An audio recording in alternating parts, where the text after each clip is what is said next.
$175. Here's a 1963 in proof 67. $80. Here's the special I have for you folks today. If you want a 1964 proof 67, you can own one of these coins today. Not for $99, not for $79, not even for $49, folks. I have these for basically the cost of grading. Really, $29 a coin. And one of these 64s will be yours. Only $29 a coin. The last year, the Washington Quarter was struck on a 90% silver planchet in proof condition at the old Philadelphia Mint, and it's only $29. But it gets even better, because if you want to get a second date, if you want to get the 1963, it also will only be not $79 or $59 or $49, but $29 a coin.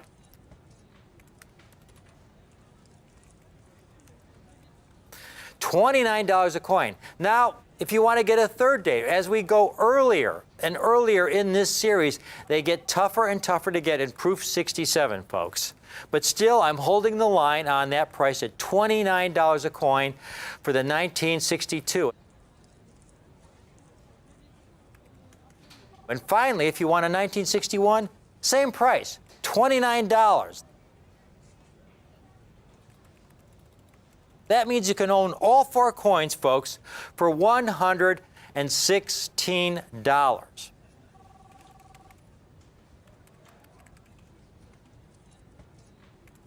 Now, I'm not done yet, because now we're getting to some of the really tough dates, 1960 and earlier at the U.S. Mint. You could see there the 1964, 63, 62, and 61. They issued over 3 million proof sets, which is a very small number compared to the number of coins they struck for commerce. And you could see how many have been graded in proof 67. And now we get to the 1960, and the mintage drops tremendously. Only 1.7 million sets were issued, folks. A much scarcer coin in high-grade condition. But if you also want to get a 60, I'm adding that on. Take a look at this 1960.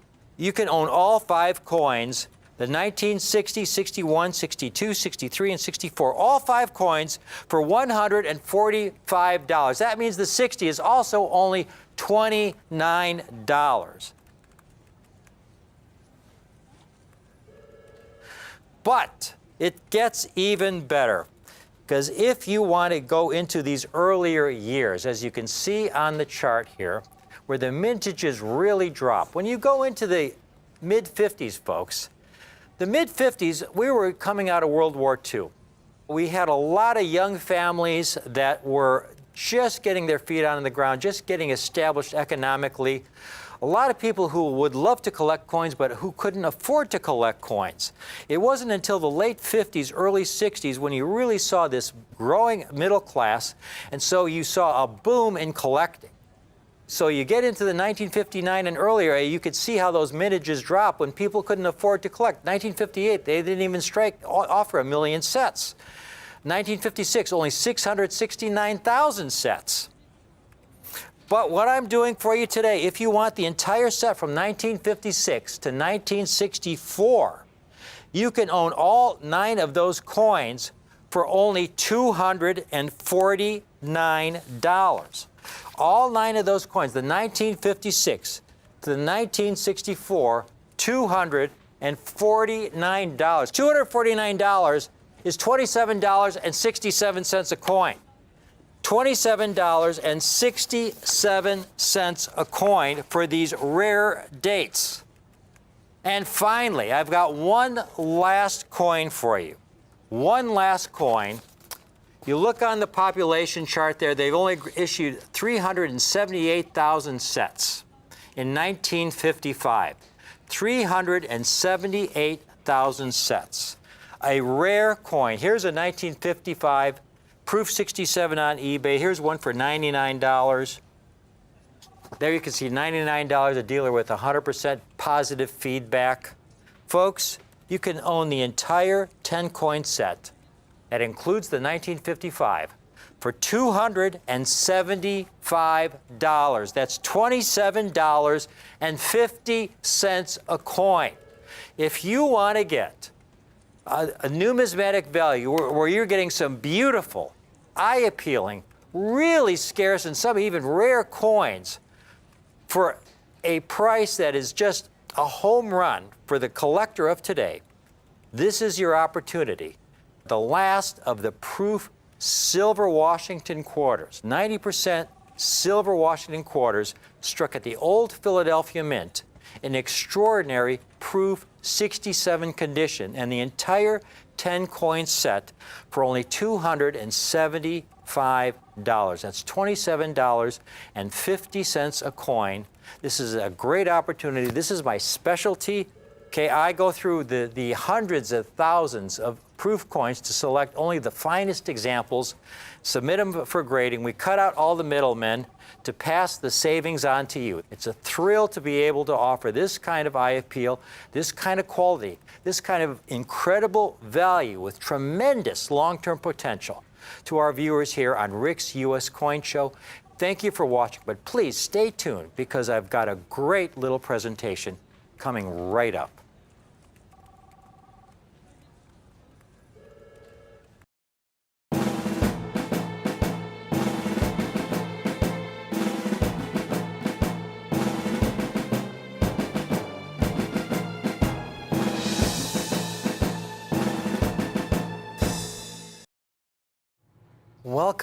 Welcome back to Rick's U.S. Coin Show. If you just tuned in, I had a presentation on some really superb Washington quarters.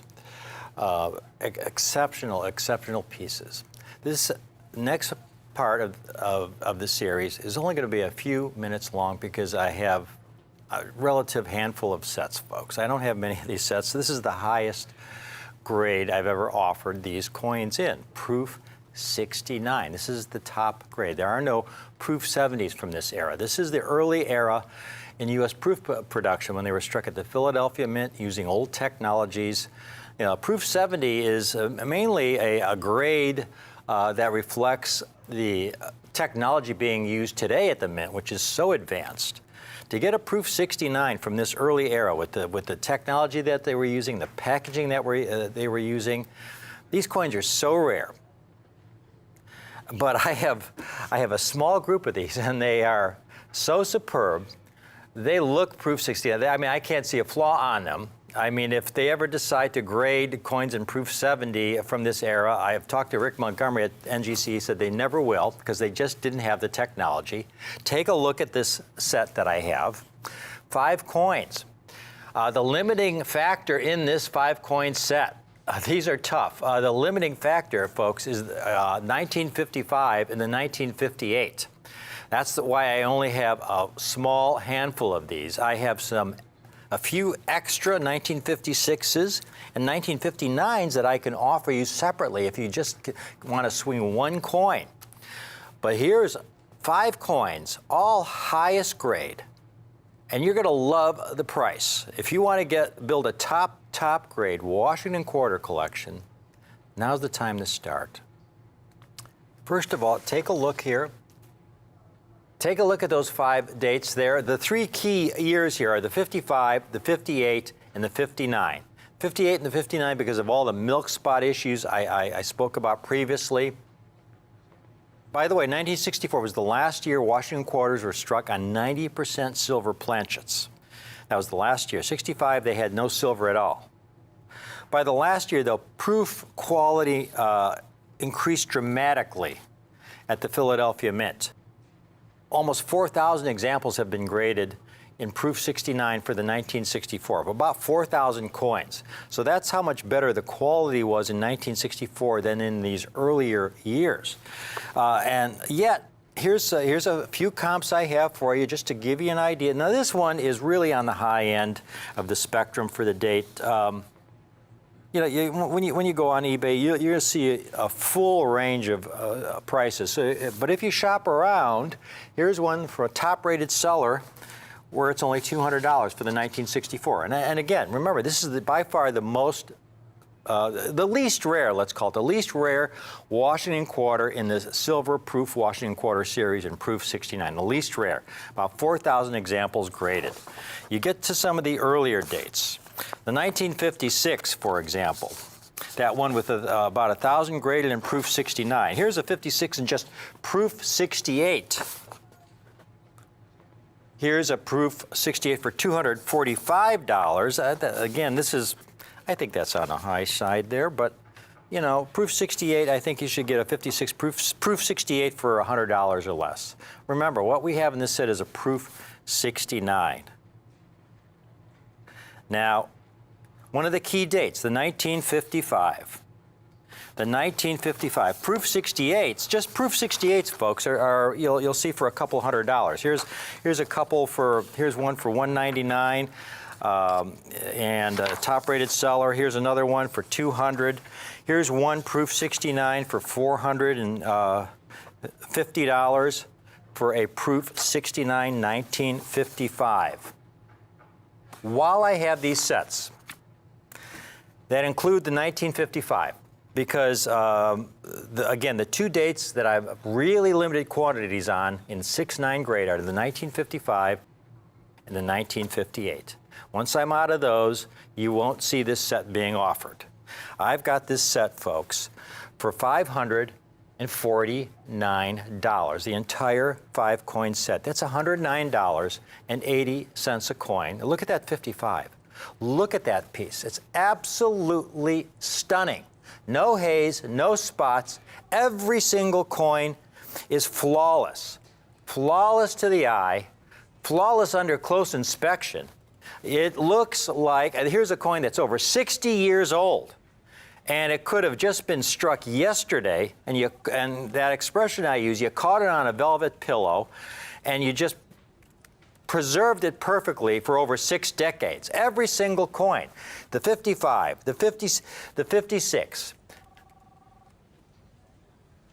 And I did mention I have extra examples of the 1956 and the 1959. So if you can just can afford one proof 69, one proof 69, I have some extra 1956s available, folks, where other dealers are selling proof 68s for $99.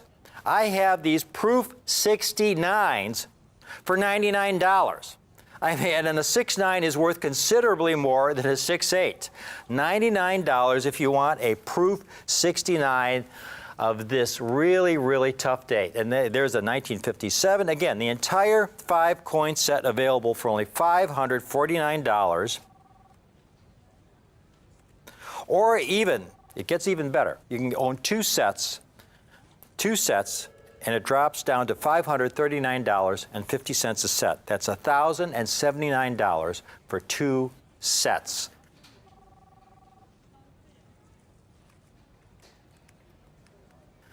And then we get this date here, which again I have very, very few of. It's got the lowest pop in proof 69. And this is, again, the 55 and the 58. These are the 2 dates that are really limiting the quantity of these sets that I can offer. Very, very tough to find without hairlines, without spots. This coin is sensational. It's gorgeous. It's perfect. It's what a proof from this era should be and rarely ever is. Look at the black mirrors. And then the last coin in the set, the 1959. And this is another tough date. But I got lucky and I have a few extra examples. The best part is I don't have to ask $295 for this coin, or even $195. Like you might typically see. I've got this coin for only $129. One of the toughest coins in the set from 1959 for only $129 if you just want the 59 by itself. So you've got those 2 coins I can offer individually because I have a few extra of those. But the real buy is in the complete set, because in the complete set, you get the 1955 and that 1958, those 2 really tough issues, all for $549. $49 while I have them. I really have to emphasize that. Getting Proof 69s in these years is really difficult. And again, the 55, the 58, and the 58 are extremely difficult. The 59 comes next in difficulty right after those two. 57 right after those three. 56, population of about 1,000. And I've got the coins for only $99 if you just want that one date. But the buy is in the complete set. Get it while I have them, folks. At this price, I'm giving you a great, great opportunity to build a top grade Proof Washington quarter set at the best possible price. This is a great collector's special. I sincerely hope you're able to take advantage of it. Thank you for watching.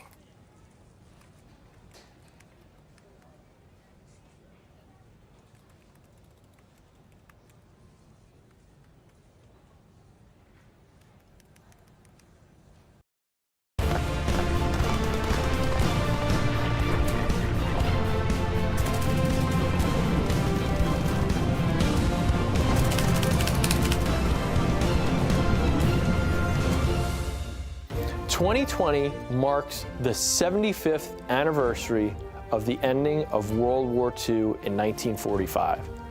To commemorate this historic event, the U.S. Mint, for the first time ever, struck a gold eagle with a special privy mark to honor this event. It has a small V for Victory 75 privy mark on this coin. The Mint only struck 1,945 of these coins, making it an instant rarity. The coin sold out within minutes and crashed the U.S. Mint website. Now, this coin is not only the lowest mintage gold eagle in the history of the American Eagle program, but in 35 years of producing eagles, gold and silver, there has never been a lower mintage eagle in any metal. Gold, silver, palladium, platinum, anything. This is the lowest mintage ever. By far, only 1,945 of these historic coins were struck.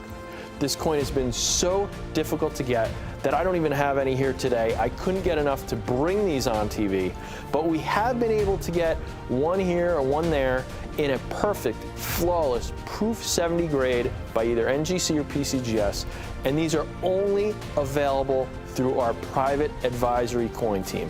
Give them a call at 1-800-778-0624 and reserve an example of the most important gold eagle ever produced in a perfect, flawless Proof 70 grade for your collection.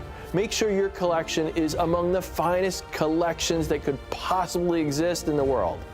Call us today, 1-800-778-0624, speak to one of our private advisors, and put away one of these coins.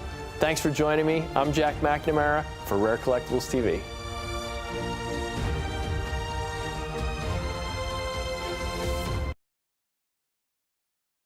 Silver Eagle is the undisputed king of collectible coins right now.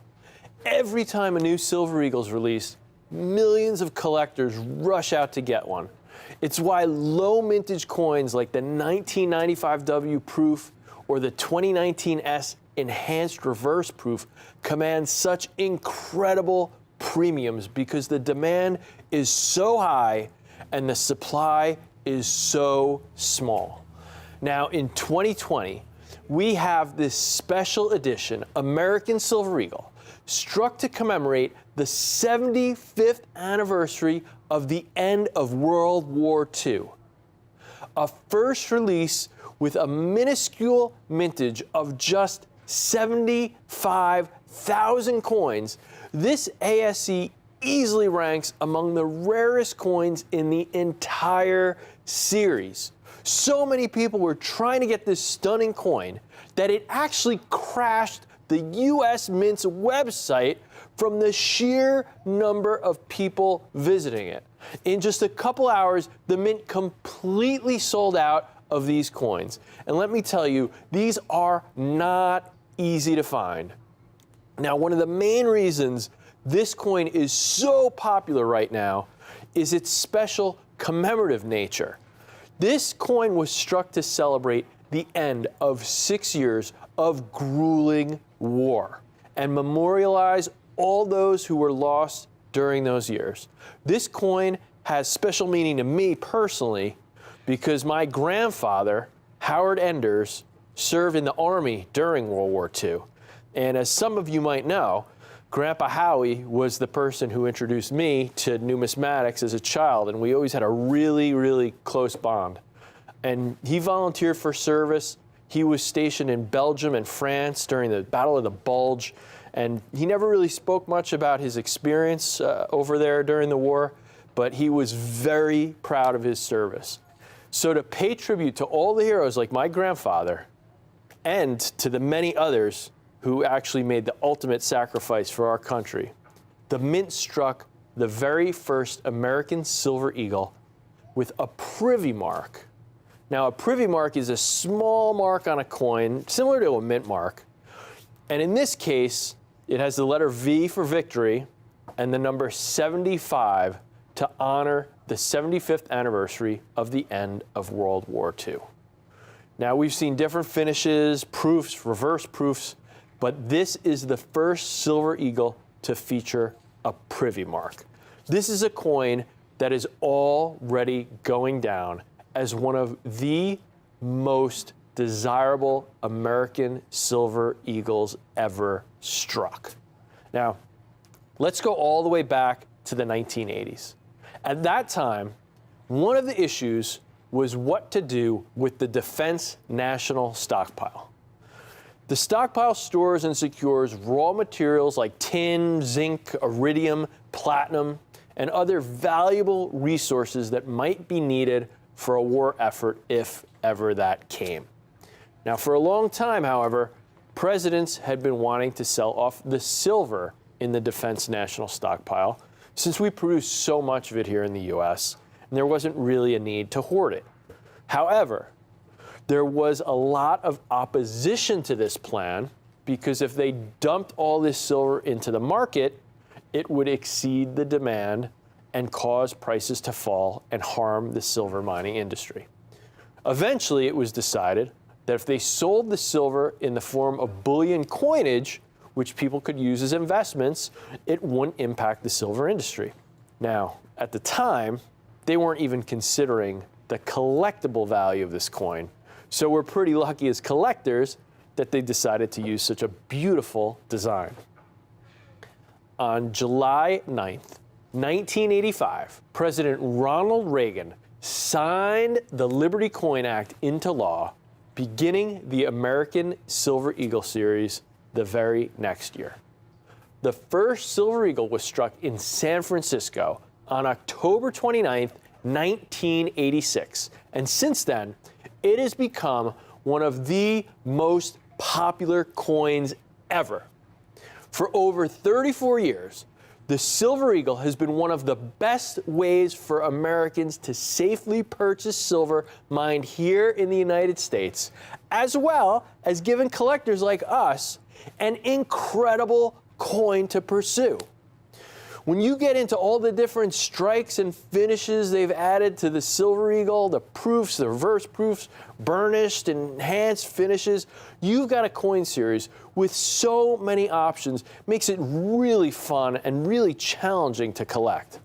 Now today, the American Silver Eagle is easily the most popular coin in America and around the world, even exceeding the famous Morgan dollar. I mean, that's how popular this coin is today. With everything that's happened in 2020, it's almost easy to forget that it was the 75th anniversary of the end of World War II. Now, after 6 years of conflict, the war finally came to an official conclusion on the deck of the USS Missouri battleship on September 2nd, 1945. Since then, we've done everything we can to remember that conflict and make sure that war on that scale never occurs again. We also want to memorialize and celebrate those who fought and sacrificed for our safety and our freedom. And the Mint did it perfectly with these gorgeous proof Silver Eagles. These Silver Eagles are proof issues. So they're struck using the state-of-the-art technology for coin production. The Mint strikes these coins individually, and there is just so much effort and cost that goes into making them. The blanks that these coins are struck from have to be polished by hand and chemically treated to ensure that they're clean and ready for minting. Every coin is struck twice during the minting process to make sure that the devices are just razor sharp. Now, all this effort pays off because you get these stunning coins with every little detail of the coin's design fully struck. You can see all of the details in the pattern of Lady Liberty's dress on the obverse. I mean, proof coins are extremely popular among collectors because of their rarity and incredible eye appeal that comes with their ultra cameo surfaces with these mirrored fields and those gorgeous frosted devices. This coin takes it to a whole nother level.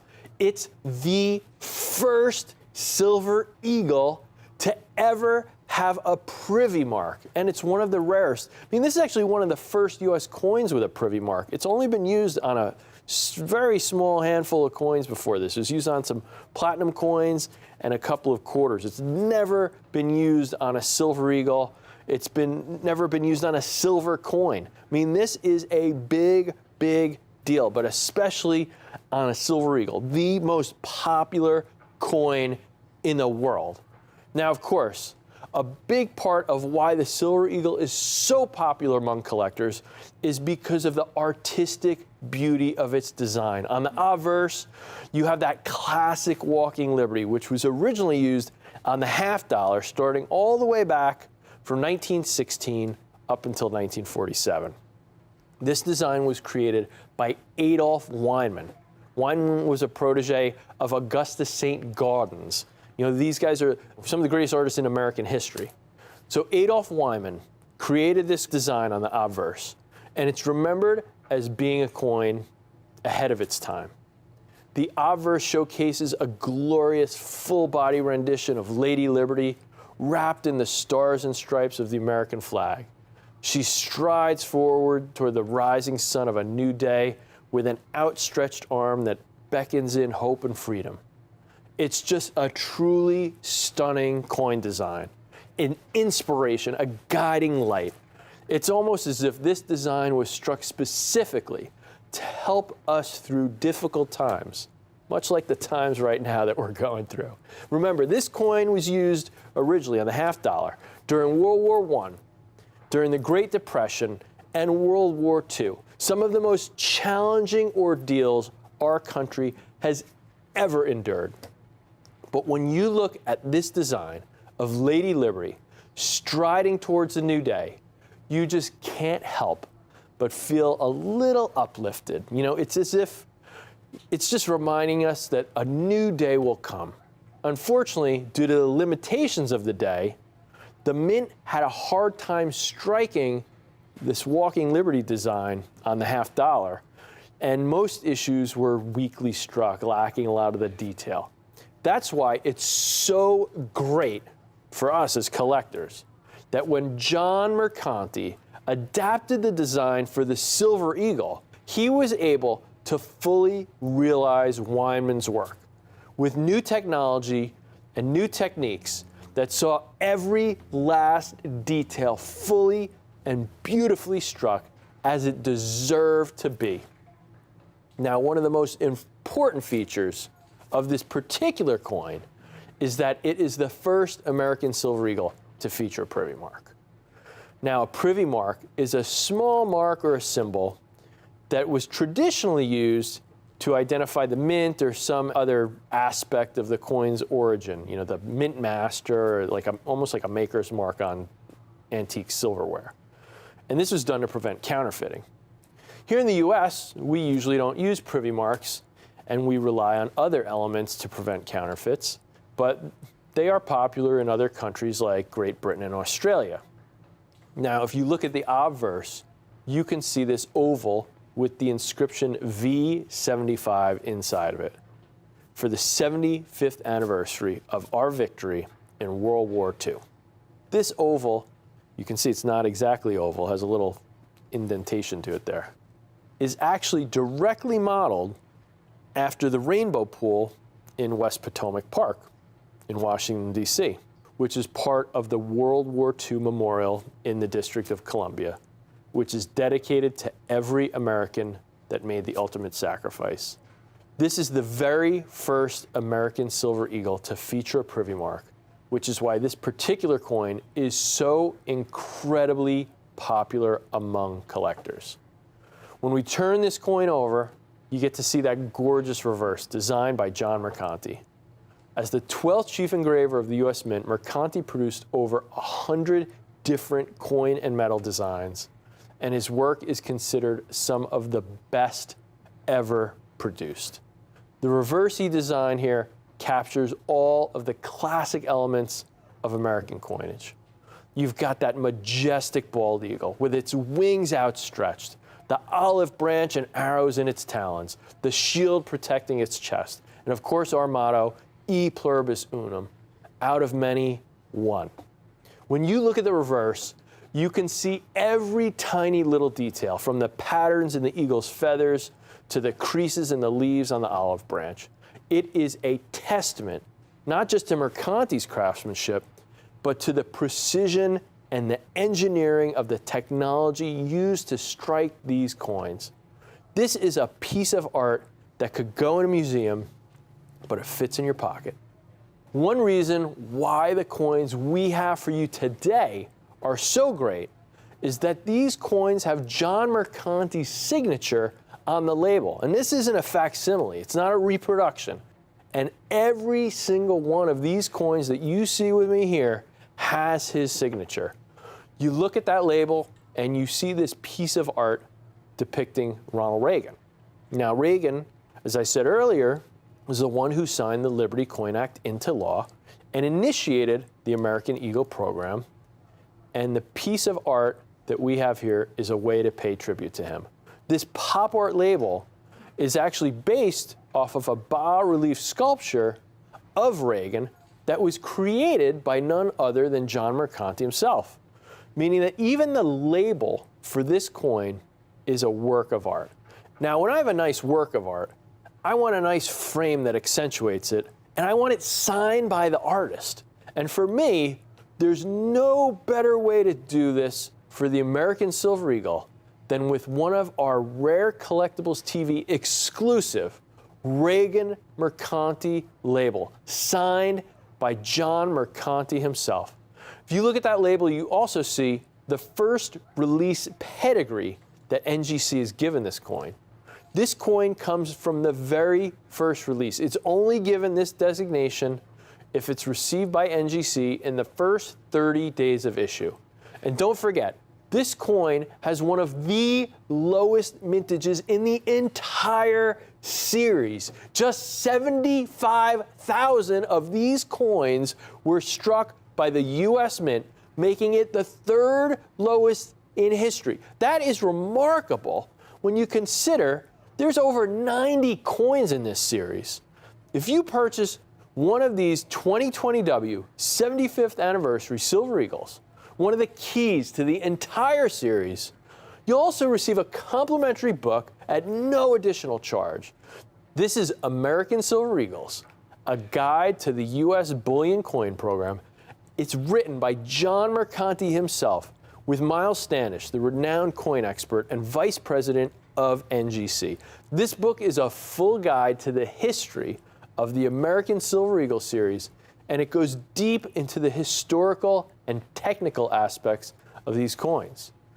Now, also included in this offer is a Rare Collectibles TV exclusive baseball-style trading card dedicated to and signed by John Mercanti. This is also included in the offer at no additional charge and is only available through Rare Collectibles TV. This card features all the facts and figures about John Mercanti, such as his date of birth, how many coins he designed for the mint, how long he worked as an engraver, and it also features John Mercanti's signature as well. This is a $29 value, and it's included at no additional charge when you purchase one of these Silver Eagles.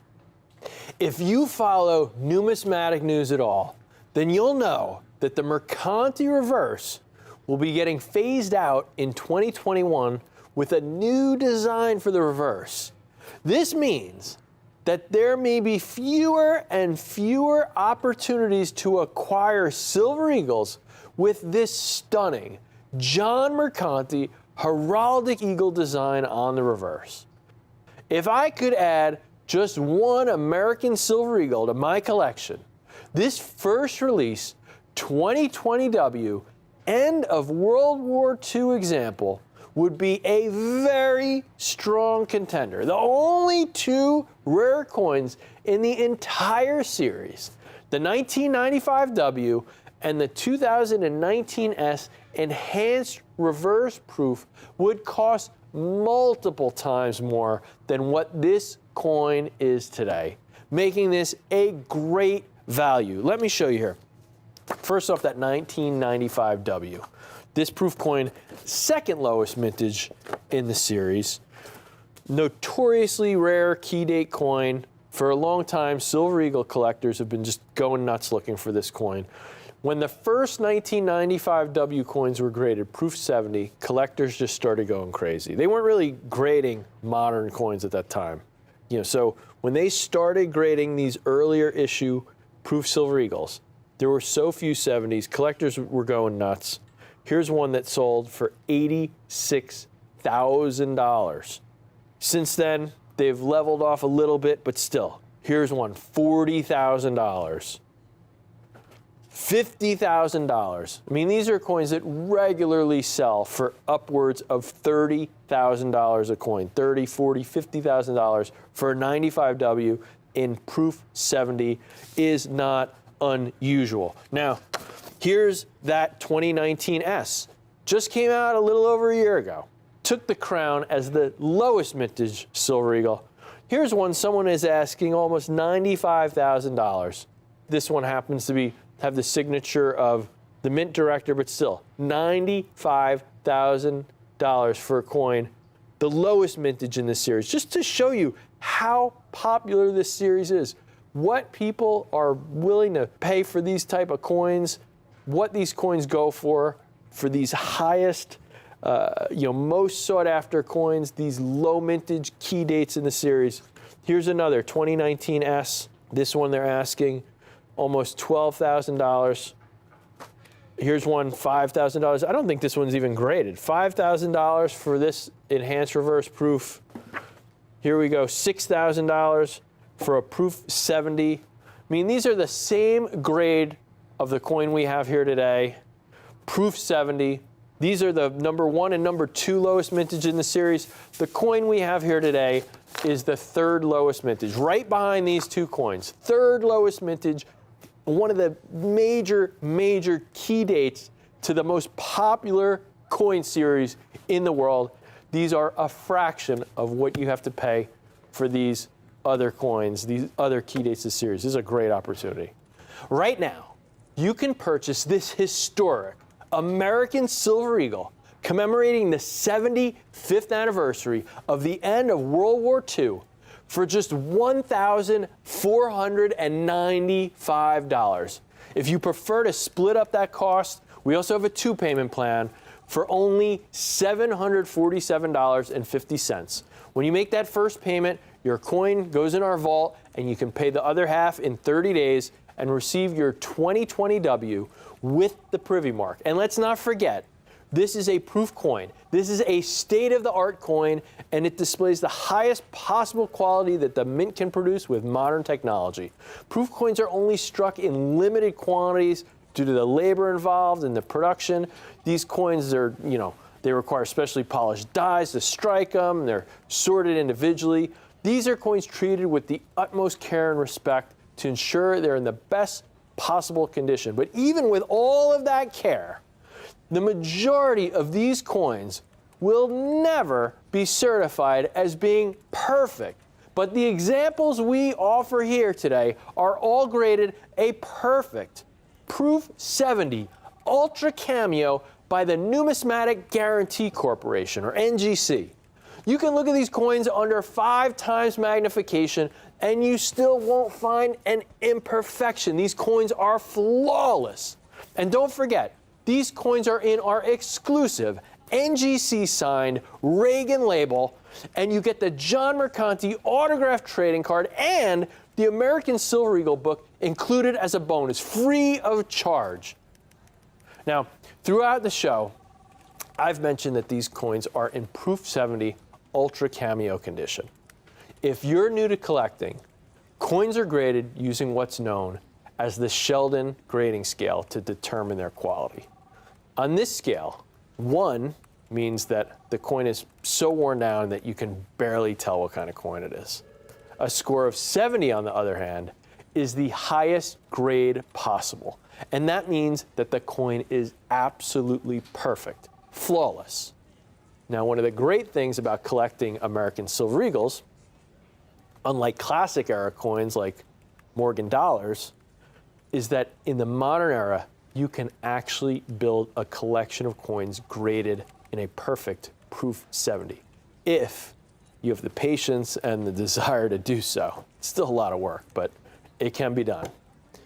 If you look back to classic coins like the Morgan dollar or the St. Gaudens Double Eagle, mint state 70 examples don't even exist.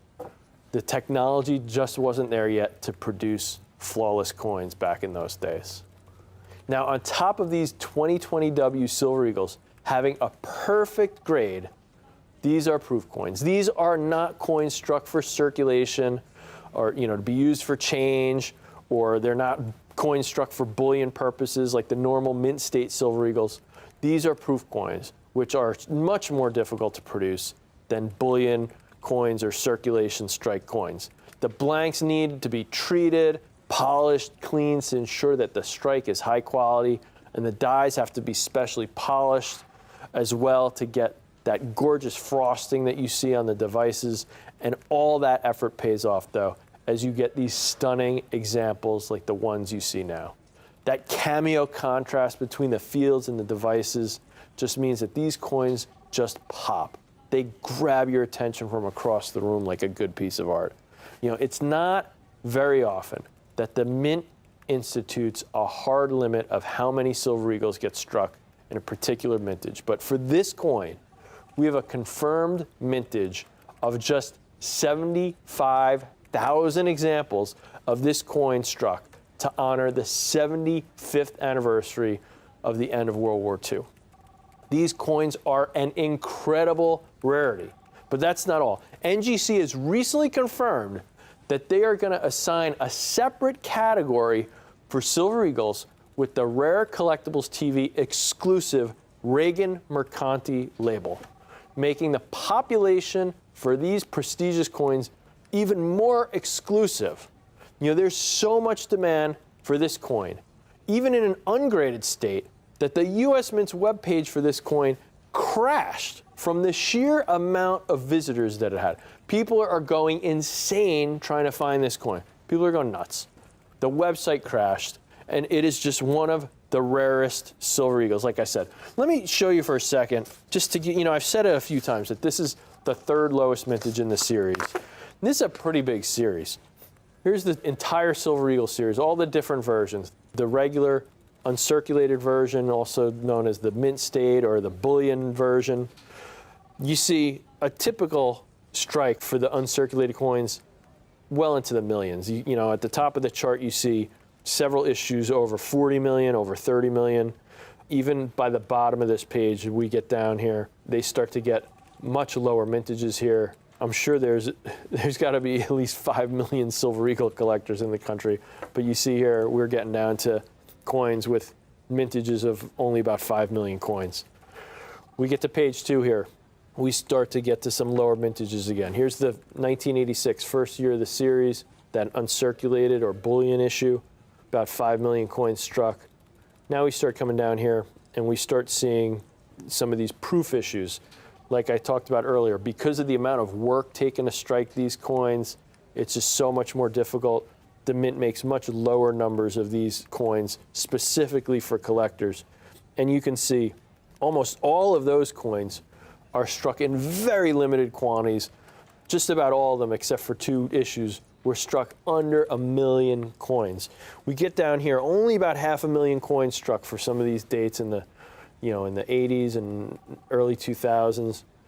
And then we get to page 3. Here's the last page where you start to see the really rare dates for this series. You see some of these burnished issues, 2008, 2006, some of these proof issues, low mintages. We're getting under 500,000 coins struck. These are some of the rare coins, harder coins to get in this series. 2006 reverse proof, that's a special anniversary coin, only a little less than 250,000 of those coins struck. You've got some of these other burnished reverse proofs, low 200,000. I mean, these are low mintage coins. Then we get down here, under 100,000, some of the rarest coins in the series. 2011 reverse proof, 2011 burnished, and then we see the coin we have here. Only 75,000 coins struck. The only 2 coins in the series that have a lower mintage are that 1995 W proof, which has been a famous, notorious key date, that enhanced reverse proof. This coin only came out, about a year ago, and this coin, look at that, 30,000 coins struck. Those coins already selling for thousands of dollars in Proof 70. I showed you some comps earlier, one that sold over $80,000 in Proof 70, regularly selling, from $30,000 to $50,000 in the same grade we have here, Proof 70 for that coin. Multiples above what you can get this coin for today at only $1,495 for this 2020 W World War II Privy Mark coin. I mean, that just tells me this is a great opportunity to get the 3rd lowest mintage, one of the keys to the series. Now is the time while they're still available. Now, with how much demand there's been for this particular Silver Eagle, I would not be surprised at all if it becomes one of those issues that people hunt after obsessively, just like that 95W or that 2019 S enhanced reverse proof coin that I just was talking about. When you take the American Silver Eagle, the most popular collectible coin series in the world, and you combine it with the historic weight of the 75th anniversary of the end of World War II, you end up with this incredible coin with an incredible story behind it. And then when you factor in that it's a first release coin here, these are coins from that first 30 days, although these coins were all sold out the first day, but these coins got out and got released in the first group that was shipped from the Mint. They were the first group that got to grading, that first release. And more importantly, there's only 75,000 examples of this coin struck. That's absolute rarity. This coin is rare no matter what condition it's in. But when you have a coin only 75,000 struck from the American Silver Eagle series, it is obvious that this is a coin that will be in demand for years to come. Right now, you can purchase this coin for just $1,495 or 2 payments of only $747.50. And don't forget, every order comes in our Rare Collectibles TV exclusive Reagan Mercanti label, signed by John Mercanti himself. And you receive the Mercanti Collector's Card, also signed by John Mercanti, and the American Silver Eagles book for no additional charge. With how few coins there are in this mintage, if you're going to buy just one American Silver Eagle, this is absolutely the one. Take advantage of this opportunity, because once we sell out, there's no telling if we'll ever be able to offer these again at this price. I mean, this is just such an amazing opportunity, one of the rarest Silver Eagles ever produced since 1986. 90 coins so far in this series and counting. And you have a coin that's the 3rd lowest mintage. This is a big deal. This is a great opportunity. This is a great price. Thank you so much for joining me. I'm Jack McNamara. Thank you so much, and take care and stay safe.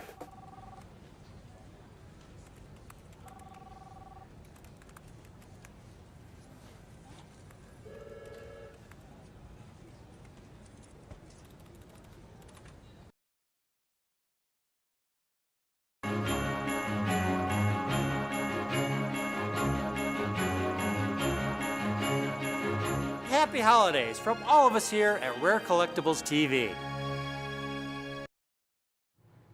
I have got a great collector's special for you today. This is, if you're talking about half dollars, silver half dollars, this is probably dollar for dollar the coolest 3-coin set of silver half dollars you could own. This is a tremendous set. These are Kennedy half dollars. I've specialized in Franklin and Kennedy half dollars since the early 1980s. I've written several books on them. My most recent books, this one was published a few years back by Whitman on Franklin and Kennedy half dollars. And it received the Numismatic Literary Guild's Extraordinary Merit Award, which is a tremendous honor. But more important is, I think I got the award because collectors really found the book useful, helpful. Now this book, it was amazing because Whitman had a large print run for it, and they were sold out within a few months. That tells you how strong the demand, how large the collector demand is for Franklin and Kennedy half dollars. After a few months, they gave me a call and they said, Rick, hey, would you do a second edition? So I said, all right. And so we had a second edition printed up the following year. That's now sold out. I bought out the remaining copies that Whitman had, and I have, a few hundred left of my own stock, and that's it. And I'm talking to Whitman now about doing an updated third edition, because again, this is a great series for collectors. This is a half dollar series where you get so much eye appeal, quality, and rarity for your numismatic dollar. And I've got the 3-coin set from this series is, if you've never purchased a Kennedy half dollar before, folks, this is the place to start. What I have today are the 1965, 1966, and 1967 special mint set Kennedy half dollars. And I have them in an extraordinary condition of MS-67. Now, before we go any farther, the first year of the Kennedy half dollars first struck in 1964. President Kennedy was tragically assassinated in November of 1963. Congress passed some emergency legislation in December, and it was voted to commemorate the late president on the United States coin for 1964. Mrs. Kennedy looked at the possible options of what denomination to put her husband's portrait on.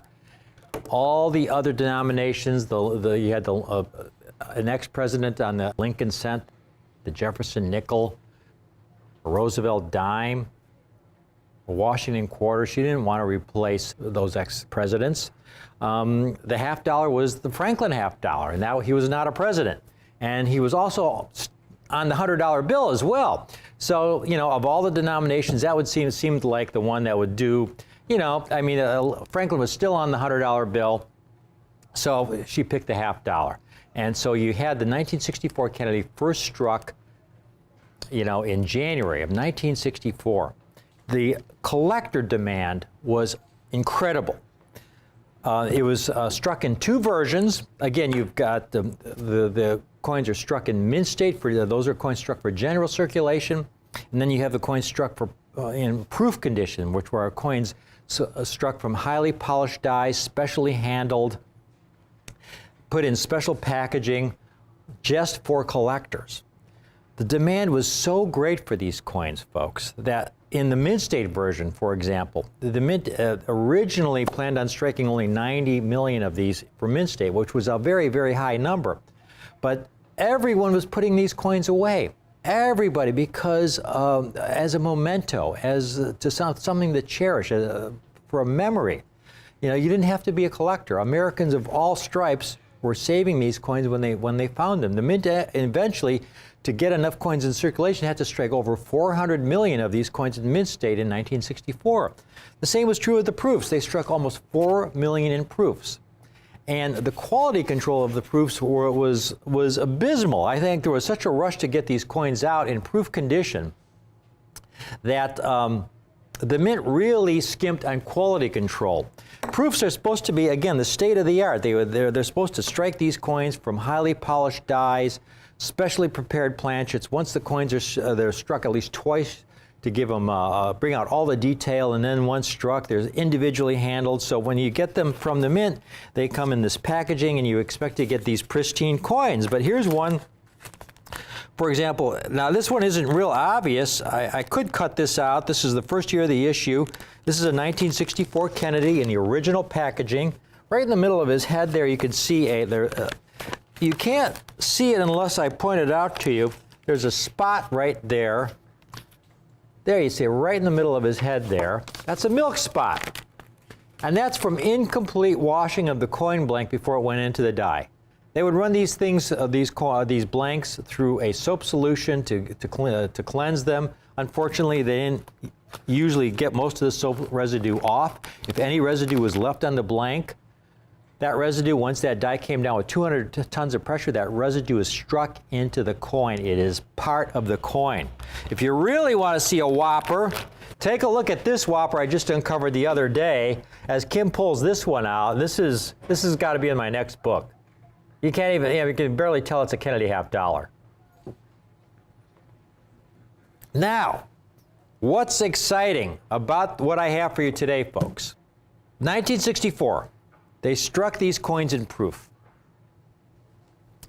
And the proof-making facility for proof sets then closed down at the Philadelphia Mint.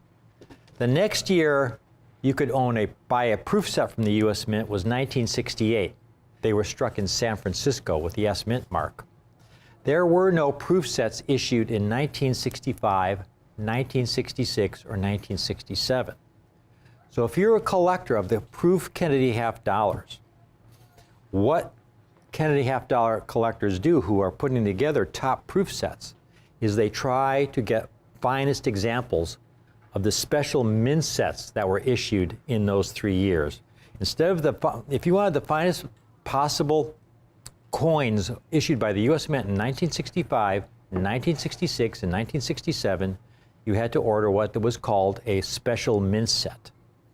Now, the special mint sets were not at all like the proofs. I mean, they were supposed to be the finest quality, but they differed from the proofs in many, many different ways. For one thing, the dies were not polished to the same high degree as proof dies. For another, the dies were not struck with the coins were not struck with as much die pressure as were proof coins. There was less die pressure involved. Also, the coin blanks were not struck twice. They were only struck once.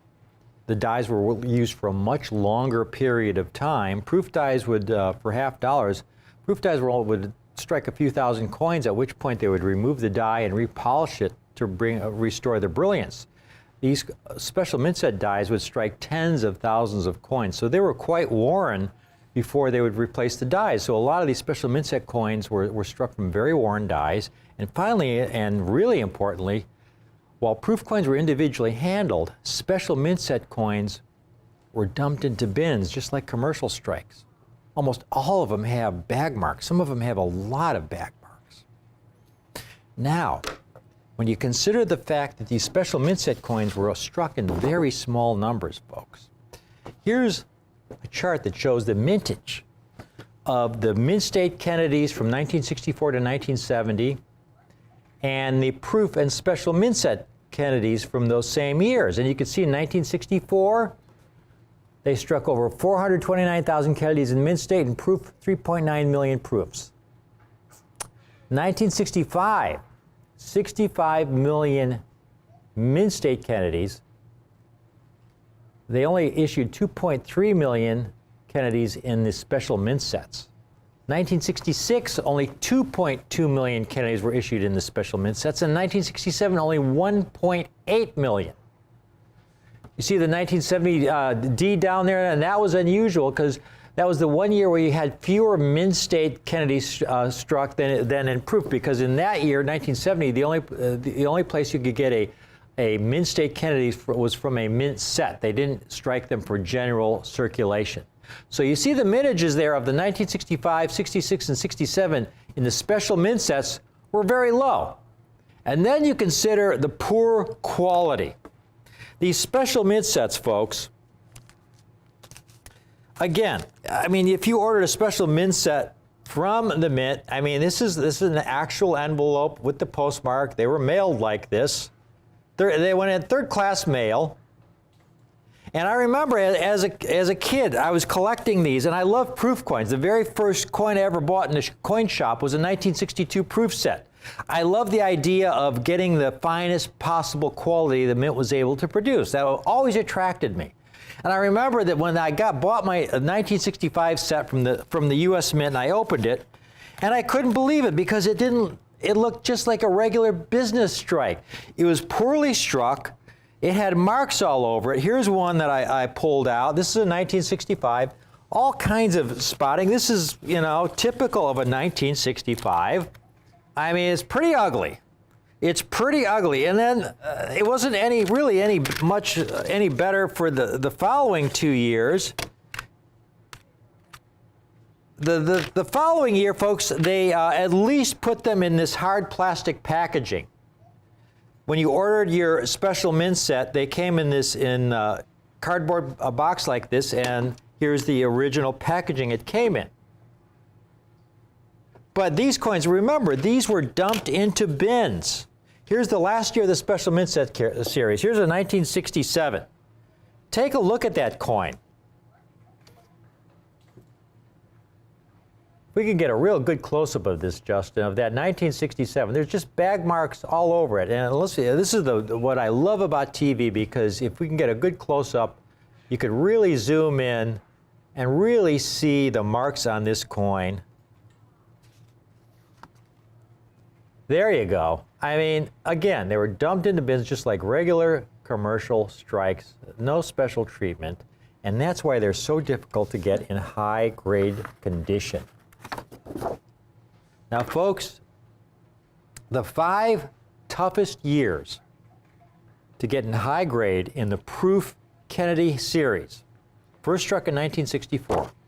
The 5 toughest coins to get in high grade condition. The 5 toughest coins is the first year of issue, the 1964, and the 1964 accented hair Kennedy, which was the very first variety struck in January of 1964. It was only struck for a couple weeks when the mint asked Mrs. Kennedy to look at this new design, and she didn't like it. She asked them to redesign her husband's hair on the coin, so they stopped production of this first design after they only struck about 100,000 examples.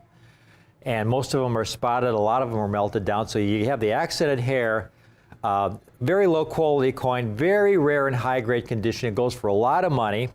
And then you have the 1964 that followed, which we call the Type 2 variety. Those 2 varieties are extremely rare. And then the next 3 rarest pieces are the 1965, 66, and 67 SMS Kennedys. And here are the total NGC populations of these coins in MS or Proof 67 and higher grade.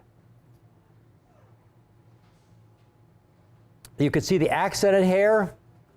Only about 3,900 graded in 6.7, Proof 67, about 1,500 in 6.8, 273 in 6.9. The Type 2, a little over 10,000 in 7, 7,900 in 6.8, 3,200 in 69. And now look at these special mint set coins. They're far rarer than the Type 2 1964, folks, and in high grade are as rare or rarer than the accented hair. As rare or rarer than the accented hair. Now, the regular 1964 Kennedy, I've seen them from as much as $200 to $300 in Proof 67. There's one for $200. There's one for $250. The accented hair, folks, the accented hair, that first variety, they, as I said on one of my first presentations, even heavily spotted examples are going to be $500 coins one day. Here's a Proof 65 for $700. And of course, you get dealers who want premium prices for any nice special mint set Kennedy. Here's a 1965, probably the worst quality of all the issues. $600. Here's an ungraded 1966. They call it proof-like, but most of them are proof-like. 1966, $350. Here's a 1966 that's graded. Over $600 in MS67. Now this is my favorite. Now this is a top-rated seller. This is a top-rated seller, over 4,000 happy customers, right? Top-rated eBay seller for a MS67 SMS, $2,500. You shouldn't have to pay anything like that, folks. I mean, a few $100s a coin makes a little more sense. Take a look at these that I have for you. These are all going to be matching sets. Take a look at these. I have the complete set, 1965, 1966, 1967 in MS67 condition. Kim's going to give you a close-up of that first year of issue. These are so close to perfection, folks. You're going to love the price. These are the finest. We had to go through so many tens of thousands of sets from several collections to get the group I have for you today. I have almost 100 complete sets, matching sets, all NGC. Out of those, thousands and thousands we cherry-picked, folks. Take a look at I've got so many boxes of these MS66s. Look at that. That's close to perfect. That is virtual perfection. MS67. I've got a lot of boxes of these. Special mint set coins, folks, in MS66, which is a really good grade. We offer these, when I get sets together, we offer them for around $100 a set. Okay, that's a great price for these. But I have these MS67s today. If you want a 1965, as you see here, MS67, T5084, MS67. Not $500 or $495 or $395, not even $95, $69 for this 1965 special mint set MS67. No serious marks, no spotting, virtual perfection. MS67, only $69 a coin because we did all the work. There were no middlemen. I didn't buy these already graded from some other dealer that did all the work and went through all the coins. Myself and my daughters went through all of these sets one at a time, looking through thousands and thousands and thousands, so we were able to find the occasional jewel.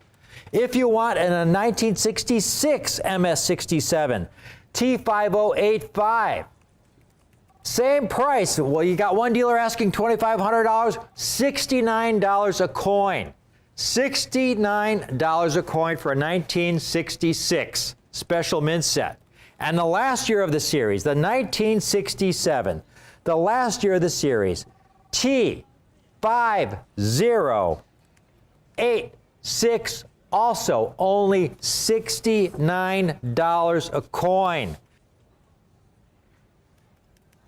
Now you add that up, all three coins for only $207, and that is a fantastic, fantastic opportunity for the collector of today that you can look back on.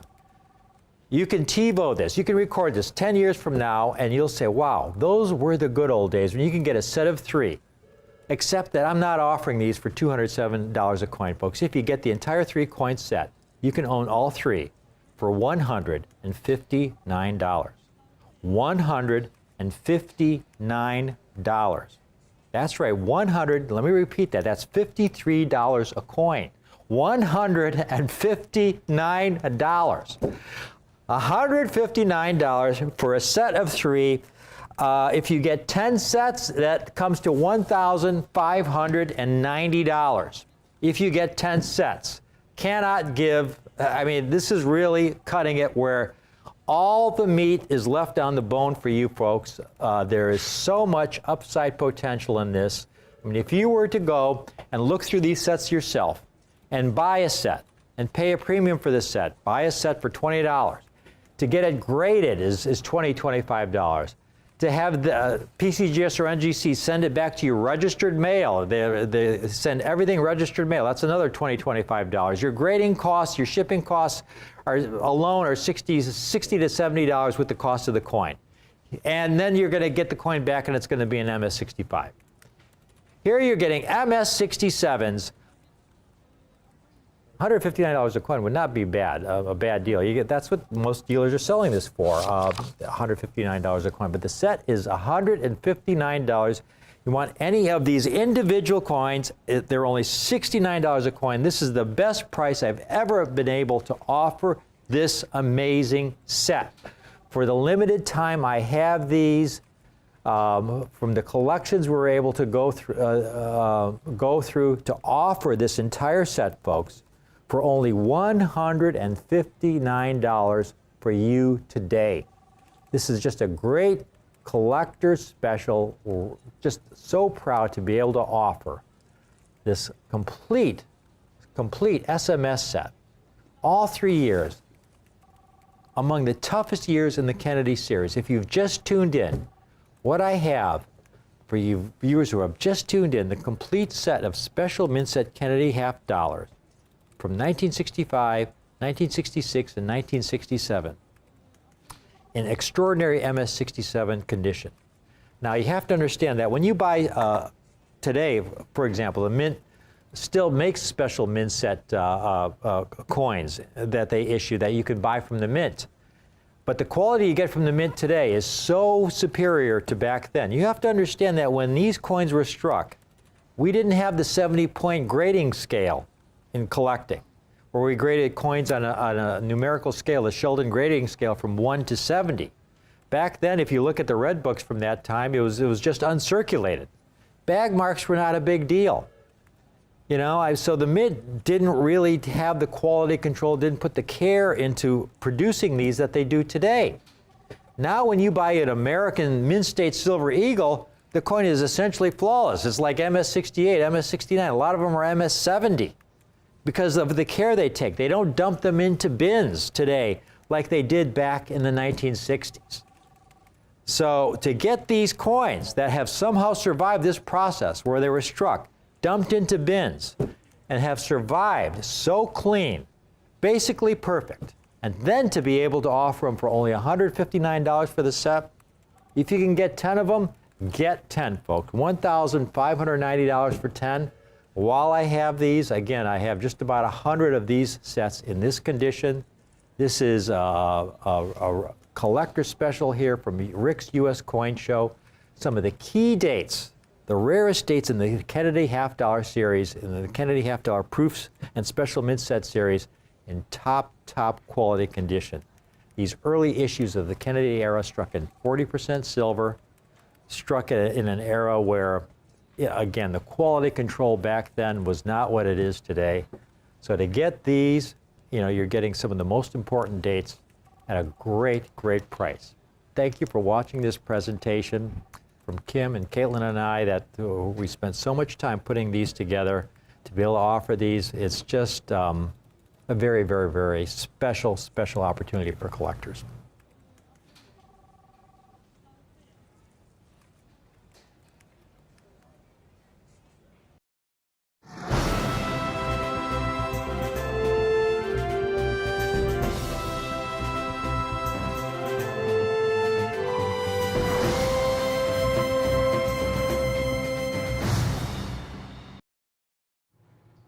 Now, out of all those thousands of sets that Kim, Caitlin, and I went through over many days, folks, I mean, it's really a very time-consuming, it's laborious work, studying under a halogen lamp, set after set after set. These were amazing collections. We had some extraordinary MS-67 sets, really rare coins.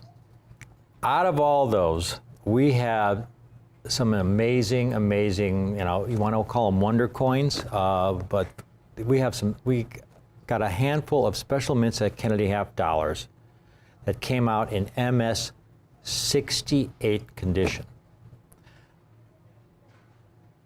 Now again, Kim is going to show you that chart that shows you the rarest Kennedy half-dollar populations, rated by NGC. And you look at that 6/8 chart, and this is where the special mint set coins really leap ahead of the accented hair and the type 2 in rarity. The accented hair is a bit rarer than the special mint set coins in 67, although, I mean, in 67 you see, again, dealers are asking $500, $600, $700 for the accented hair in proof 65. 68, the accented hair, a very rare coin, only just over 1,400 graded. Here's one by a top-rated dealer in proof 68, who he wants $1,300 for his accented hair. Now back to that chart. But then this is where the special mint set coins become just off the charts rare. You got the 1965, only 540 examples, about 3 times rarer than the accented hair. 1966, 1,095, and 1967, 677. You look at the 69 populations, basically these coins are unavailable in 69. The last time I handled a 1965 and 69 was 8-9 years ago. I mean, we didn't get any 69s out of that group. We got a handful of coins in MS 68 that we have today for you. 11 complete sets in MS 68 condition. Take a look at each of these. What you'll love, folks, is the price. Again, we didn't buy these from another dealer, and they didn't go through a bunch of middlemen. You know, what I learned early on when I first started as a dealer, if we could get a close hand shot of each of these so the viewers can see these, you've got dealers asking $600, $700 for MS 67s, $2,500 for 1966 in MS 67, folks. Here we have the complete set in MS 68. Look at this, Kennedy. This is as good as it gets. MS 68, the entire set, the entire 3-coin set. T7576. $1,595. That's not per coin. That's the entire 3-coin set. All 3 coins for only $1,595.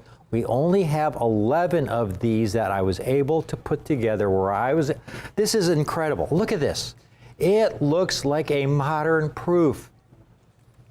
You can't find any marks on it. Why isn't it a 69? I don't know. The coin is, I'm looking at it now. You're seeing it blowing up there, right there on the screen. It's absolutely immaculate. No spotting, beautiful clear mirrors, absolutely pristine. And again, only because it didn't go through all the middlemen. You know, typically, a dealer finds a coin who sells it to another dealer, he gets his cut, that dealer sells it to another dealer, he gets his cut, who sells it to another dealer who gets his cut, who sells it to the customer. So you got 4 or 5 dealers trading this coin before it finally gets to the client. There are no middlemen here. We did all the work. We did all the work. We spent the hours to find these coins, to be able to offer these at the best possible price, only $1,595. If you bought one of the sets in 67, just call right in. No problem. You can get one of these sets in 68. If you want to get this top-of-the-line set, we've got people calling in. It looks like we already have 4 of these sold in MS 68. These ultimate sets, this is the highest matching grade that I've ever offered the special mint set Kennedy half-dollars in. I've never been able to offer one of these sets in MS 69. This is the highest matching grade I've ever been able to offer one of these sets in. And again, I've been specializing in these Kennedys since the early 1980s, since PCGS and NGC first opened their doors for business back in 1986 and 1987. This is it. This is the ultimate. And I've got it today for only $1,595 for all 3 coins. It's a beautiful set of 3. this ultimate complete set of special mint set Kennedy half dollars, MS 68 condition. You only find it here on Rick's US Coin Show, Rare Collectibles TV. One last time at that population chart. Once again, just so you know how really rare these coins are. These are the key dates. The 3 rarest dates in 6/8 condition, folks. Even rarer than the accented hair. These are the 3 rarest dates.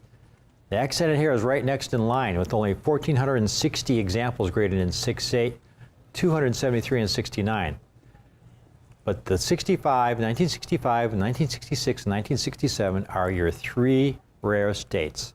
The 4th rarest is the accented hair, and the 5th rarest is the 1964 Type 2. Those are your 5 rarest Kennedy half dollars in high grade, proof or mint state condition.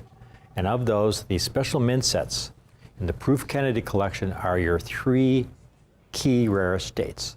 You'd expect these coins to be $1,500 a piece, just per coin, but I've got the entire set. In fact, here's a dealer who wants, for his 1965, a top-rated seller, almost 3,000 happy customers, a top-rated seller who wants $1,950 just for his 1965 in MS 68, which is a reasonable price when you consider the rarity. This is the rarest Kennedy.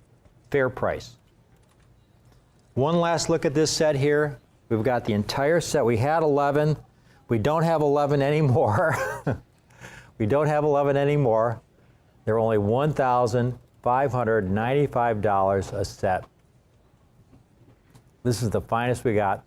Thank you for watching this little presentation on these spectacular Kennedy half dollars.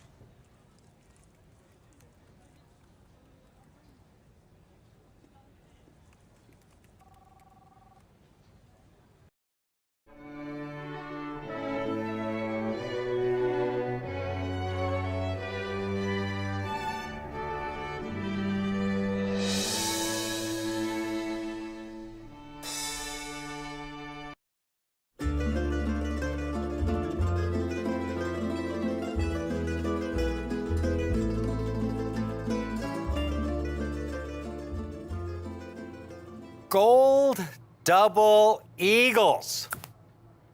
I have been most fortunate to handle many of the most desirable United States rare coins over the past decades, and placing these treasures with fellow collectors who love and appreciate these gems as much as I do. I know my gold double eagles. Here's one. This is an 1896. It's a proof. It's the finest known 1896 proof double eagle. This, if it ever came out to the market, could be $1 million coin. All the PCGS graded proof double eagles, this is the highest graded example for the entire series. And in fact, we have a client who has the #1 ranked set, #1 ranked proof double eagle set, gold double eagle set on the NGC registry. It's the Everest collection.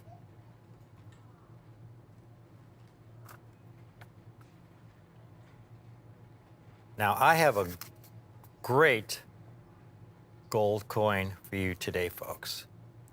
This coin really should not exist in the condition that I have it in.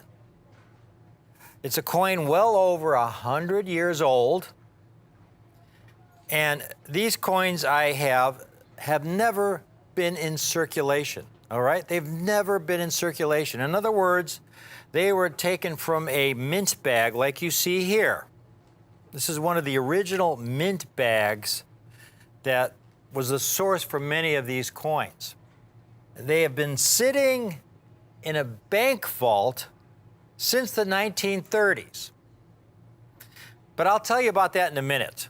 I'd like you to take a look at these coins that I have for you today. This is the rarest Liberty Double Eagle we have ever offered in quantity, and it's an 1895P. in MS 62 condition. That means they're mint state, uncirculated coins. How can a coin over 100 years old have been preserved in such great condition? They are so rare in the condition you see these coins in, folks. Now, these are gold double eagles. They're the largest gold coins struck for commerce by the United States Mint. Over the centuries, the Mint has struck gold coins in many different sizes and denominations. And here's a chart that shows the different sizes of gold coins that the U.S. Mint struck from the late 1700s through 1933. The coin on the far left there is a $1 gold piece. It's a tiny coin, folks. It's smaller than a dime. Very small coin. And then you have a $2.50 gold piece. And then there's a $3 gold piece. And then there's a $4 gold piece, which is referred to as the Stella. And then you have a $5 gold piece, which is about a 1/4 ounce of gold. It's about the size of a nickel. That's a larger gold coin. And then you have the $10 gold piece, which is about a 1/2 ounce of gold. And it's referred to as the eagle, because up until 1850, the $10 gold piece was the largest gold coin struck for commerce by the U.S. Mint. And so they referred to it as the eagle. And then they discovered gold in California in 1848. And with this abundance of gold, our nation was able to strike even larger gold coins, which was of great benefit to the banking system. And this larger gold coin was twice the size of the eagle, with virtually an ounce of gold. And so they referred to it as the double eagle. And there's an example. It was a specimen. Only 2 were struck in 1849, and the first examples struck for commerce came out in 1850. Now, that coin you're looking at, folks, that coin is considered the single most valuable coin in all of United States numismatics, that 1849 double eagle you're looking at. It's valued in the tens of millions, perhaps hundreds of millions of dollars. For commerce, they began striking these gold eagles for the general public in 1850. Right now, at this point in time, is a great time to acquire rare, high-grade gold double eagles.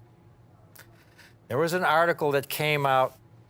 The title of it is "It Time for a New Perspective on Generic Gold?"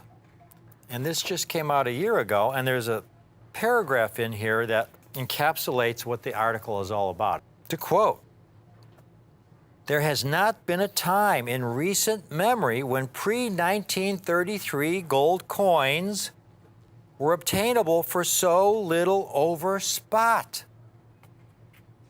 Now, what do they mean by that?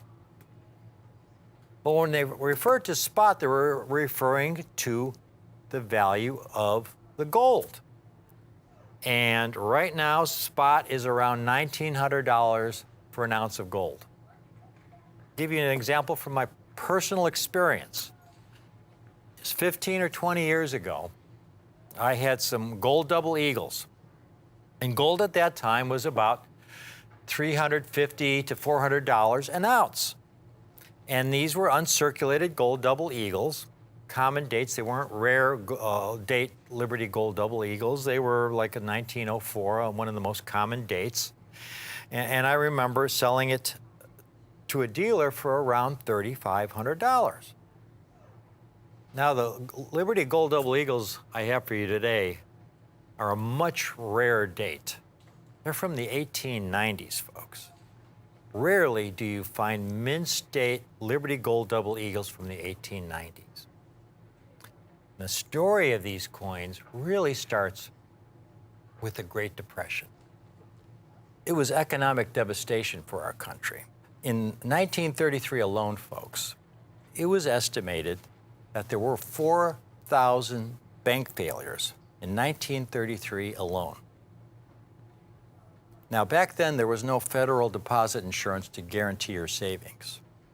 So if you had your nest egg, your life savings in the bank, that you spent 20, 30 years saving for your retirement, and you go to the bank the next day, and it's closed shut, it failed, you were wiped out.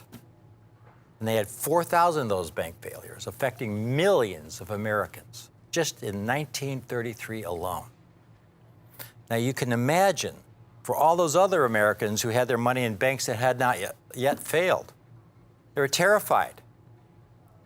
So what people began to do, and I probably would have done the same thing if I had been in their position, they began pulling their money out of these banks, that paper money. You know, with the economy the way it was during the Great Depression, that paper money could be worthless in 6 months or a year. So they began taking their paper money, and with that paper money, they began to buy gold and gold coins.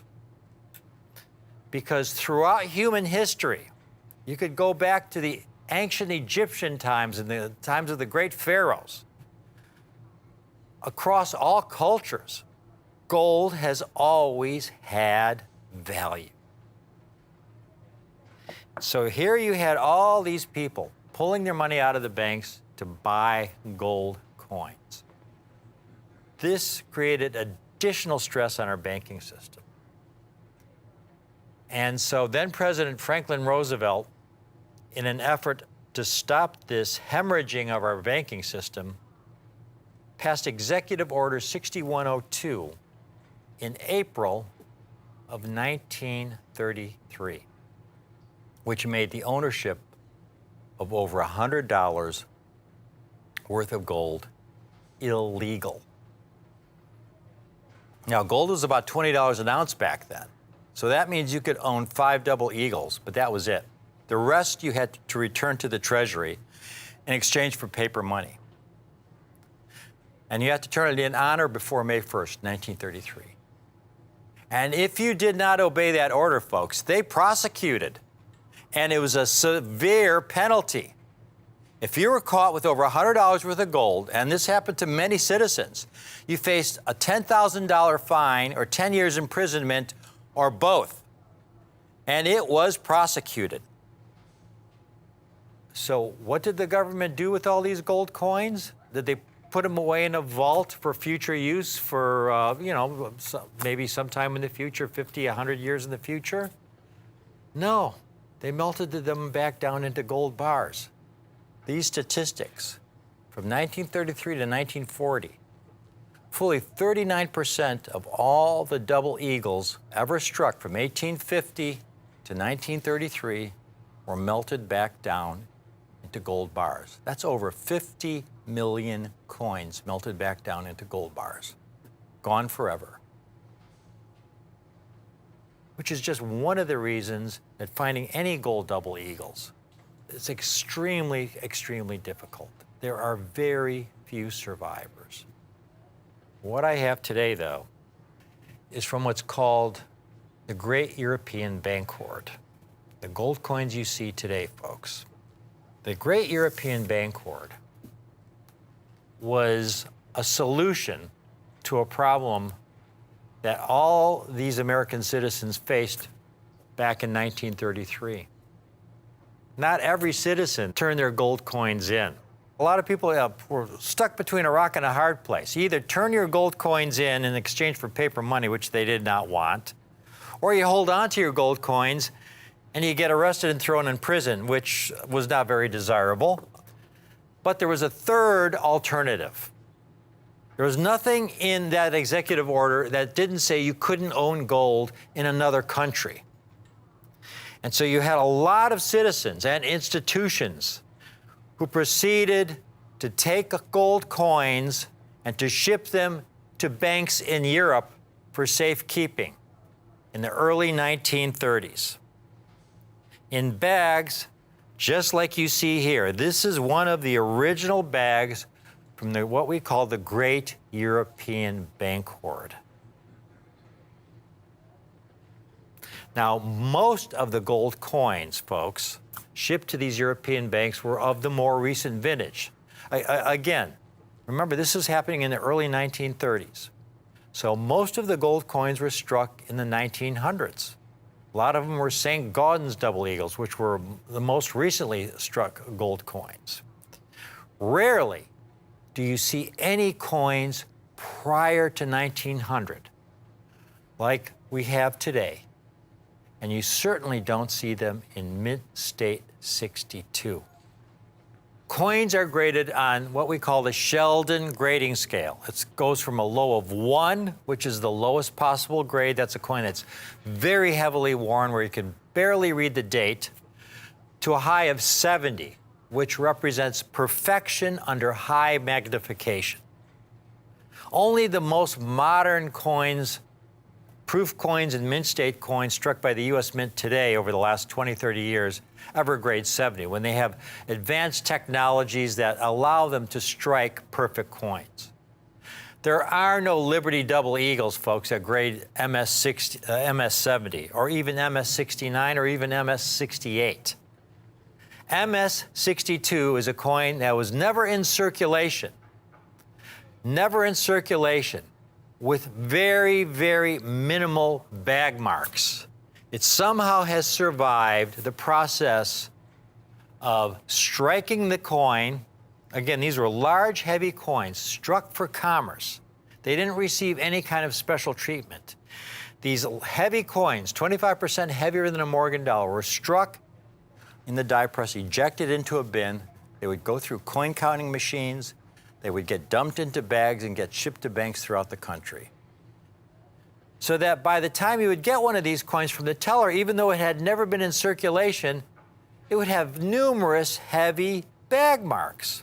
I've got a couple examples right here as an educational tool. Here's a 1903, never in circulation, but look at the deep gouge on Liberty's lower jaw there. This coin is not even gradable. When you have a deep cut like that, again, from one double eagle falling on top of another, it's not even gradable. Here's another one, a 1907, a later date. And you could see the deep scuff on Liberty's cheekbone and on the lower part of her neck there, just deep gouges. So even though this coin is not circulated, it's uncirculated, it wouldn't be gradable. You could send it to NGC or PCGS and they would say uncirculated, damaged.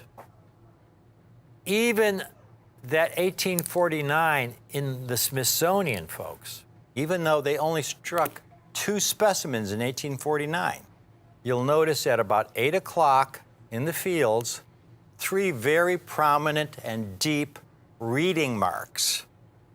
My guess is this was the first of the double eagle struck. And it fell into the bin. The obverse was facing up at the bottom of the bin. And then the second coin that was struck, as it was ejected down into the bin, the rim of that coin with the reeded edge, the rim landed on top at 8 o'clock on that first coin. And that's those reading marks you see right there.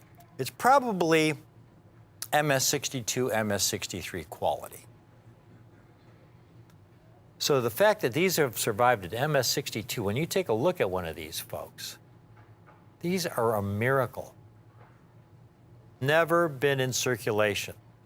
A coin that's never been in circulation grades MS60 and higher. MS meaning mint state. Anything below MS, if it's a grade of 58 or 55, it gets an AU, meaning almost uncirculated. These are mint state, and they're mint state 62, meaning they're uncirculated with very minimal bag marks.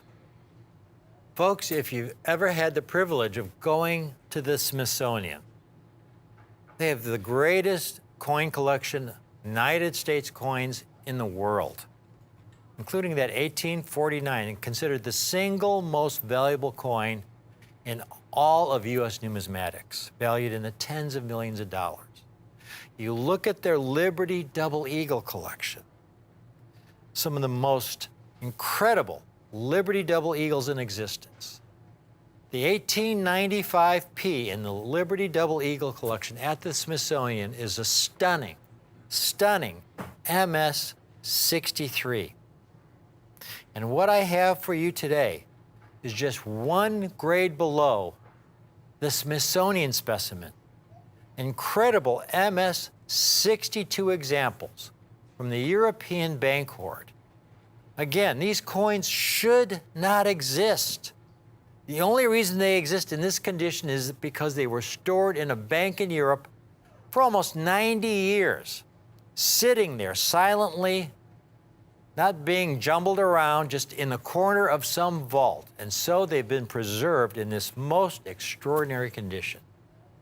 And every coin you see, all the coins we offer here, when it comes to gold, will be graded by either NGC or PCGS, the leading grading services in the world. These grading services guarantee you that the grade of the coin is what it says on the holder. These coins are at the perfect grade with the perfect price point. And the price I have them for you today, folks, this is the good part. Because when we get a deal like this, where we get some good fortune coming our way, and we get a much rarer date for just about the same price as a much more common date, we pass our good fortune on to you. And folks, to get these 1895Ps, among the finest specimens from some bags from the great European bank hoard, this really is a once-in-a-lifetime opportunity. This is much, much rarer date. This is a coin that if we had it at $4,900, you'd be getting a really, really good price. You'd be getting it for the price of a 1904P. And it's an 1895P.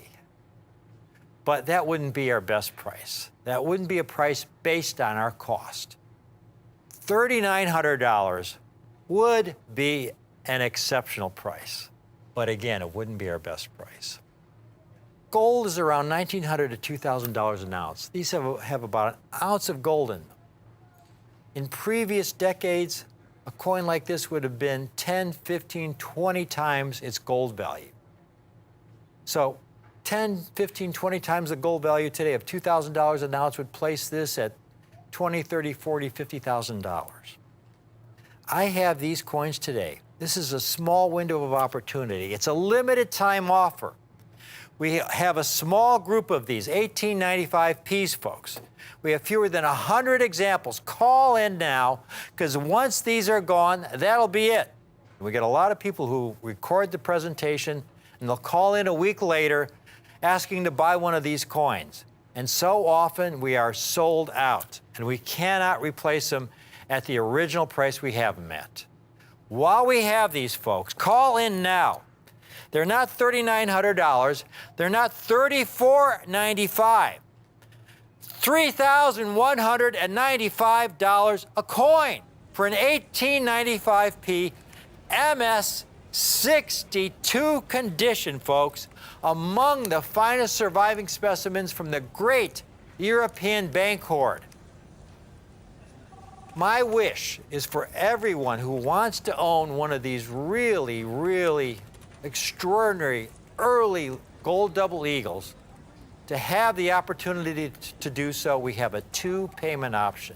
All you have to do is put half down today of $1,597.50, and we'll pull one of these aside and put your name on it and put it in our vault and pay the balance in 30 days. And you'll own an 1895 Liberty Double Eagle, mint state 62, among the finest known. Here, when gold is $1,900 to $2,000 an ounce, you've got the largest gold coin ever struck for commerce by the U.S. Mint pre-1900. So few survivors in mint state condition.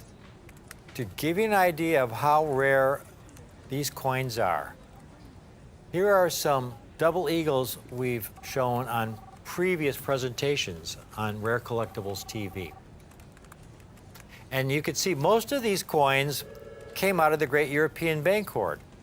And because the St. Gaudens were struck after the Liberty Double Eagles, the St. Gaudens were struck from 1907 to 1933. And the bulk of the double eagles in the European Bancord were of the St. Gaudens series because they were the most recently coined struck.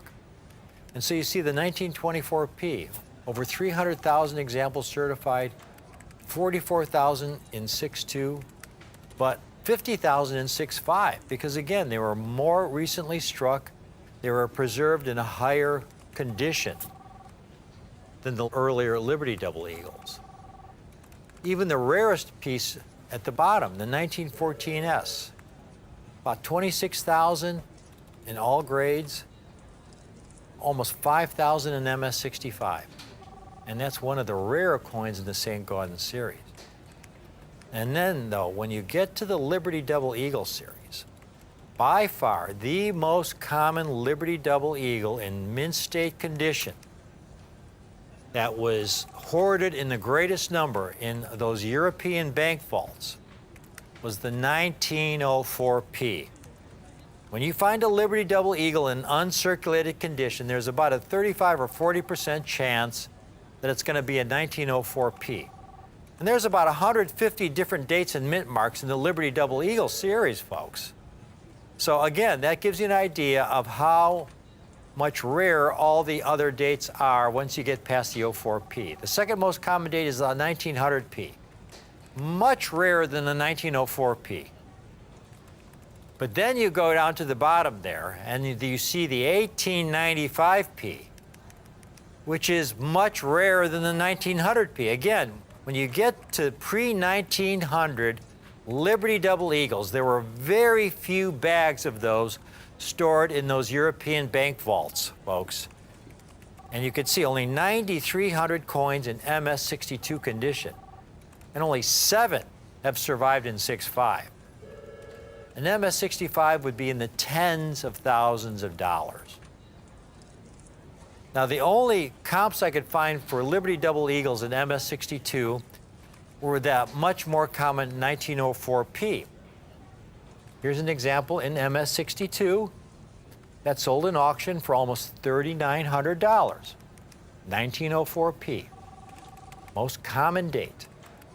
Here's one, a dealer with 100% positive rating, $4,200 for an MS62. Here's another dealer with 100% positive rating, $4,200 for an MS62. Here's another dealer with 100% positive feedback, $5,400 for an MS62. Again, this is the 1904P, by far the most common date.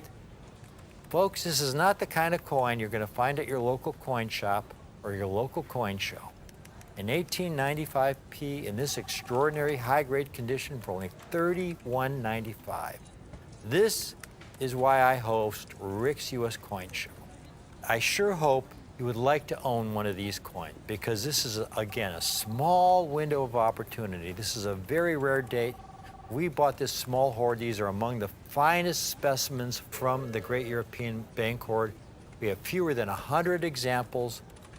Every coin collector or even non-collector, if you've never bought a rare coin in your entire life, a Liberty Double Eagle, especially a rare date pre-1900, in this extraordinary condition, at this kind of price, folks, this is a coin I would hope you'd put away for yourself, your kids, your grandkids. If you've got more than one, get one for each of them. This is a coin you want to keep in your family for the long term. This is a piece of U.S. history. There are so few survivors. And again, pre-1900, you just don't find them in this kind of condition. And for $31.95, folks, what a great value and opportunity it is for all of you watching today. I sincerely hope you take advantage of this opportunity. This is a great, great piece of U.S. history. It's a great numismatic coin of the highest quality at a great, great buy it now price. Thank you for watching.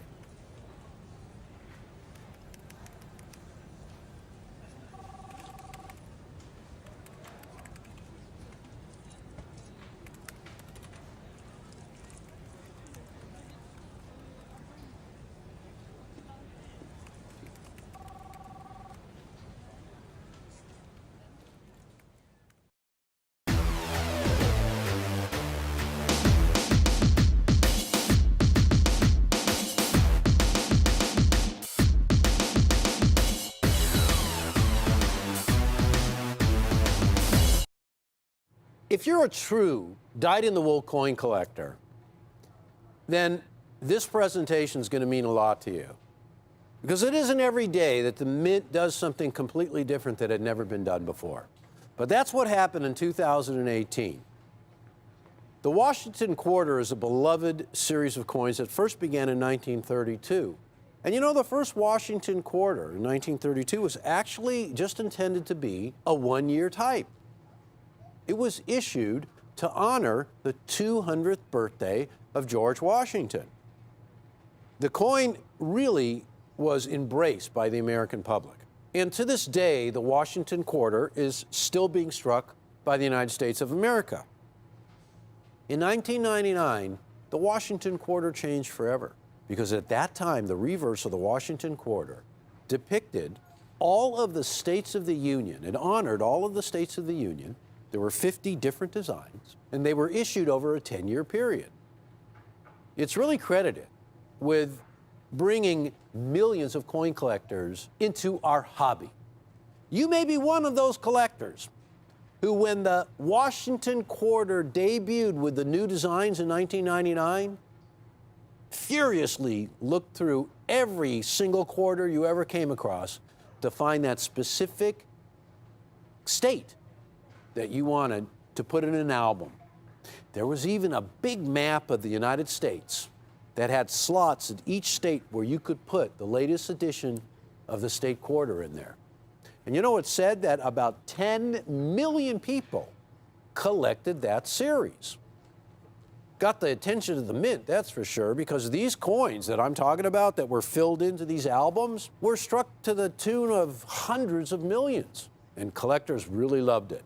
And these collectors began to discover that the U.S. Mint also issued a special quarter every year, and still does, for the collector. And these coins were different than the coins that you would be pulling out of change or getting at the bank. These coins were the coins that were struck especially for the collector. In fact, they were struck with a different methodology than the regular business strikes would be struck. These proof coins would be struck on a hand-operated, slowly operated press with a lot of extra pressure to bring out all of that detail. And the mintages were highly restricted.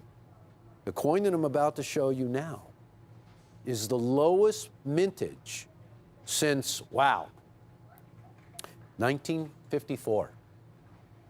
This is the reverse proof Washington Quarter like you've never seen before, because you have never seen a reverse proof Washington Quarter.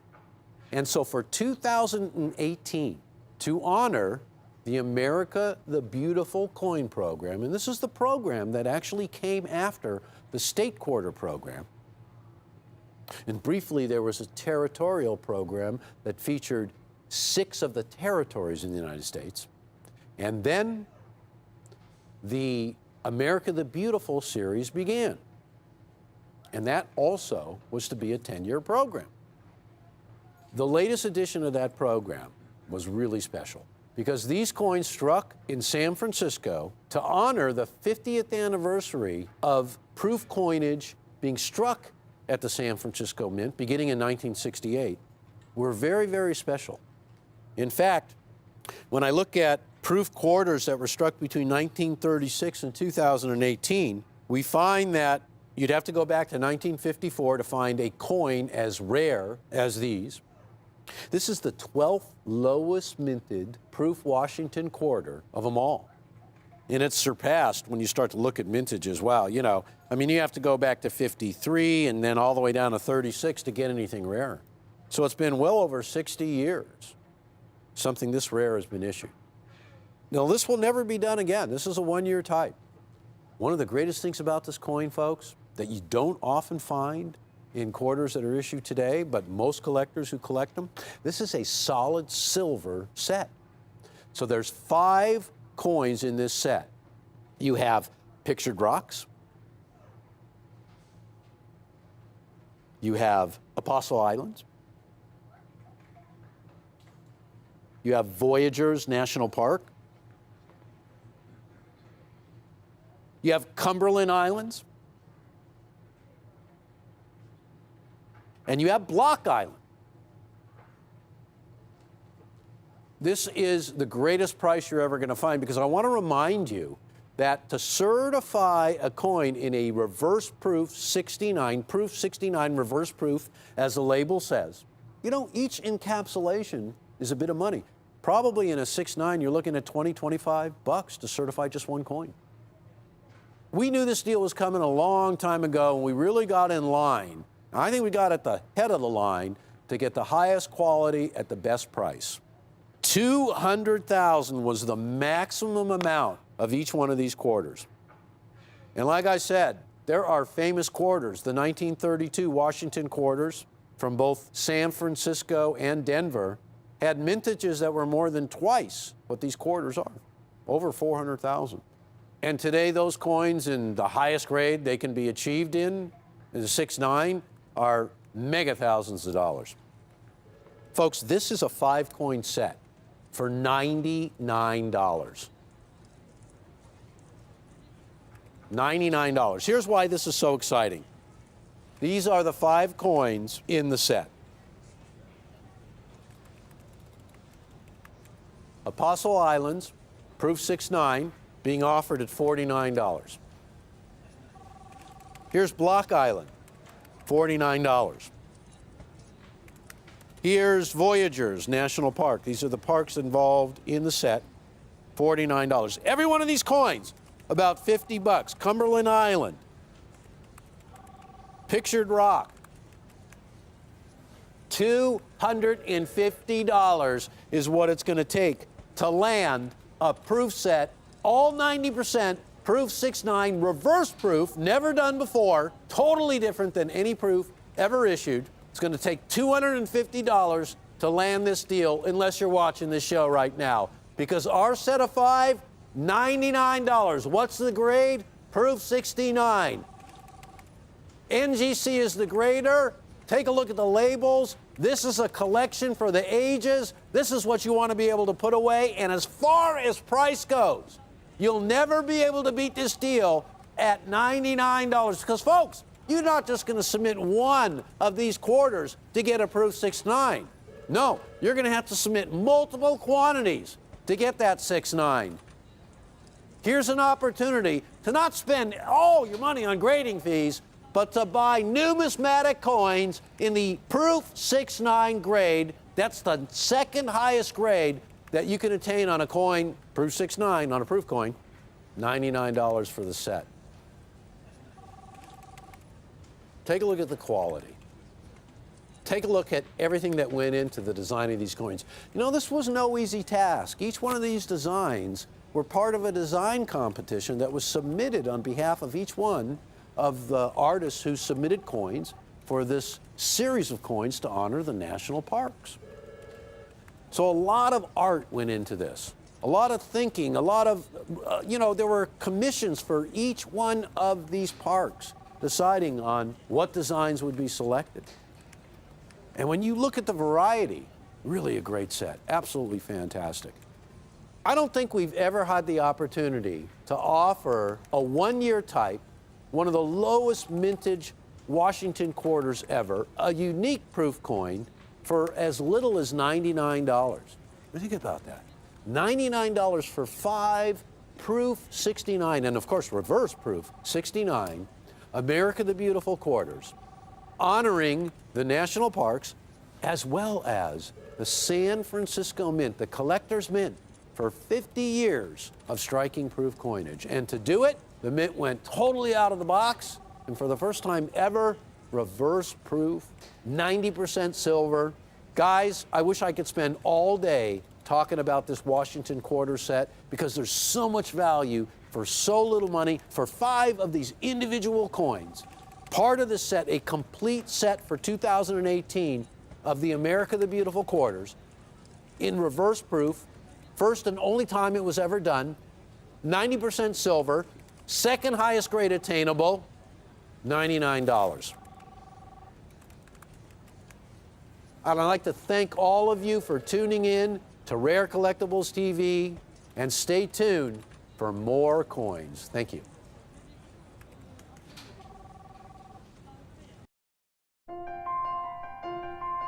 Wishing for coins as that perfect holiday gift? But how will your loved ones know the right coin to get you? Introducing the Private Advisory Coin Team Wish List Program. It's easy. Just call us at the 800 number listed below and we'll compile the perfect list of coins you've been wishing for this holiday season. No socks, no ties, or golf balls this time. When anyone asks what you want for the holidays, have them call us and we can help them pick the perfect coin that fits their budget. And they will have the confidence knowing that their purchase is a gift you will truly love and be grateful for forever. From our numismatic team at Rick's U.S. Coin Show, here's wishing you a happy and joyous holiday.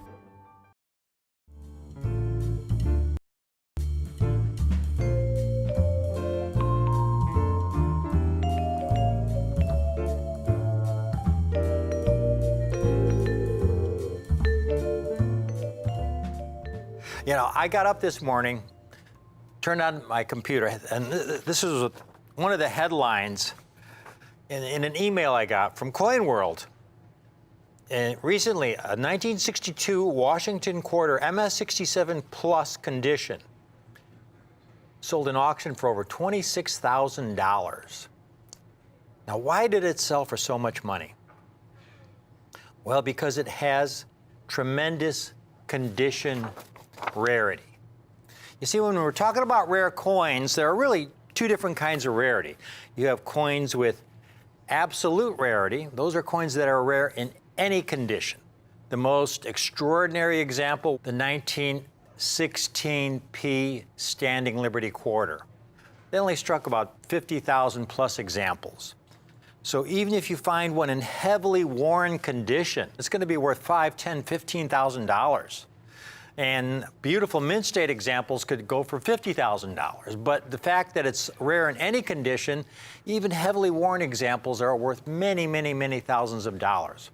Or the 1893 S Morgan dollar. I mean, examples in good condition have sold for $5,000, $10,000.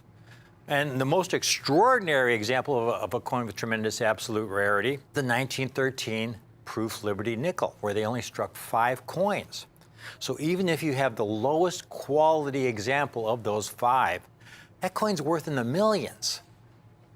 Now, the other kind of rarity that we're really concerned about and focusing on as collectors are coins with what we call condition rarity.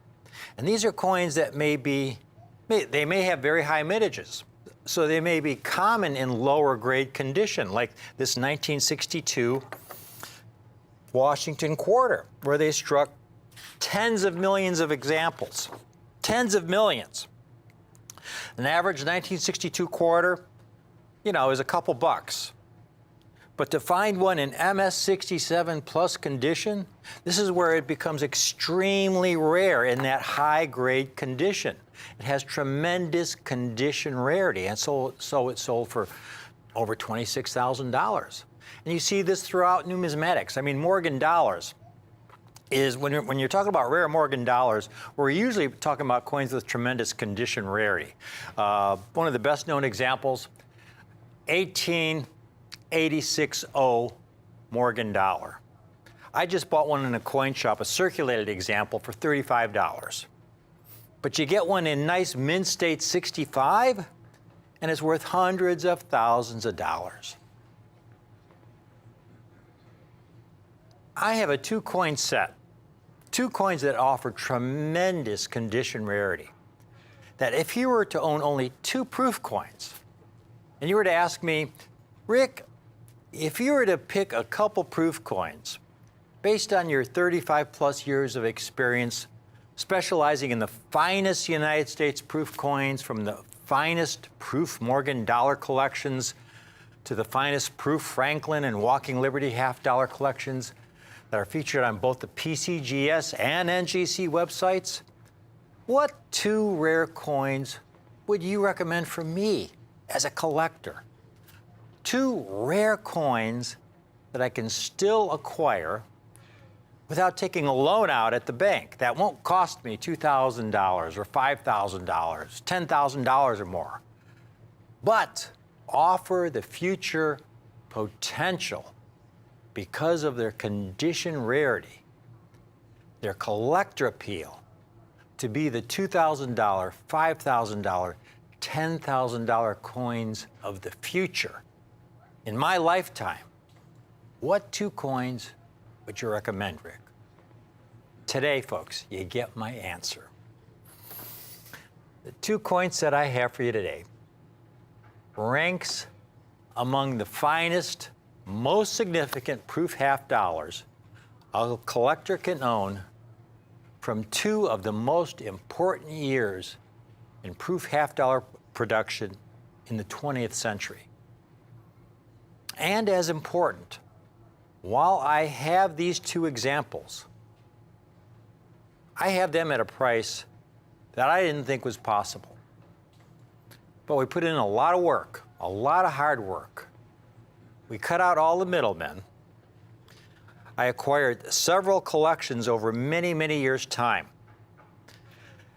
to be able to assemble the small group that I have for you today, folks. The last time I've been able to offer the set you see here today was about 5 years ago. It's taken me that long to put these together.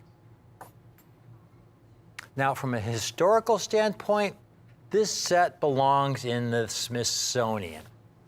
In fact, NGC has gone to the trouble of designing a unique custom holder for this set, using the same materials, the same medical grade plastics and airtight construction that NGC uses to house the Smithsonian collection. And NGC has appropriately titled the set I have for you today as The End of an Era. Now is as good a time as any to show you this set I have, a set I have not been able to offer on any of my shows again for many, many years, folks. I have these sets in the finest possible conditions. I have them in proof 67, proof 68, and I even have a handful of sets in proof 69, which is the highest numerical grade either of these two dates have ever received at NGC. Take a look at the populations of these two coins graded by NGC. I've compared them to some earlier dates in the proof half dollar era, the 1955, 1956, and 1957 Franklin half dollars. In this set, we have the 1963 Franklin and the 1964 Kennedy. And there you can see the populations of these two dates in proof 67 condition, where they're rated around 14,000 of each. But then notice in proof 68 how much rarer the 1963 becomes. It's of a comparable rarity to some of those earlier proof Franklins, even though the mintages of those earlier proof Franklins are much lower. And then in proof 69, the 63 is off the charts, folks. It's extraordinarily rare.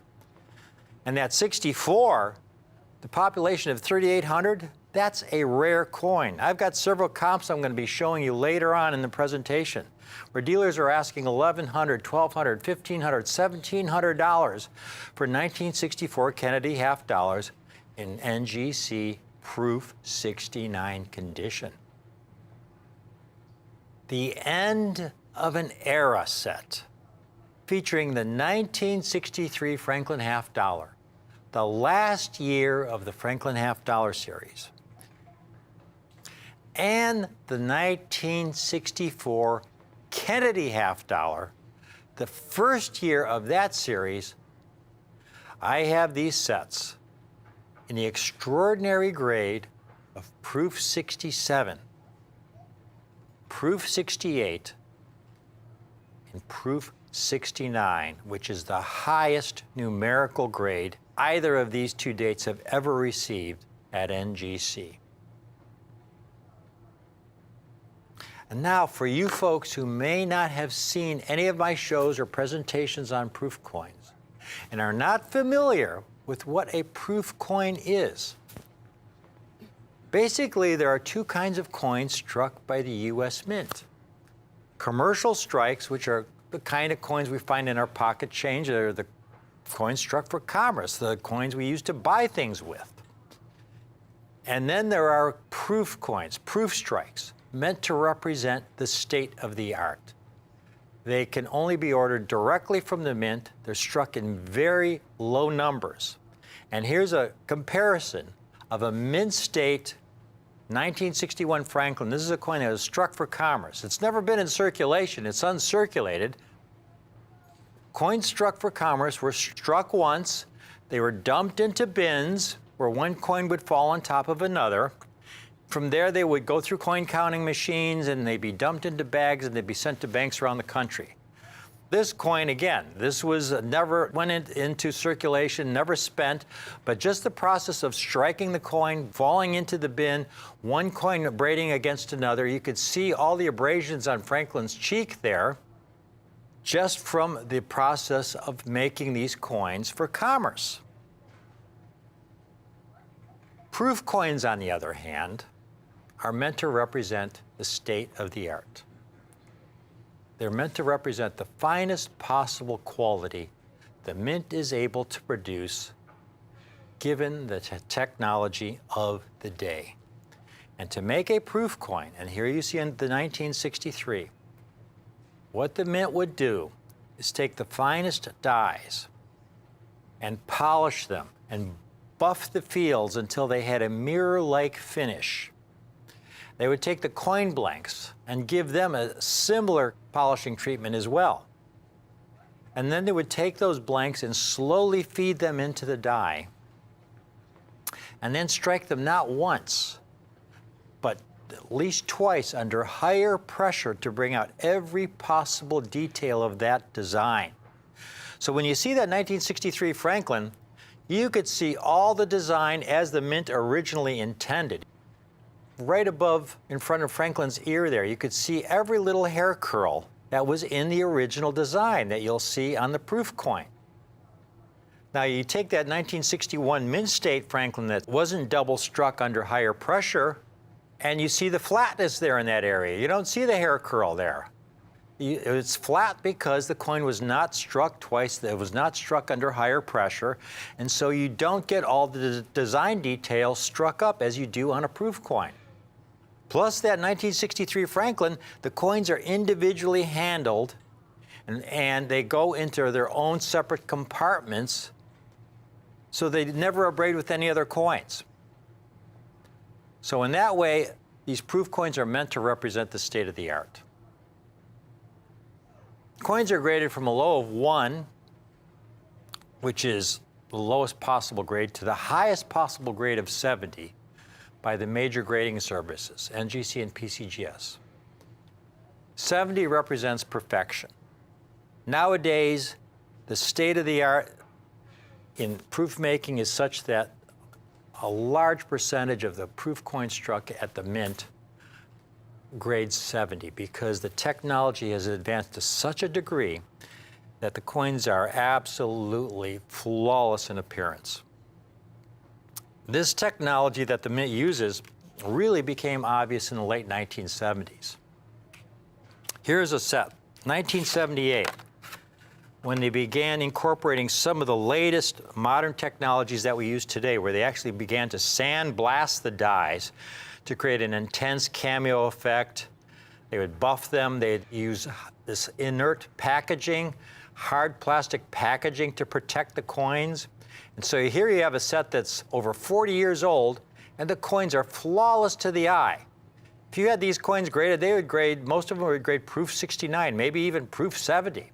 But that's because of the technology used that they began using in the late 1970s. And this is something I write about in all my books on the Franklin and Kennedy half dollars.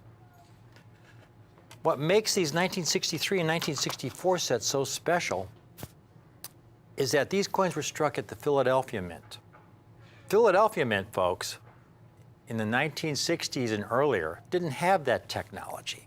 They didn't sandblast the dies. They didn't do any of that. They were actually making proof coins at the Philadelphia Mint pretty much the same way as they had been making them in the 1800s. The technology had not changed that much.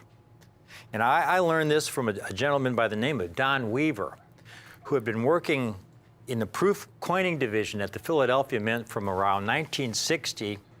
And he started out as a general helper, and he ended up as chief of the coining division. And I had many, many conversations with Don. And he would tell me, you know, Rick, they just did not have the technology back then at the old Philadelphia Mint. It was basically the Stone Age when it came to making proof coins. So when you got your proof set, even though it was meant to represent the state of the art, folks, when you got your set, this is how they came from the U.S. Mint. They didn't come in hard plastic packaging. They came in envelopes, and the coins were housed in cellophane envelopes, each coin in its own compartment. And here you can see, though, the coins have escaped from each of their compartments. So one coin is abrading against another. Okay, that immediately lowers the grade of the coin. I'm going to show you several of these. There's a 1963 set. Now, at first, that looks pretty nice. You know, that looks like a pretty nice set. Here's what we're going to do. I'm going to take that set.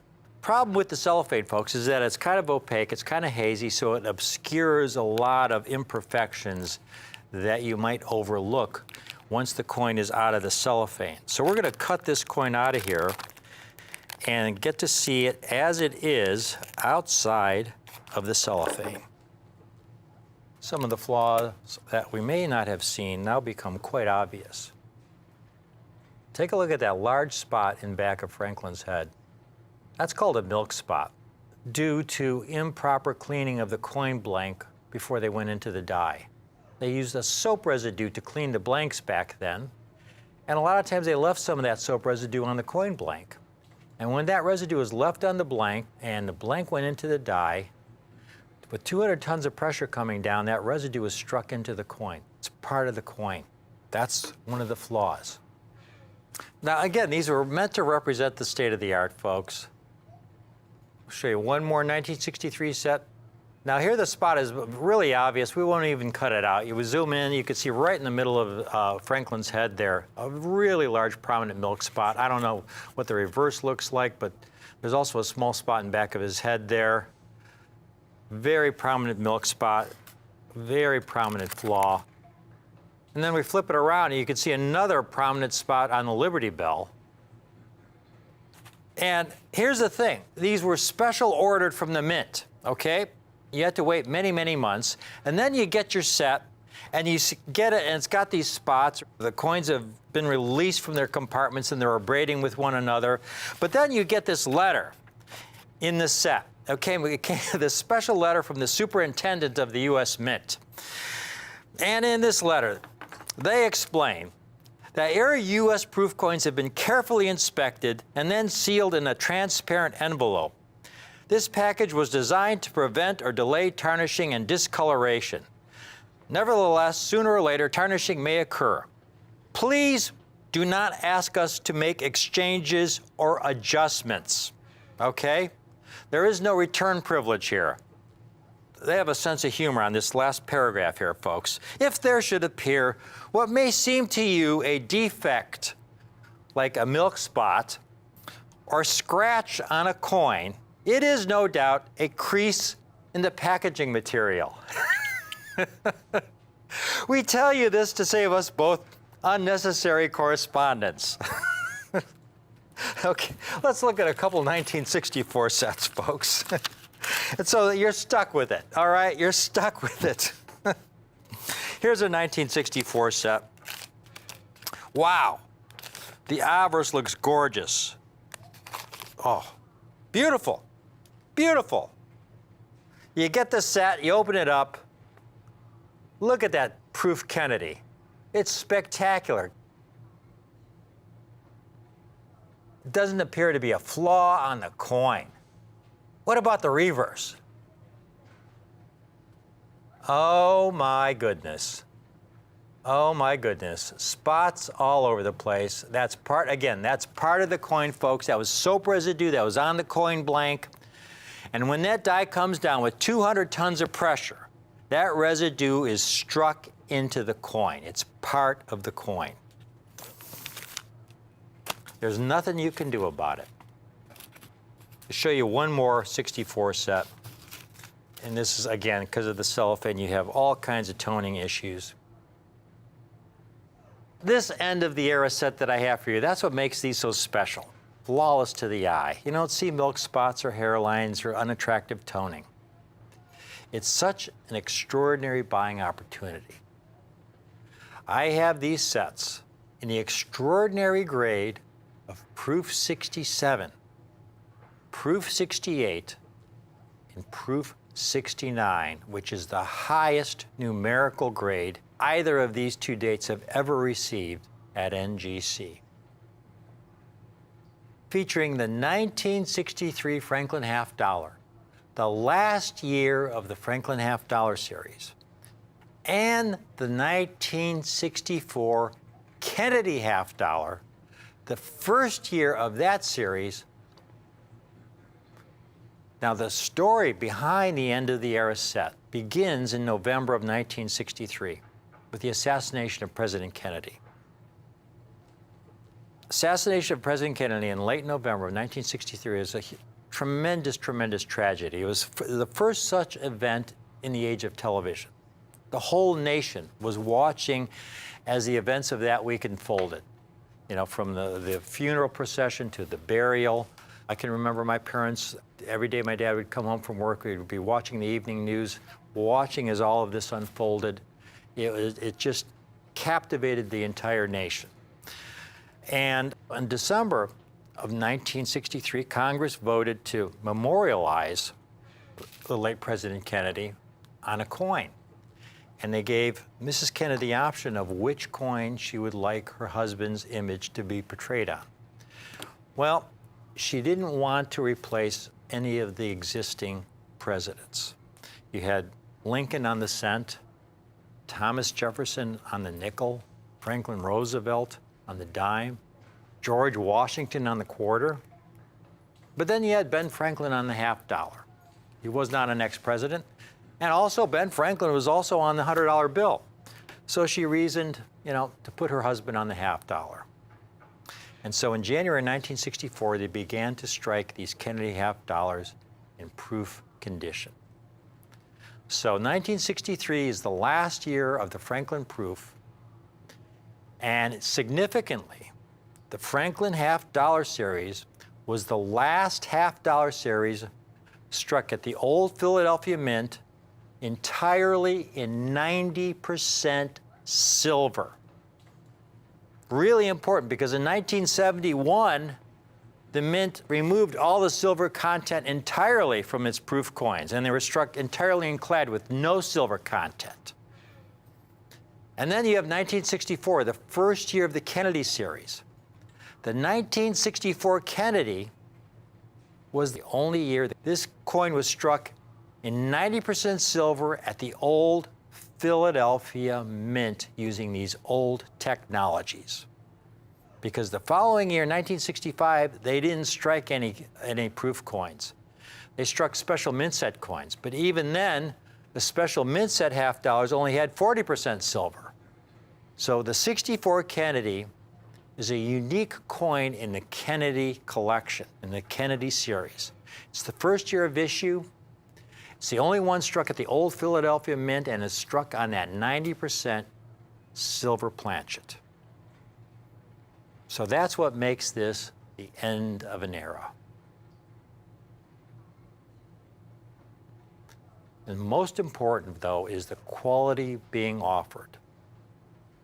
These coins range from Proof 67, which are extraordinary quality, to some Proof 68s, and even a few Proof 69s.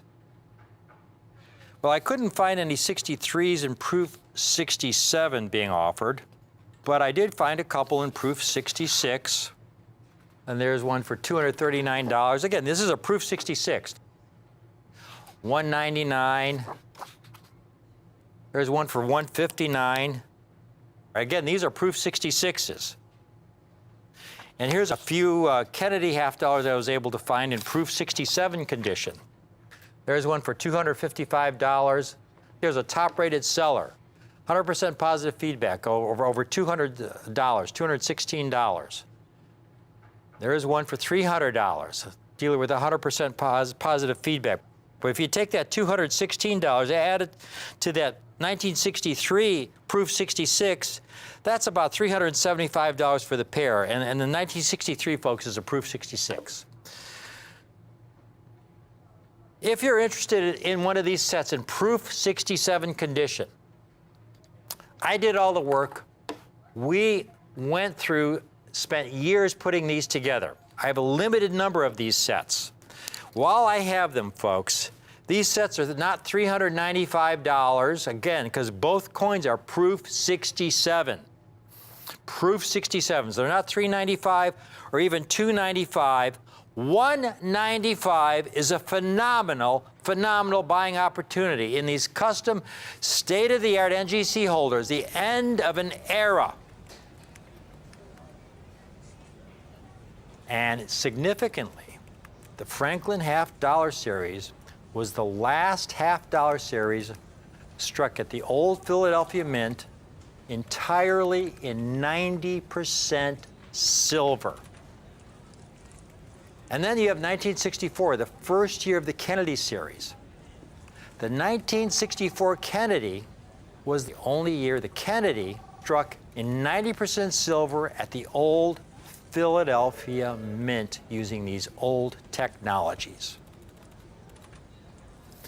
The only set you'll see of Proof 67 in the end of an era NGC holder, because these were the end of an era. The two most important half-dollars you could own from the 20th century. And I have these sets today, while I have them, $129 a set in the extraordinary grade of Proof 67. $129 a set. And if you want to get 5 sets in Proof 67, I am able to offer 5 sets for only $595.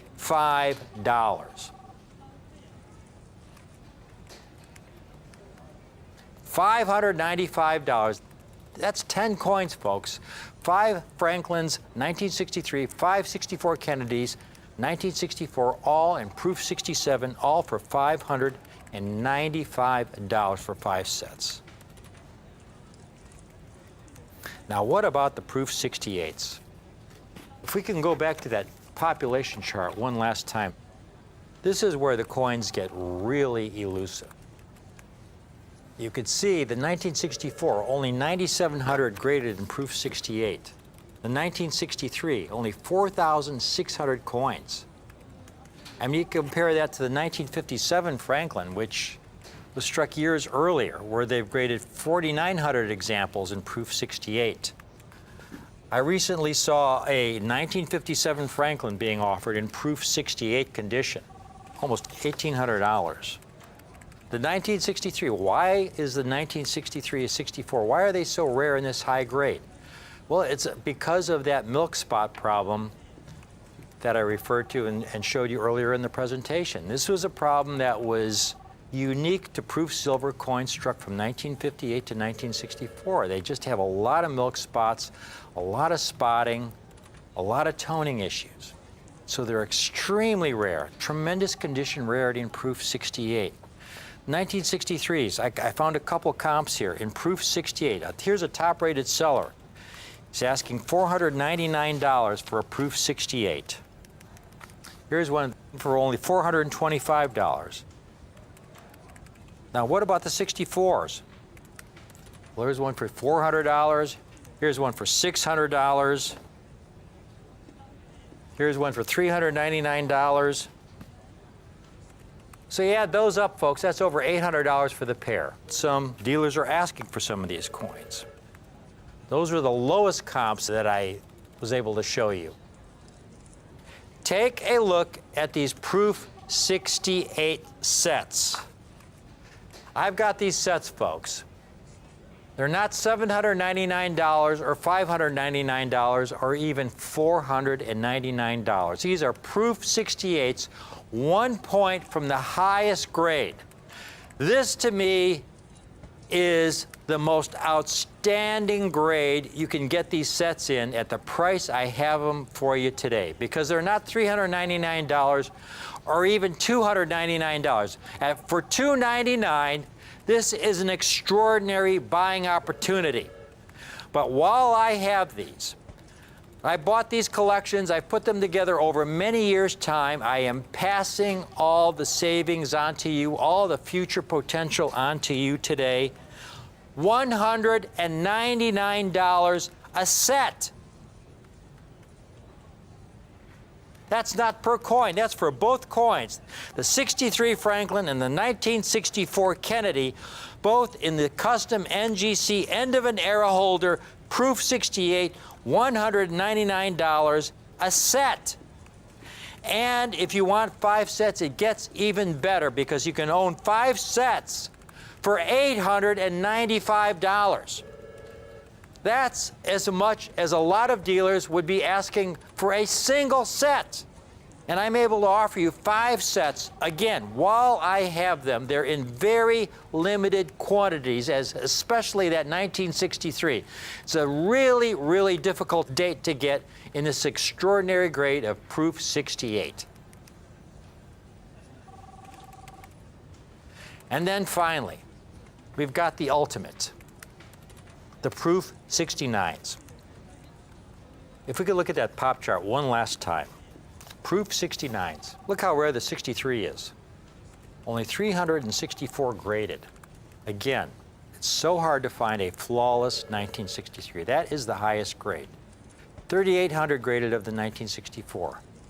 The quality was improved in 1964, that last year where they struck proof coins at the Philadelphia Mint. But still, only 3,800 coins. You compare that to some of those earlier Franklins, like the 1957, 946 graded. That is a rare coin. Here's a 1957 in proof 69 for $1,350. But just the 1964 alone, folks, I found several comps for the 1964 in proof 69 grade. There's one for $1,530. Dealer with 100% positive feedback. Another dealer with 100% positive feedback, $1,440. There's one for, was that $1,600? A dealer with 100% positive feedback. $1,700. Again, a dealer with 100% positive feedback. And that's just the 1964 Kennedy. And the 63 is about 10 times rarer, folks. Call in now. I have a limited number of these sets, folks. I have fewer than 40 of these sets in proof 69 condition. They're not $2,900. They're not $1,900. They're not even $949. Call in now. I have a very limited number, $749. This is a set that I could easily offer for $995 or $1495, and you'd be getting a great, great deal. But again, it's based on my cost. It's not based on what the market will bear. And when I get a great deal, there's nothing I enjoy more than passing the savings on to you. The entire set, only $749. And if you want to get a little position because of the limited quantities, I'm offering only a 3-set special on this, not a 5-set special, but a 3-set special where you can get 3 of these for only $2,095 for 3 sets in proof 69 condition. Now, to recap, if you've just tuned in, again, this is the end of an era featuring the 1963 Franklin Half Dollar, the last year of the Franklin Half Dollar series, and the 1964 Kennedy Half Dollar, the first year of that series, struck at the old Philadelphia Mint. The last half dollar struck a 90% silver planchets using that old technology. Finding these coins in proof 67 condition is extremely difficult. You'll see dealers asking $200–300 a coin for just the 1964 Kennedy. And when I get a great opportunity, this is something we've worked on for many, many years, we pass the savings on to you. So we're offering these sets in Proof 67 for only $129. And if you want to get more than one, if you want to get 5, you can own 5 for only $595. If you want to really, really get maximum numismatic bang for your dollar, the Proof 68 sets are an incredible value. These sets should be $495. At $495, they would be a great, great numismatic opportunity. That's where the market is on Franklin's and Kennedy half dollars of this quality. 1 point from the highest grade. Extremely rare in Proof 68. But again, it's based on my cost. We're passing it all on to you, giving you all the future opportunity. Only $199 while I have these sets in this condition. And you can own 5 for only $895. And finally, the ultimate in Proof 69, which is the highest numerical grade either of these two dates have ever received at NGC.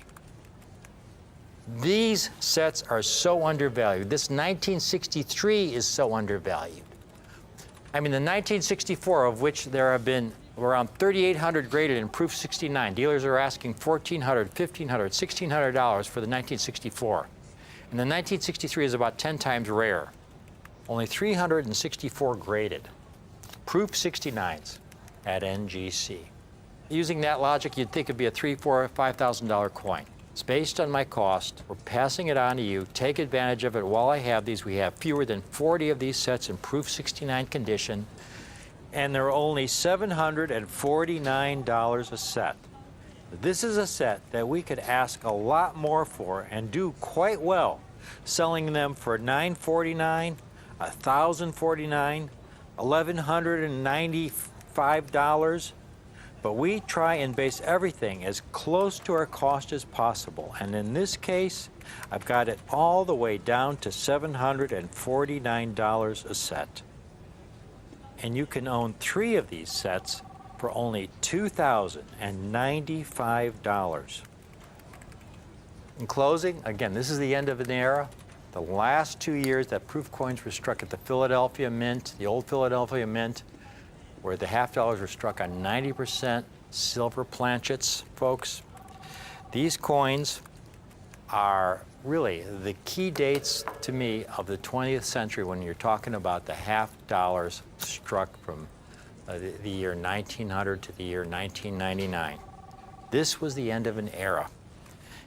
I started with that question. Rick, if you were to pick a couple Proof coins based on your 35 plus years of experience that offered me the greatest future potential, the greatest condition rarity at the lowest possible price, which coins would they be? This is my pick right here.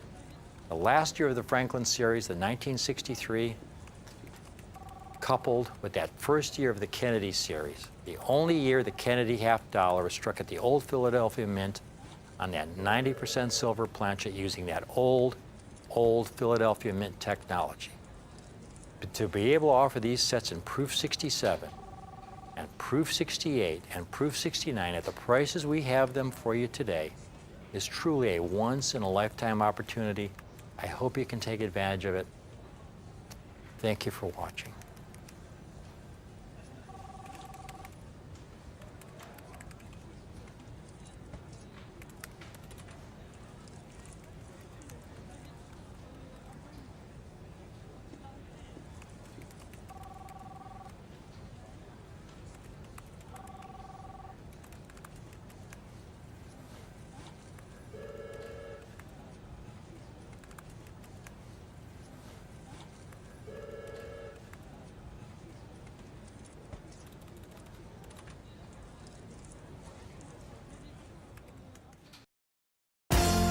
Rick's U.S. Coin Show.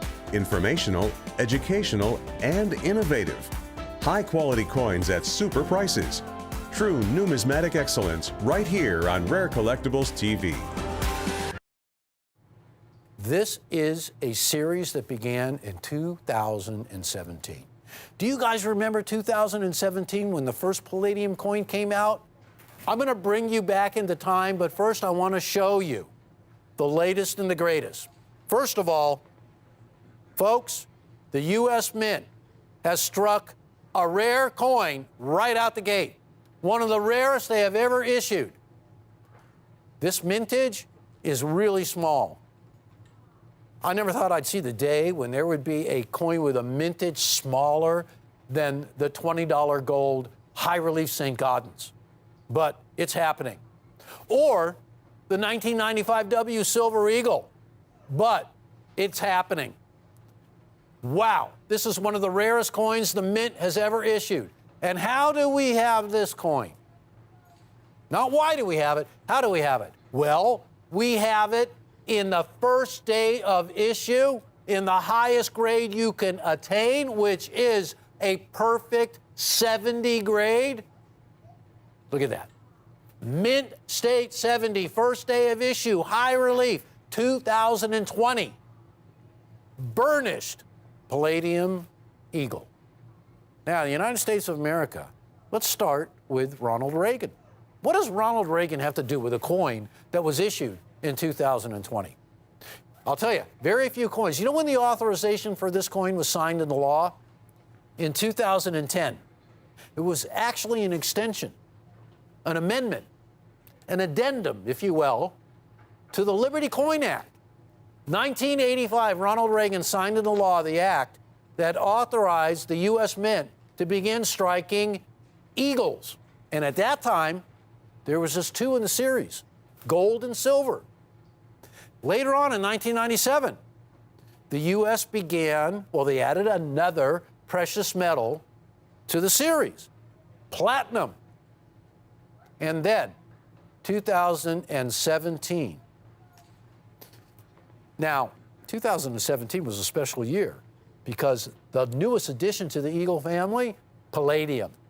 And the design on the coin, Adolph A. Wyman's original designs. Adolph A. Wyman, he was a protege of Augustus St. Gaudens. He was a student of Augustus St. Gaudens. He was a man who was an artistic genius. This coin sold out in one day. Have you heard? It was recently released by the United States Mint. And before the day was even over, they were all gone. Because in 2017, 2018, 2019, and now 2020, it is the lowest mintage of them all.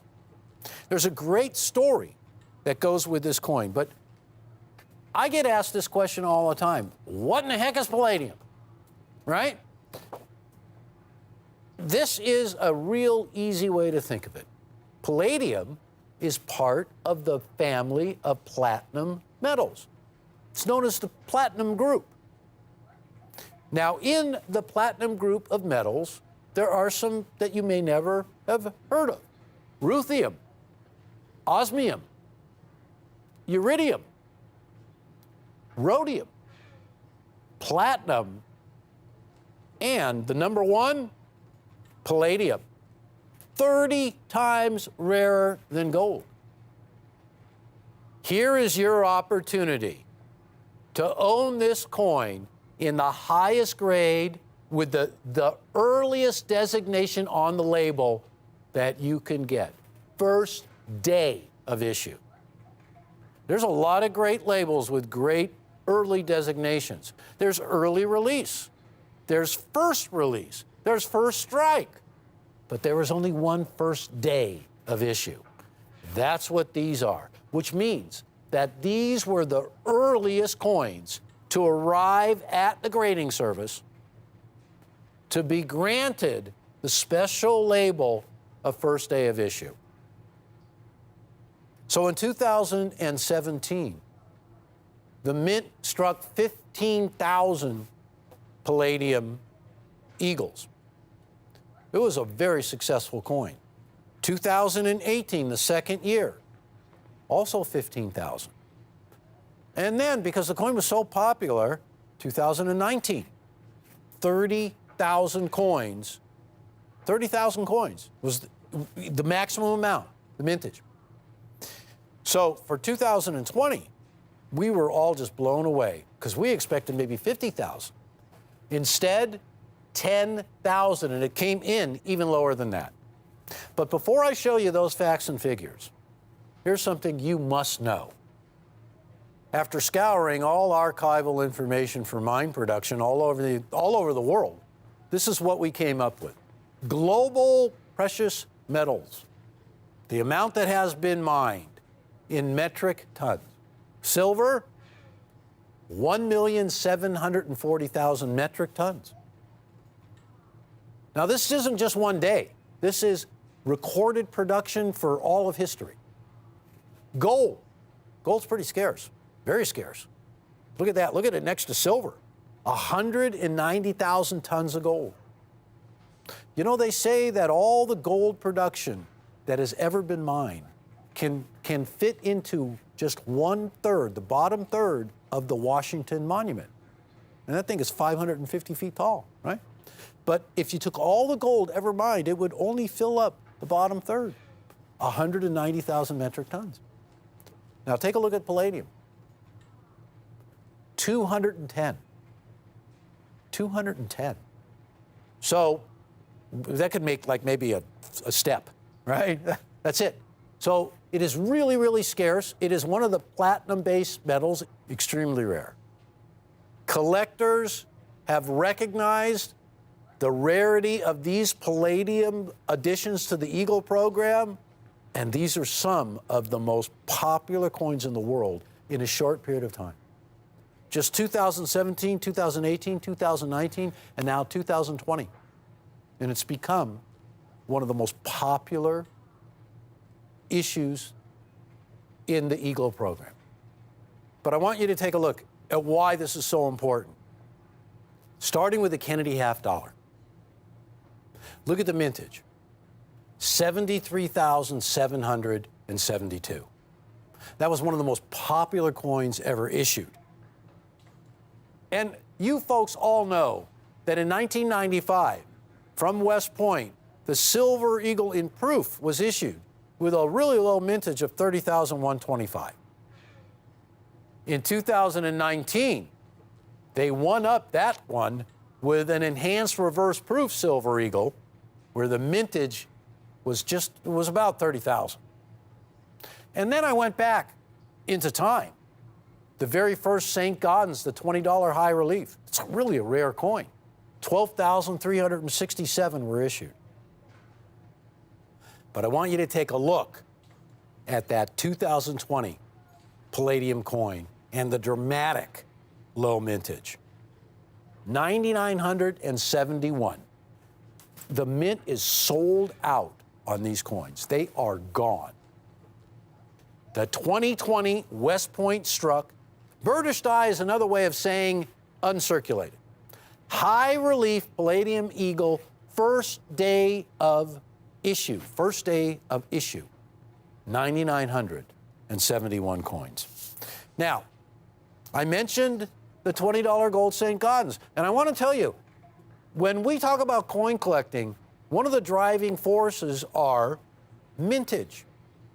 1893S, Morgan dollar. Why is it the king of the Morgan dollars? Well, there were only 100,000 struck. There's no other Morgan with that low mintage. And when it comes to rarity, that's the driving force, because if there are very few minted to begin with, there's going to be hardly any out there, and they won't last as long, and you'll have a hard time getting one if you wait. And that's been proven with the previous issues of the palladium coin, and they were a lot higher in mintage. So, I mentioned the 1907 high relief, higher mintage than the palladium. There's a 6.5, proof 65, $67,000. Here's a 6.4, $30,000. I had mentioned the 1995 proof, the W, mintage of 30,125. It's one of the most popular coins, almost $16,000. And just a mere year or so ago, the Mint came out with an enhanced reverse proof with an even lower mintage, 30,000. 10 grand, 30,000 coins. There's a third fewer of the Palladium coin. That coin is an instant winner. Now, when you couple that with the fact that it's sold out, I mean, in no time whatsoever, that means that how many hundreds of thousands of people wanted one and didn't get one, were disappointed. Almost 8 grand. That's the coin we're talking about. It's the first day of issue. It's a perfect grade. $7,900. The latest Palladium issue sold out in record time at the U.S. Mint. And we are offering this coin pre-delivery. But I can guarantee you that right now at the grading service is a coin for you in a first day of issue. And as soon as we get them here at Rare Collectibles, they will be coming to you. Rare Collectibles TV is pricing this coin at $5,595. And we are splitting the payments into 3 equal payments of $1,865. So when you call up right now, your name is placed on one of the coins. It's put aside for you. You make a payment of $1,865. A month will go by and another payment of $1,865. Finally, one last one, another month goes by, $1,865 again, and that coin that was reserved for you will be coming to you. And I know that when that comes around, nobody's going to have any of these coins. They'll be impossible to get. So in 2010, Congress authorized an addition to the Liberty Coin Act. When the Liberty Coin Act was written in 1985, its main purpose actually was to authorize the striking of the Statue of Liberty commemorative coin series, which was to be issued in 1986, and it was signed by Ronald Reagan. Well, there was a little addendum to that bill. The second part of the bill authorized the striking of the American Eagle coin program, which began with the gold and the silver. Later on in 1997, as I said earlier, an addition of the platinum was made to the bill. So the government was authorized to strike eagles in platinum. And then finally, in 2010, the palladium. Now you may ask yourself, why? Was the law signed in 2010 and the first coins didn't appear until 2017? And I'll tell you why.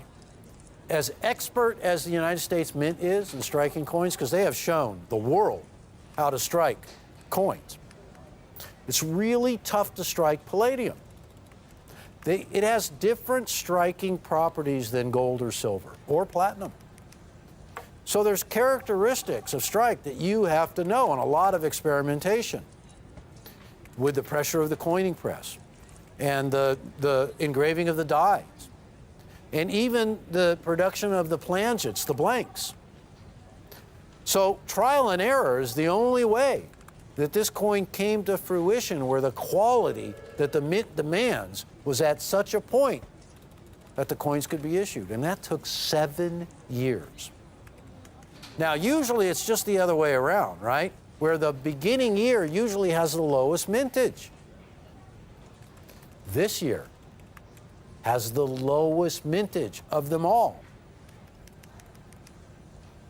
Now, something else that is very, very amazing about this coin.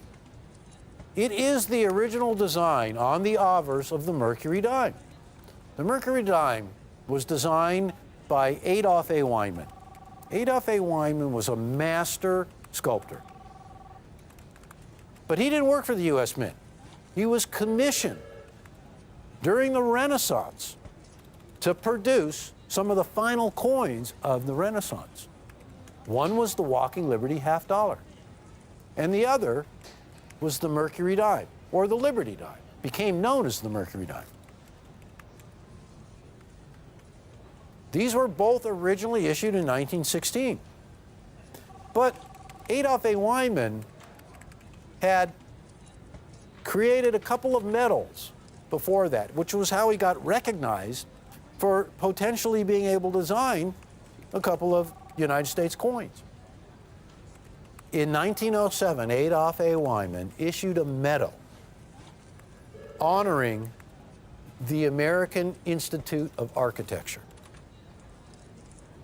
And this medal featured on its reverse an amazing representation of the American bald eagle. Actually, a version of it ended up on the reverse of the Walking Liberty half dollar. This coin is a unique interpretation of Adolf A. Wyman's design of the Mercury dime on its obverse.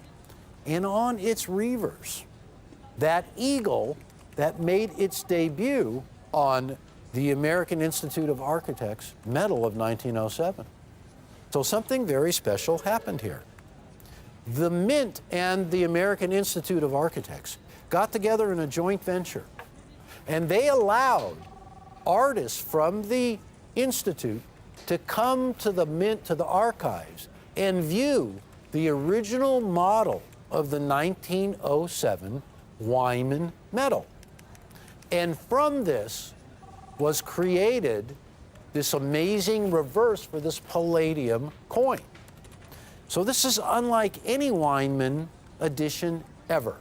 It features the design of the Mercury dime on its obverse, but it features on a legal tender coin that design that came from a bronze medal that Wyman created in 1907. And it's so faithful to the original design because it was taken from the exact plaster, from the model that was used to create that original design. So, a unique legal tender coin has been issued. One of the greatest things about the palladium issue is that it has a unique design on its obverse and reverse when you couple it together. Never been anything like it before. I want to show you how the mintages stand right now for the previous years. So for a new issue in a precious metal that most people are unfamiliar with, look how it has been embraced. In 2017, it was a sellout. In 2018, a virtual sellout. The mintage was 15,000. In 2019, the cap on the mintage, 30,000. And I will tell you this, that coin will reach its 30,000 mintage. There's no doubt about it, especially since this one had a strict limit of no more than 10,000, and it sold out immediately. I know that's going to bring people to the previous year, but there will only be one 2020. And I think it's a reason really that it's such a low mintage was the circumstances that the Mint is working under right now, where they have very, very limited crew, and their hours are highly constricted, and their quantities of coins are really being limited. So this is unheard of. There's actually less than 10,000. The maximum for this coin was 10,000. And when you look at the history of American coinage, it is a lower mintage in a really, really special precious metal. It's a lower mintage than some of the greatest American rarities, both old and new. It's easy to see why this coin is so sought after. Now here's the thing. First day of issue goes by like that. The opportunity to get a first day of issue, if you're not taking advantage of it right now, is so fleeting. If you want the best thing in the highest grade, something so unique, less than $5,600, $5,595. And we're splitting the payments into 3 payments. So that is going to make it a lot easier. This is a first day of issue. ultimate grade for this coin. There is no higher or rarer example of this coin that you can attain. And because of that, that's a very fleeting opportunity. There is so little palladium on the face of the earth that it really is considered a rare earth mineral. And because of that, there are nations all around the world who want palladium because it has applications that go far beyond coins. It's vital to many industries. And there's a limited amount of coins that have been issued. Now, this is a big coin. And it also gives you an opportunity to see the obverse of the Mercury dime as Adolf A. Wyman saw it when he was sculpting it. Because when he was creating this design, he was working on sketches that were large. He was working on a plaster model that was large. So the detail that he imparted to this design, you don't see on a little Mercury dime. But when you see this coin, big as life on a full 1 ounce version, you see versions that you will never see on previous issues. High relief. Now, what does high relief mean? Well, high relief means that the coin is struck not just 2 times, but as many strikings as it takes to lift the detail of the design off the surface of the coin dramatically, where the pressure is so great that the design and the striking so intense that the design has detail on it that can only be described as high relief. In the whole history of the United States of America, whenever a high relief coin is offered, think about it. In 2014, there were special releases, 4 of them, in silver, of Kennedy half dollars that were all high reliefs. Those coins are long gone and so sought after because you see the design like you have never seen it before. And here's an opportunity to see a design on an American coin as the artist saw it when he was sculpting it, something that never happens until this coin, until this series. So that is the latest issue of one of the rarest metals. Have you ever imagined that you would own a coin that is so many times rarer than gold? You just won't believe it. So folks, remember this. Throughout all of history, there hasn't been that much silver when you look at metric tons. There certainly hasn't been a lot of gold. And then when you look at palladium, you think there's a typo. There's got to be an error. It is such a small amount. How we were able to get coins, wow, just amazing. The latest palladium issues sold out in record time at the U.S. Mint. And we are offering this coin pre-delivery. But I can guarantee you that right now at the grading service is a coin for you in a first day of issue. And as soon as we get them here at Rare Collectibles, they will be coming to you. But ladies and gentlemen, don't forget, very few issues sell out as quickly as this one did, and hardly any of the 10,000 coins are going to be designated as first day of issue, but I can guarantee you, yours will. So you're going to get the ultimate, and I think I need to wrap this presentation up, and I hope I covered all the bases. And if I haven't, let me just describe it with 3 last words. Rare, rarer, rarest. That's the way it is.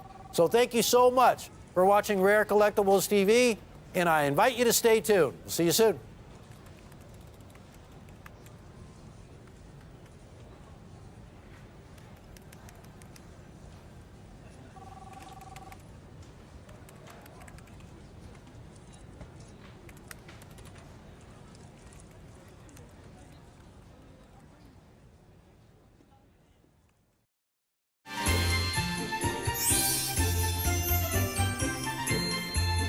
from our family here at Rick's U.S. Coins, happy holidays.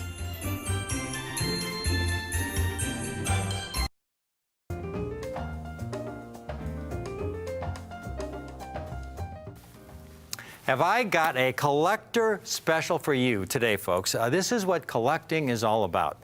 This is my area of specialty. I've specialized in these coins since the early 1980s. My first book was on cameo and brilliant proof coinage. That was published in late 1991.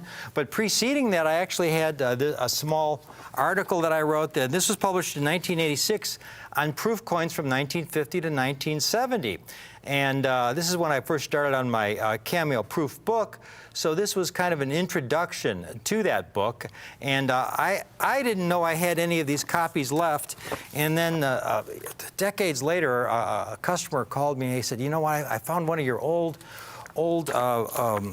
analysis of proof coins that I had in a stack of papers, and he sent it to me. And I said, wow, I really appreciate that, because I had completely forgotten about it. So I made some copies, but it's great because everything I talked about back 30 years ago has really come to fruition, folks. I mean, I looked recent auction, and they happen to have some Franklin halves in this auction. Let's see where I put those. Here they are. Record prices. Okay, now we're talking about proof coins from 1950 to 1970. Because this era, they all share very common characteristics. They had the same exact mintages. The production technologies were the same. They used the same packaging. So what applies to the half dollars also applies to the quarters, dimes, nickels, and cents from this era. And proof Franklin halves, record prices, folks. Here's a 1950. In proof 65 deep cameo, that sold for almost $45,000. This is an auction. Okay, this is the hammer price, with the commission. Now that almost doubles the value of the last example I had sold, $45,000. Here's a 51 Franklin. 51. The highest price to date for any Franklin in auction. It's bumping up on six figures, folks, over $82,000. There will come a day not too distant future when we'll see a six-figure proof Franklin. I'm just going to bore you with one more.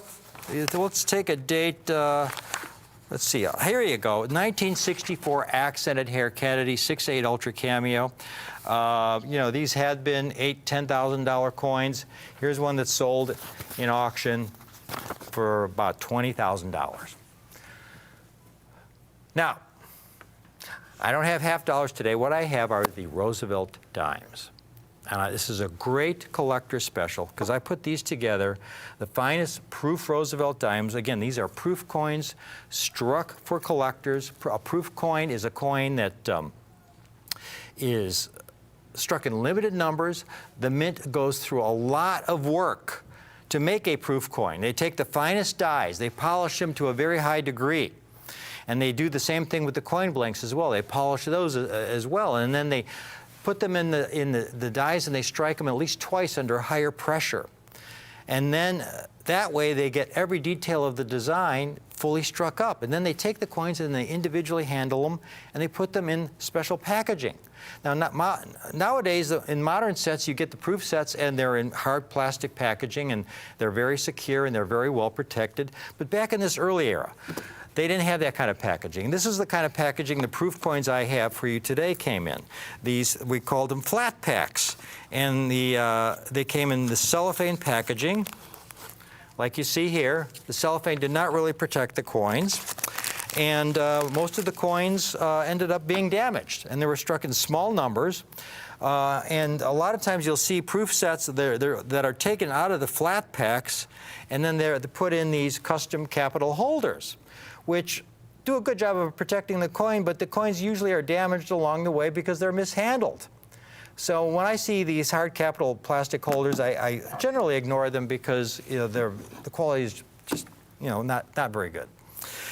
So what I have for you today are some of the finest proof Roosevelt dimes in proof 67 condition.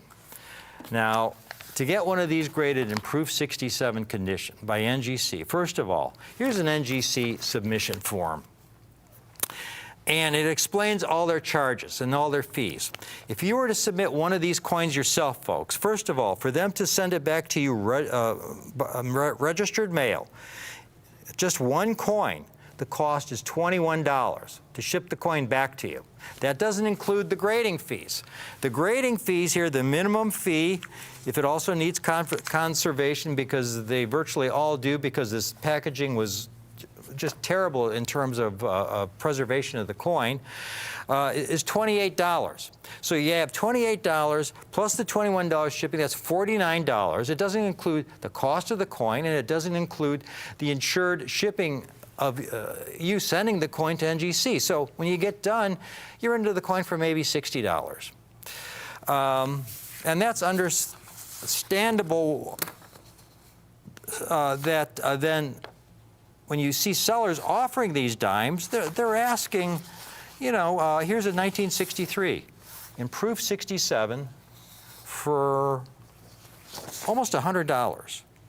Well, you figure, well, if his cost is $60, that seems like a reasonable price. On the other hand, here's a 1962 for only $45, which is a great price. Really great price. Here's what I've got for you folks today. Okay, I am a specialist in these coins. I have the opportunity to go through literally hundreds and thousands of proof coins. I get sets shipped to me. We go through every single one. We submit them to NGC, and because of all the work we do, we get some very good grading fees. I mean, some good treatment from NGC. So we are able to offer you the best possible quality at the lowest possible price. My collector special today, take a look at the top row. Folks, I've got a proof Roosevelt dime collection in proof 67. We're starting with the 1964 because that's the last date the Roosevelt dime was struck on a 90% silver planchet at the Philadelphia Mint.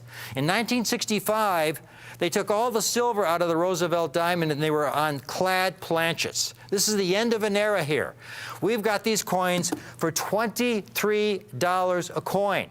$23 a coin if you want one of these. Now, I do have a limit of, if you just want an individual coin of any of these dates, there's a limit of one per customer, because I can't have somebody calling in and ordering 50 64 dimes and then we'd be out of them. We can't make any sets. If you want a second coin, we guarantee you a different date. You can get the 1963, also for only $23. If you want a third coin, you can get the 1962, also only $23 as the third coin. And finally, if you want a fourth coin, you can get a look at that, coin is absolutely mirrored finish, struck from highly polished dies, no milk spots, no haze, absolutely pristine as the day it was struck. And then if you want a fourth coin, it will get you the 1961. The 1961, also only $23.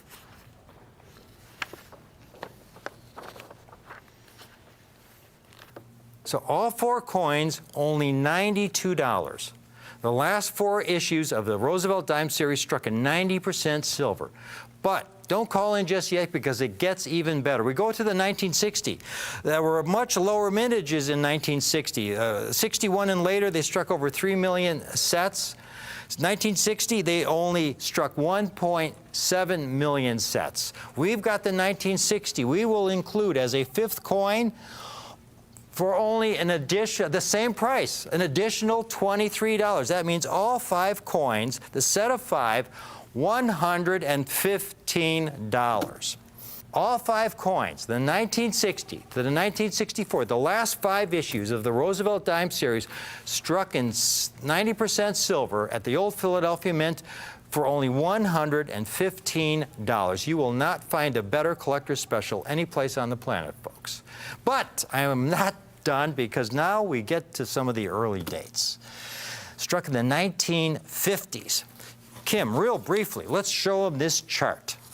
We get into the 1950s and the mintages shrink significantly, folks, because again, in the 1950s, coin collecting was something that most Americans couldn't afford. I mean, we had just come out of World War II. There were a lot of young families. They may have wanted to collect coins, but they couldn't afford it. You saw that change in the late 50s, early 60s, as we had this growing affluence of the middle class, and all of a sudden, 1961, over 3 million orders for U.S. proof sets.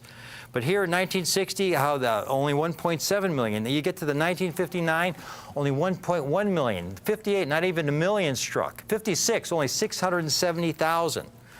So they get considerably rare in these early dates. And I have here for you, we'll take a look at the 1956, 57, 58, and the 59 that you see there. Much tougher dates with mintages, some of them well under 1 million coins. You have sellers offering these coins on eBay for $50, $60, $70. Here's a 55 for $55. Here's a 58 for $55. Here's a 59 for $62. They're generally $50 to $70 a coin. But I've got the entire 9-coin set for only $207. So you got the set of 9 from the 1956 to the 1964, all 9 coins, NGC Proof 67 for $23 a coin, $207 for all 9 coins. Now that is a collector special that no one on this planet can beat except me, because I'm not done yet. I've got one more coin, and it's the rarest of all. Kim, can we go back to that chart? The 1955, with a mintage about half of the 1956. Total mintage, 378,000 struck, only 1,400 graded in 6.7. Folks, nowadays when you look for 1955 proof sets, you go into coin shops, you go to coin shows, they're usually in these plastic cases. And they're hazy, and they're unattractive, and they've been mishandled, and virtually all of the 1955 surviving today, you'll find in these capital holders. I never give them a second look. They're just below par, below average quality. They're not gem quality.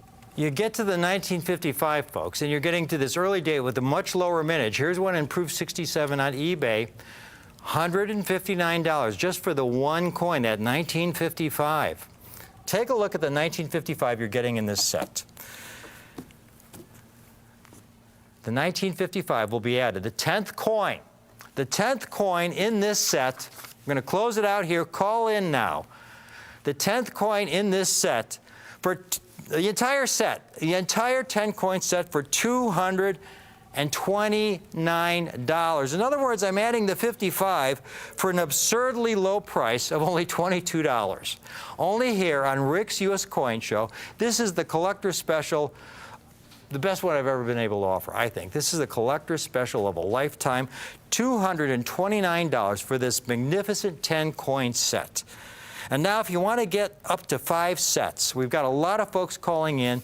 If you want to get 5 sets, I will offer you 5 sets for $1,095. 5 of these sets, that's 50 coins, 50 Proof 67, spot-free, haze-free, personally selected by me, Roosevelt dimes, the last 10 years of the 90% silver Roosevelt dimes for only $1,095. Wrapping it all up, again, if you want to start with just one date, we can offer you any of those last 4 years of the series, the 61, the 62, 63, or 64. They're only $23 a coin. If that's all you can swing, you get one of the most beautiful Roosevelt dimes for only $23. But if you could swing that entire set, folks, that we have here today, it's only $229, and that includes all the rarer dates, the 1955, the 56, the 57, 58, 59, for only $229, or 5 sets for only $1,095. That's 5 sets for only $1,095. That's $219 a set. I hope you can take advantage of this incredible collector special You know, this is the kind of opportunity I just love to put together for collectors, because you get so much eye appeal, so much quality, so much rarity for so few numismatic dollars. We did all the work. We selected the very, very finest proof Roosevelt dimes. There are no middlemen here. We did all the work. And that's the only way I can offer you a set like this at these kinds of prices. So take advantage of it. If you're a collector that likes a great deal, get the 5-set special. It's only $219 for a set for the 5-set special. Thanks for watching this presentation, but please stay tuned, because I got a very nice follow-up on this group of Roosevelt dimes.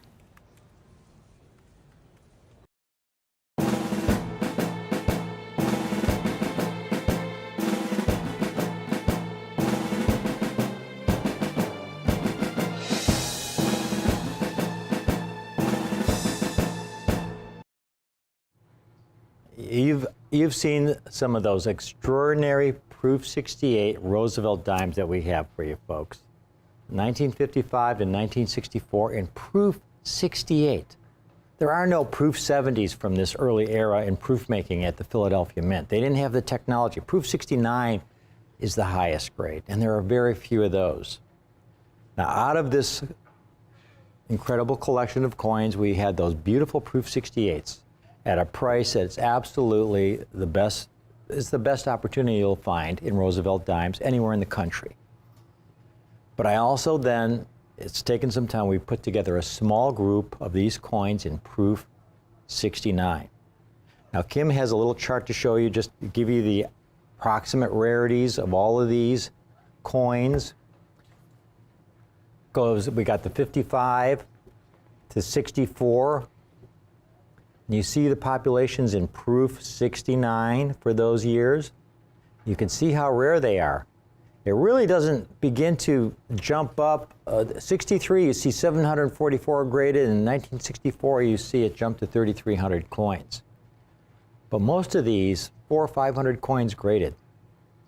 I've got the complete set. We have a handful of these. This has got to be a short presentation because, again, I don't have very many of these sets. But every coin in the highest grade, beginning with the 1955, take a look at this set. Folks, I've got a limited number of these sets. That's the bad news, because I don't have very many. That's not so good news. But the really good news is that I have this entire set that you're looking at. The last 10 years of the Philadelphia Mint. Kim, is it this? Would you say $79.50 a coin? Is it, you know, for the highest grade?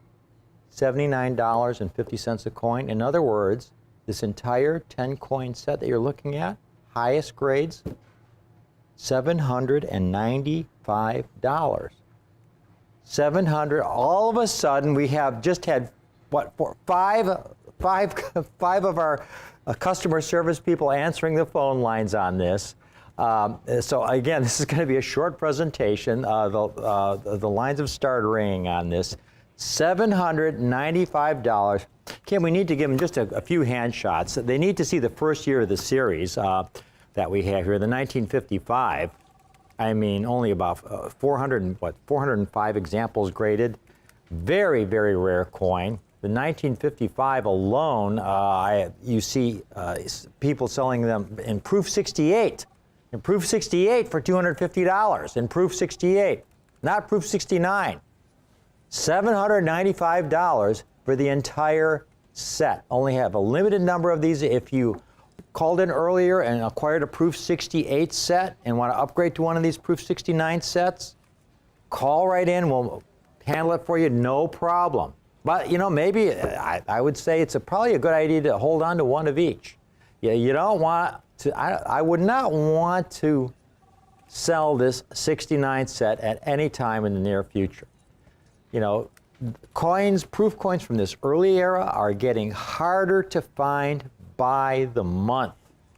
And you're talking about the early era when these coins were struck at the old Philadelphia Mint in proof condition. These are the last of the 90% silver Roosevelt dimes struck at the old Philadelphia Mint when they made proof coins what I call the old-fashioned way, where they basically used technologies that were carried over from the 1800s, and when the packaging by modern standards was really substandard.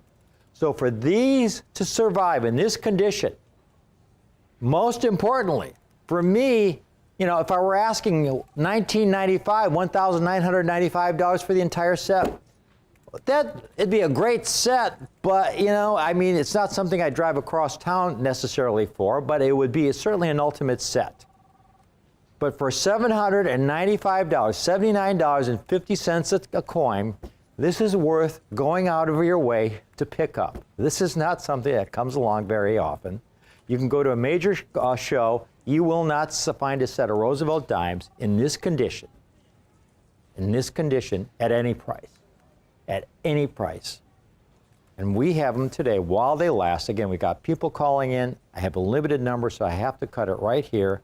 The entire set for only $795. The last of the proof Roosevelt dimes struck at 90% silver at the Old Philadelphia Mint. Extraordinary collector's special to be able to offer these Roosevelt dimes in proof 69 for $79.50, folks. $795 for the complete set. You know, this is the kind of offers we have where we get so many dealers calling in to buy these sets at these prices. Because again, we buy the collections ourselves, we do all the work, we look at the thousands and thousands of coins, all the hairline coins, all the spotted coins, to cherry pick that occasional diamond in the rough, to get it graded, so we can offer you these kinds of deals. It's a lot of work, but that's what we love to do. We're collectors, and it's a real joy to be able to offer this kind of eye appeal, quality, and rarity in this Proof Roosevelt Dime Series for this extraordinary, extraordinary price, $795. Thank you for watching.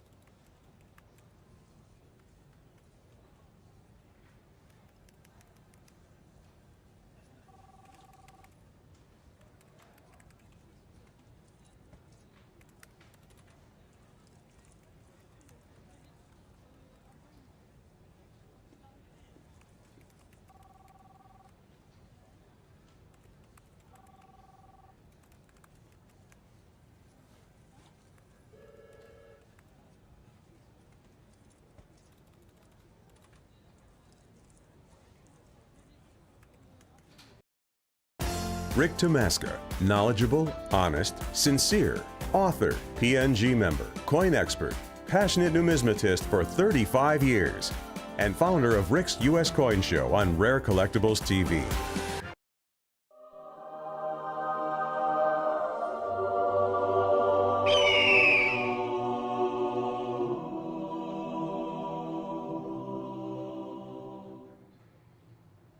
Welcome back to Rick's U.S. Coin Show, and I have got an extraordinary small collection set of proof Roosevelt dimes in finest known condition from 1984 through 1999. Now, what's really important to understand is that when you get into the later years in proof making at the U.S. Mint, the quality of the proofs being struck and the packaging and storage materials really improved dramatically. So when you get into the late 1990s, 2000s and beyond, like nowadays, most of the proofs struck at the U.S. Mint are flawless proof 70 coins. In the earlier years, especially pre-1990, this was not the case, folks.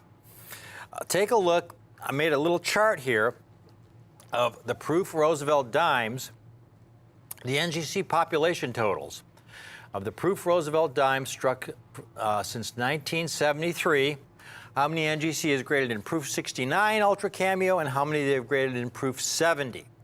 You can see 73, they haven't even graded a 70, and those early years, just a couple. The first year were there, 1977, 110. Okay, that was a significant jump from those earlier years, but that's a very low number, and they continue to be very low in the 100 to 200 coins through the late 70s. 79 Type 1, you had 199 examples. That was a kind of a high point. Here's one I saw on eBay, 79 Type 1, Proof 70 Ultra Cameo. This is a dealer with virtually 100% positive feedback, $249.95 just for that one coin. Okay, tough coin. We continue on through that list, and we continue on down the page, and you can see how the populations, once you get to 1990, you see 200-300 coins graded in Proof 70. There was an improvement in the packaging material when you get into the 1990s. Here's the problem you run into with some of those pre-1990 sets. Here's a 1987 set and a 1989 set. This is as they came from the U.S. Mint. The Lincoln cent looks fabulous, but look at the toning on the Kennedy half dollar and on the Roosevelt dime. You could see a lot of toning developing on those two coins. From the packaging, they had serious packaging issues during that era when there apparently had materials in those holders that were not inert. In other words, there was material in the holders that would chemically react with the coins and create this toning that really essentially destroyed the coins. Look at the half dollar and the dime in this set and the quarter, the heavy model toning. What does the reverse look like, Sasha, on those? The cent, because it was copper, apparently didn't have that same chemical reaction. The reverses look great, but look at the obverses. If we can get a close-up of that dime. So you get to the dates of the early 90s, they're still really, really scarce coins, as you can see at the bottom of the chart there. Only a few hundred graded. We get to the second page, and all those numbers highlighted in red are coins that are in this set, okay? It goes from 1984 to 1999. Most common coin is 1999, 559 graded. But now look as you get to the most recent issues. Look at the 2018 S Silver. Over 18,000 already graded in Proof 70 compared to these earlier clad Roosevelt dimes, folks. That's what makes this set so special. You have coins with populations between 100 coins and 559, all very rare. Take a look at this set. 16 coins in Proof 70 Ultra Cameo. Everyone personally inspected by yours truly.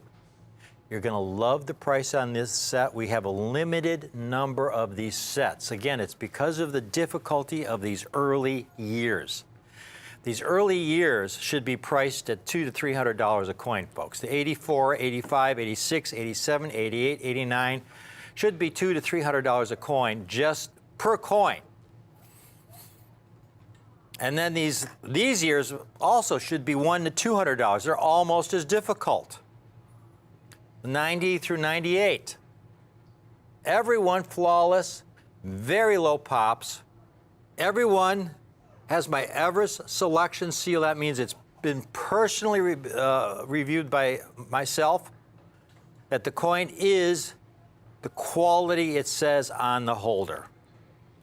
A flawless, finest known Proof 70 Ultra Cameo. Now, if you were to try and build one of these sets by yourself and take the time to find those flawless, finest known Roosevelt dimes and send them to NGC for grading. NGC is one of the premier grading services. Their holders are state-of-the-art. The Smithsonian uses NGC holders to encapsulate their coins. The NGC holders use state-of-the-art medical-grade plastics that are more difficult to work with but are the best for storage purposes. The coins are sealed to be airtight. You have the finest graders. The minimum grading fee is $20. There's a $10 handling fee. They ship the coin back to you registered mail. Everything goes registered mail. So right there, your cost is $54. Doesn't include your cost of shipping the coin to them. It doesn't include the cost of the coin. Your typical cost is going to be $90 to $150 a coin. Take a look at this set, folks. I have a limited number of these sets, fewer than 20. $100 a coin would make this $1,600 set. While I have these, call in now because I have these sets, the few I have, for $49.68 a coin. $795 a set. This is a great time to build a fabulous, fabulous ultimate Roosevelt dime set in the finest known condition when you have so many difficult dates in this set. Again, I'm going to close this out in about 1 minute, and we're going to show you those population numbers one last time before we close it out, just so you see how rare some of the early dates in this set are in that highest possible Proof 70 Ultra Cameo grade. You look at the first, again, the coins in this set are highlighted in red. The 1984S, the first coin in this set, only 106 graded. 86, 114, 151, 119, 103 for the 1989 because of the packaging issues. And then, once they solve the packaging issues, they're still very, very elusive in 70 Ultra Cameo, only 221 graded for the 1990. So you've got a lot of coins that are either rare or extremely scarce, and you have the whole set for only $49.68 a coin. Folks, this is where we did all the work. We cut out all the middlemen, okay? I didn't buy these already graded from somebody, and then you would have to pay the premium on top of that. We did all the work. We went through and found the coins. I got some special service fees from NGC to get them certified at the lowest possible price for you, and to pass those savings on to you today, to be able to offer this entire 16 coin set for only $795. This really is a tremendous, tremendous opportunity. Your time to build a fabulous, fabulous Proof Roosevelt dime collection. This Roosevelt dime series has so many great rarities in the series, and they're still reasonably priced. I hope you're able to take advantage of it. First time I've ever been able to offer a Roosevelt dime collection of this caliber on Rick's U.S. Coin Show, and I'm thrilled to be able to offer it here today. Again, only $795. That's $49.68 a coin. Got a lot of people calling in. Again, we have fewer than 20 sets. Got to close it out right here. But thank you for watching. This is a great, great Everest Collector Special. Thank you again.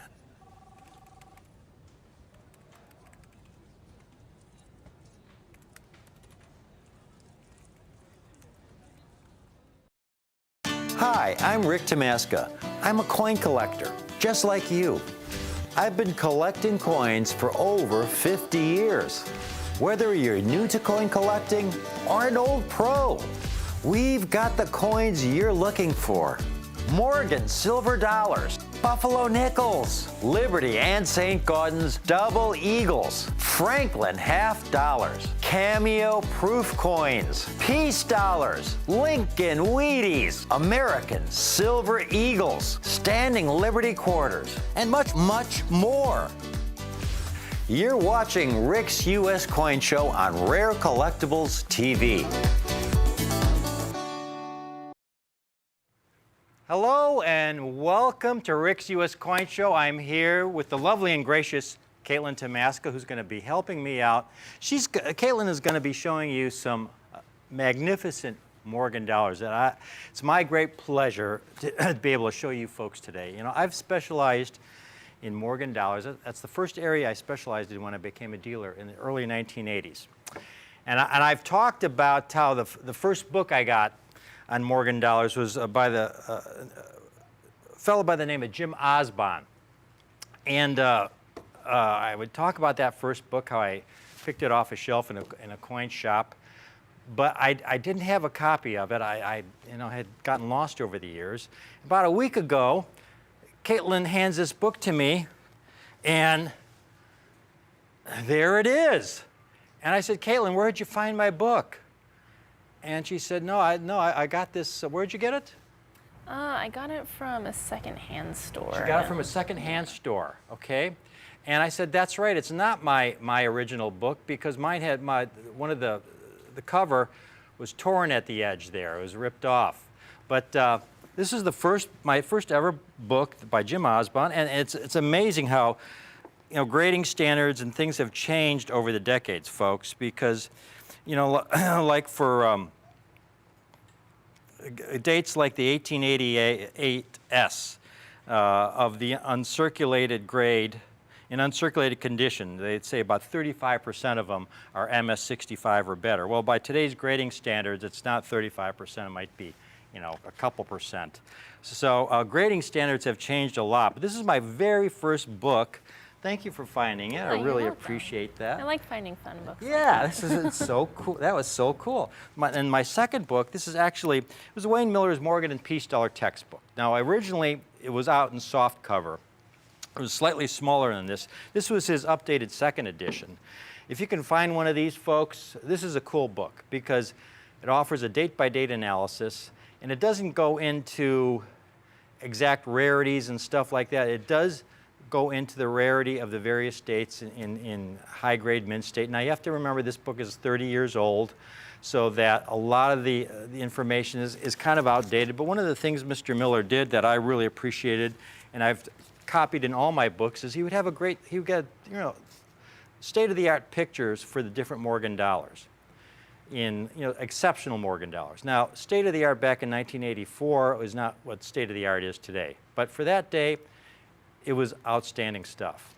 So that's just a couple of cool little tidbits. I started off, you know, what originally attracted me to Morgan dollars was the fact that they were old, big, beautiful silver dollars. And if one did a little research, like I was doing, one could often acquire some very rare examples at an affordable price. And I became a specialist in these coins, and I would sell to other dealers. And I found out I had a very good eye for nice Morgan dollars. Now, for me, when I started out, and while our regular viewers, you know this story from past shows, but for our new viewers, we get so many new viewers in every week here watching our show. When I got back into collecting, when I was in my 20s, and I had my first full-time job, my coin budget was, you know, about $100 a month. So you have some idea of what my parameters were for affordable at that time. So I looked for the finest quality Morgan dollars possible for a given date. And again, I became a specialist in these. Many of my clients have won awards for the finest sets. Here's an NGC award for Best Classic Sets for Proof Morgan dollars from 2006. In fact, my clients have had the best, finest Morgan dollar collections on the NGC website since 2003. The first finest set went from 2003 to 2008. It was one owner. It was First Strike Society, the Everest Collection, and from 2009 on, it's been a second client. He's had the finest collection. I helped him put the set together. Approximately, I don't know, 40% of the coins in his collection are coins that I acquired for him so he could achieve that #1 status. And probably the pride and joy of the whole collection is this coin he has in his set, which is the finest known, the rarest Philadelphia Mint Proof Morgan, the 1878 reverse of 79. There's only about a half dozen known, and that's the finest known example. Fantastic coin. You know, so I've got a lot of experience with Morgan dollars, and it's such a great time to start putting some nice Morgan dollars together. What I quickly learned when I first began, though, my study of Morgan dollars, and what I understood from the books I was reading on Morgan dollars, is that mintages have nothing to do with the Morgan dollar's rarity and value in uncirculated condition. There are literally thousands and thousands of bags of Morgan dollars across the country. Thousands of bags of circulated or lightly circulated Morgan dollars. You know, a little over 380 million, in fact, the number is 386 million Morgan dollars were left after the 1918 Pitman melts, the great majority of which are circulated. Almost every family in this country, I think, probably has, at least one or two of these coins tucked into the drawer somewhere. And, they're cool coins. Huge silver dollars, struck over 100 years ago. So, most people who own these coins, who are not collectors, they often believe that what they have is extremely valuable. And it's always a disappointment when after I see the coin, I have to tell them that no, it's worth a small premium over its silver value, maybe $35 or $40. Here's a great example. Morgan dollar, 1896-0. Here's a coin that circulated, and also 92S, and I've got it highlighted in orange. In circulated condition, a 92S is about $32, $33.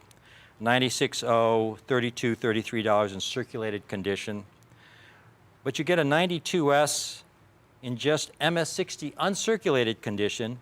It goes from a $32 coin to a $37,000 coin. The 96.0 goes from a $32 coin to a $1,500 or $1,400 coin. Here's a look. I've just highlighted it. This is from the latest Coin Dealer newsletter, the gray sheet. This is what dealers use as a buying guide. And it's very small print, so you probably can't, I don't know if we can read it, but there you go. That's excellent. You could see the 92S there, $32 in VG condition, and it doesn't become really valuable. Even AU there at $1,300, but then when you get an MS-60, it jumps to $37,000. And that's because the 92S Morgan dollar and the 96.0 Morgan dollar are not particularly low mintage coins. The 96.0, they struck about 5 million coins, almost. The 92S, 1.2 million. And circulated examples are easy to come by. And it's when you get to these uncirculated examples where Morgan dollars have their real value.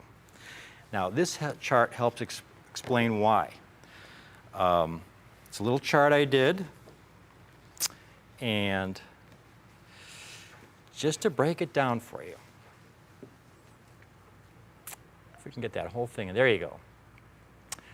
Okay, that top line, Morgan dollars melted under the 1918 Pittman Act. About 270 million Morgan dollars were melted down. That left, after those were melted down, that left about 386 million survivors. Now, of that 386 million, PCGS and NGC combined have graded in uncirculated condition. Uncirculated, which begins at the MS-60 grade, that's the lowest grade of uncirculated, to MS-69, which is the highest grade any Morgan has ever received. The total, you add all those coins up, about 5.7 million coins have been graded uncirculated out of that 386 million. That represents 1.5% of the total Morgan dollar surviving population. Now, folks, that number there, that 1.5%, 1.5% in uncirculated condition, even though these coins only represent 1.5% of the total outstanding Morgan dollar population, those uncirculated coins probably represent about 98% of the total value of the total outstanding Morgan dollar population. Let me repeat that. Even though of the surviving Morgan dollars, only a couple percent have survived in uncirculated condition, they represent about 98% of the value, perhaps, of the total value of all the Morgan dollars out there. As you could see on the gray sheet values for that 92S and the 96.0. It would take thousands of 92S's to equal the value of one 92S in just MS-60 condition. So if you're going to get involved in Morgans and commit your hard-earned dollars to putting some of these wonderful coins away, it's most important to focus on condition rarity when acquiring these coins. Now again, my regular viewers have heard me talk about this before on many occasions. But this is for the benefit of our new viewers watching our show today. For you folks watching for the first time, when we talk about rare coins in U.S. numismatics, there are really two different kinds of rarity.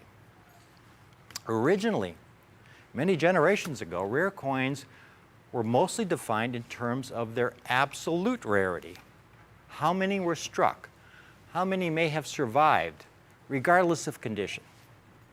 The most frequent example I like to cite, because it's a coin most collectors are familiar with, is the 1916 P Standing Liberty Quarter. The mint only struck 52,000 examples, a fraction of which have survived today. It's an extremely difficult coin to find in any condition. Even AG examples, almost good examples, heavily circulated, will fetch thousands of dollars. And I've got a few auction records just to give you an idea of this. Here's one in VG8. Very good. This is, in other words, heavily circulated condition. 1916 P. $4,300 for that coin. Here's one more recently sold, and this one is in XF condition, extra fine condition, so a slightly, but still heavily circulated. But you can see the price jumps to over $8,000. You get to uncirculated, you could be talking $15,000, $20,000. Now, the thing is, over the decades, mostly the past, I'd say 50 plus years, collectors have also become increasingly concerned about a coin's condition. Understandably, we collectors tend to want the finest, most attractive example of a given date for our collections. And as coin collecting became more popular during the decade of the 1950s and beyond, the condition of a coin became more and more important as more and more collectors wanted not just to own any old example of a particular date, but the best quality example of that date they could find and afford. Great illustration of that, two red books I have here. Now, the red book can't print the value of every single grade of every single coin. If they did, the book would be, 1,000 pages. So it just highlights the most important grades. Now, I've got a red book from 1964. This is my first red book. And I have to be very careful with handling this because if I'm a little too rough, some of the pages might fall out. But I'm going to turn to the Morgan dollars here in this section very carefully. And here you have on the first page, Caitlin, if you could just real carefully, because last time I did this, one of my coin books fell apart. I don't know if you can zoom into that page there where it starts with the 1878 eight-tail feather. And on the right-hand page there, Amy, there you go. At the very bottom there, you could see eight-tail, very first coin listed, extra fine $3, unk $6. That was it. And they had the value for the proof coin. Now, that was in 1964. But now look at the breakdown in the most recent. Okay, this is a 2014 edition of the Red Book. And that's on the left-hand page there at the bottom. Yeah, there you go. Right at the very bottom, the very first coin. They get into all the grades of circulated, but they just, for uncirculated, they just don't have unk. They've got MS60, which they have at $160. They have MS63 at $250. They have MS64 at $500, MS65 at $1,600. And there are even grades beyond that. But the importance of condition, as you can see, has so much increased over the last 50 years. It's so critical nowadays, and especially when you're talking about uncirculated versus circulated. There are circulated examples, $45, uncirculated, it's a couple $100. And so the focus of the hobby changed. And what collectors and dealers learned over time was that there are many, many dates, many issues in U.S. numismatics, which may be very common in circulated condition, but in uncirculated condition may be extremely rare. And this focus, folks, on condition rarity drives much of collecting today and is in fact greatly responsible for the tremendous growth in interest in the Morgan Dollar series. Because most Morgan Dollar dates are very common in the lower circulated grades. It's in the uncirculated grades that many of these dates become condition rarities. Here's a chart I made. I put it together. It took me several hours. But it's really important because it illustrates the relative condition rarity from the most common Morgan dollars in brilliant uncirculated condition to the rarest Morgan dollars in brilliant uncirculated condition. And it's several pages long. And I've organized the Morgan Dollar dates in this series, and there's 100 dates and mint marks, by their condition rarity. And I used the latest NGC population numbers, where I added up all the coins they graded of each date from MS60 on up, from the most common and ending with the rarest. Here's the first page. And these are coins that where NGC has graded at least 40,000 in uncirculated condition, beginning with the most common. And it's very, very interesting. Most common coin, most of you know if you've collected Morgan dollars, 1881S. NGC has graded over 226,000 examples in uncirculated condition, all grades, MS60 and higher. Then comes the 84O, 85O.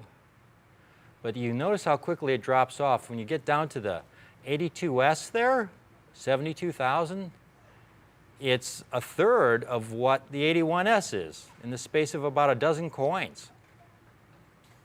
And then about 7, 8 coins later, you get down to the 1888P, you're already down to only 44,000 coins. So just in the space of about 20 coins, you have coins of condition rarity increasing about 5-fold in the space of about 20 coins. You got that 83cc there on that first page. An 1883cc in uncirculated condition, only 42,000. Here's one that was on eBay, and this is, when you see these on uncirculated, they're on other shows, they're usually somewhere between $250, $350, $400. So that price is in the ballpark of what you find for an uncirculated 1883cc.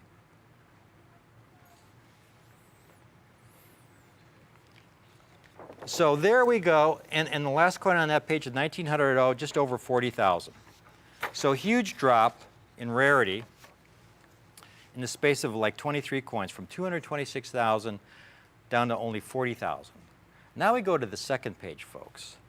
And these are coins that have rarity where they have less than 40,000 graded down to 15,000. So we're getting to another level of condition rarity. This is where we're getting to some very scarce coins. There you got the 1878S, much rarer than the other early S mints. Much rarer. The 1878S is often lumped in together with the 79, 80, 81, 82. The 78S, a much tougher coin to get in brilliant uncirculated condition. But you notice only 5 coins down, how the rarity doubles. 1888O, only 21,000. You're already down to only 21,000 coins graded. All grades in uncirculated, only 21,000 coins. And then about another 10 coins later, you're down to rarities of about only 15,000 coins out of 16 million coins minted for the 1890P. Out of 16 coins minted, only 15,000 certified by NGC. in uncirculated. And then finally the 1882 just over 15,000 out of, even though over 6 million have been minted. Now you notice on that page, the 1885 CC, only 228,000 minted, folks, but almost 18,000 graded in uncirculated. So again, this really illustrates the relationship between mintage and condition rarity, because mintage often has very little to do with the coin's condition rarity. There you've got an 1885 CC and an 1881 CC, really, really low mintages, and conditionally very, very, very scarce, very rare coins. But you've got some coins after that that have much higher mintages that are rare in uncirculated condition. And then we're going to get to this third page, folks, and these are coins that are even rarer than the coins on the second page. Starting with the 21D, with a mintage of 20 million, yet only 14,000 graded in uncirculated. And then you've got that 8 tail feather. That's a low mintage coin, only 9,800 coins. But then a little farther down, you've got the 030 there. 4.5 million, only 7,200 coins graded uncirculated. And finally at 87S, 1890cc, just over 5,000. And in uncirculated condition, those can be quite expensive. We're getting to some really tough coins there. The 1880 in uncirculated condition, the 1879 some really valuable coins when you can get nice uncirculated examples of these coins. You don't, 1891 CC. Many of you are familiar with that date. Tough coins in uncirculated condition. Circulated condition, folks, you can get them for $35, $40 for the most part. Now finally we get to this last one. This last group, these are the rarest of all. Coins with less than 5,000 graded, uncirculated. Take a look here, beginning with this page here.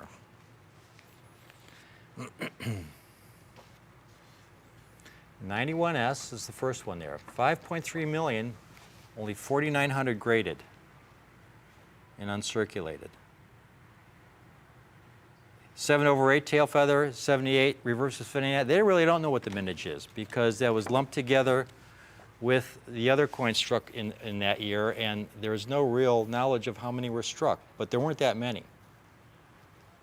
But then you get a date like the 1889 12 million struck, and look how rare it is in uncirculated. Only 3,500 coins graded.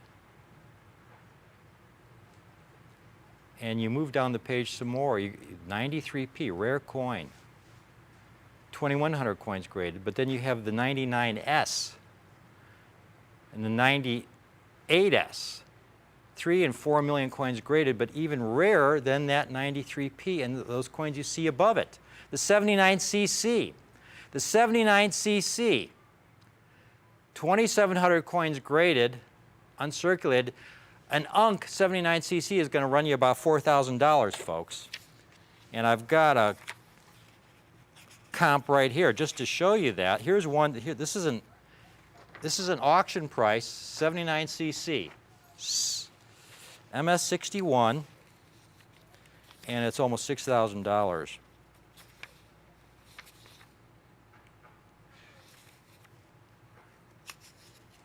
That's typical. That's par for the course for a 79cc. And then we get to the last page here, which is just a continuation of this under 5,000 population, and this is the last page of these rarest of all coins. Until finally we get to that 1893S at the very bottom. That's the king coin. That's the Godzilla of Morgan dollars. Now that has a very, very low mintage. I mentioned the 92S earlier, how that's a $32 coin in circulated condition, but a $40,000 coin in MS60 grade. And that's why, because they're so rare, they have such tremendous condition rarity in uncirculated condition. A $40,000 coin in uncirculated, a $35 coin in circulated. 93S though, because it's only 100,000 issued, that's still a $3,000 coin even in circulated grade, because finding any 93S, it has a lot of absolute rarity. But then as far as condition rarity, lowest grade MS60 is a $100,000 coin.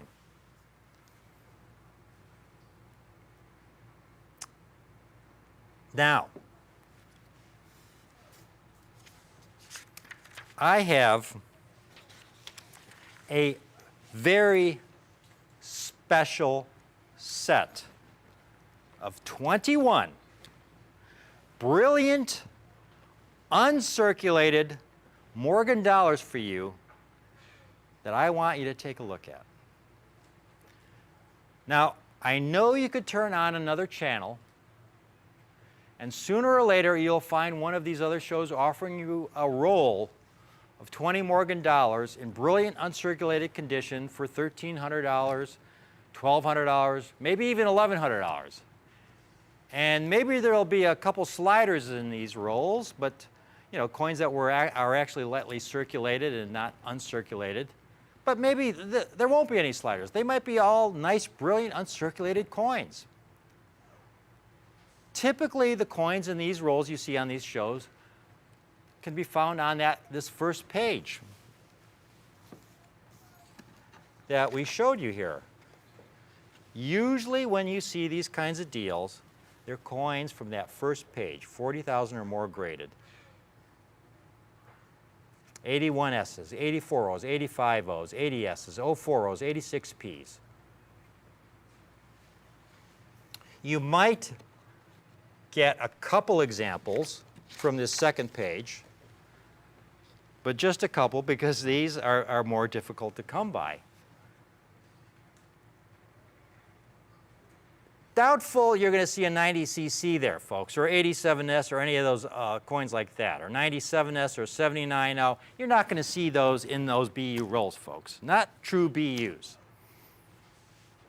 Now, those BUs that are offered, now we offer those BU mixed rolls ourselves here on Rare Collectibles TV. And honestly, nice BU Morgan dollar rolls for $1,200 are a really, really good deal. Here you're getting silver dollars struck over 100 years ago in brilliant uncirculated condition. The finest quality, top 2 to 3% of surviving Morgan dollars today.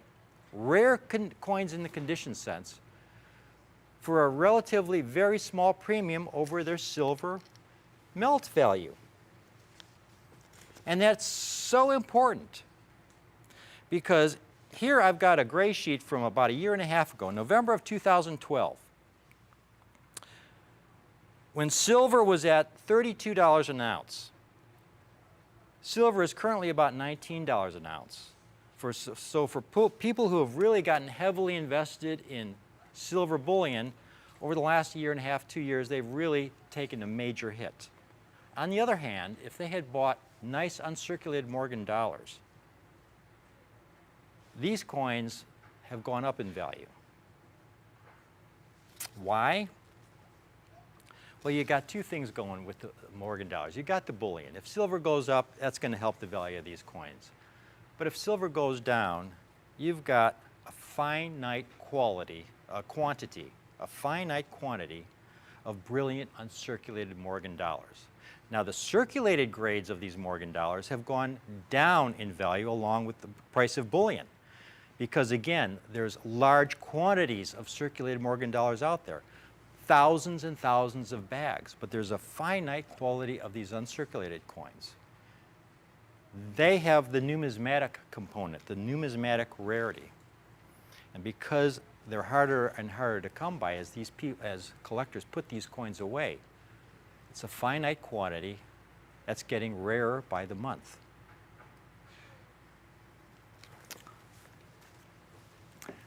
Now, these 21 coins I have for you, I've never been particularly interested in offering my clients coins they could find anywhere else. at their local coin shop or coin show. From my perspective, if they're easy to find, I mean, if the coins are easy to find, if you can get these at your local coin shop or local coin show, what would you need me for? I mean, really, seriously. I have this ethic, folks, that demands I do better. If you're going to spend your hard-earned money on rare coins, it's incumbent on me to offer you the most bang for your numismatic buck as possible. These Morgan dollars I have for you today should be silver dollars that offer you the most eye appeal, quality, and most importantly, rarity and future potential for your numismatic dollar as possible. Now, I set a goal of offering a spectacular 20-coin set, a roll quantity of brilliant uncirculated Morgan dollars that would encompass the full spectrum of rarity of these coins in brilliant uncirculated condition, from the more common dates that were on page 1 to many of the rarest dates in the series. So that if you never bought another Morgan dollar, you would have a knockout set that you could be proud to own, knowing that you owned many Morgan dollars offering a level of condition rarity that you don't find at your local coin shop or on some other coin show that you may have watched over the past 20 years. And my goal was to be able to make this roll, provide it for under $5,000 for the roll. That would be less than $250 a coin.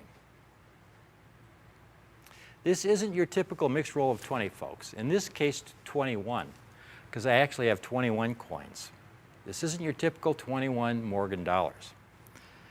Now, there's a great quote by Thomas Jefferson. To paraphrase Thomas Jefferson, he once said, "I'm a great believer in luck, and I find the harder I work, the more I have of it." I acquired over a bag quantity of some absolutely spectacular mixed state, brilliant uncirculated Morgan dollars that had been in someone's vault or collection. Maybe it was hidden in a secret wall. Who knows where it's been hiding these decades, but this bag hadn't seen the light of day for over 40 years. And it was a big deal, and we were able to get it. And we've been very pleasantly surprised when we found that it wasn't just a bag of nice, brilliant, uncirculated Morgan dollars, common dates. Here are the coins you'll be getting in this roll plus one. I've got that same chart for you of the rarity rankings. And the coins you see highlighted in red are the coins that are in this 21 coin super roll. Beginning with the 81S. We've got an 81S. We've got an 040, 86P, 830, 79S, 85P. But you see I've included in this roll the 1883CC, 1889P, and 1900O. And if we can go to that shot over there, Amy, on those first 9 coins, and we get a close-up of those, you see at the upper left there, there's your 1881S. That 040 is second. Can we zoom in a little bit more? Is that possible? The third coin is the 86P, and then in the second row, you've got the 830. You've got the 79S, the 85P, and at the bottom, you've got the 83CC, in the lower left there, the 89P, and the 100O. And those are the coins in Category 1. So you've got the 3 rarest coins from that Category 1 in those 9 coins. The next group, Caitlin's going to show you this chart here. These are the ones you don't see very often. Now you occasionally see a 78S. We've got one of those. But we also have an 88O. 88O there.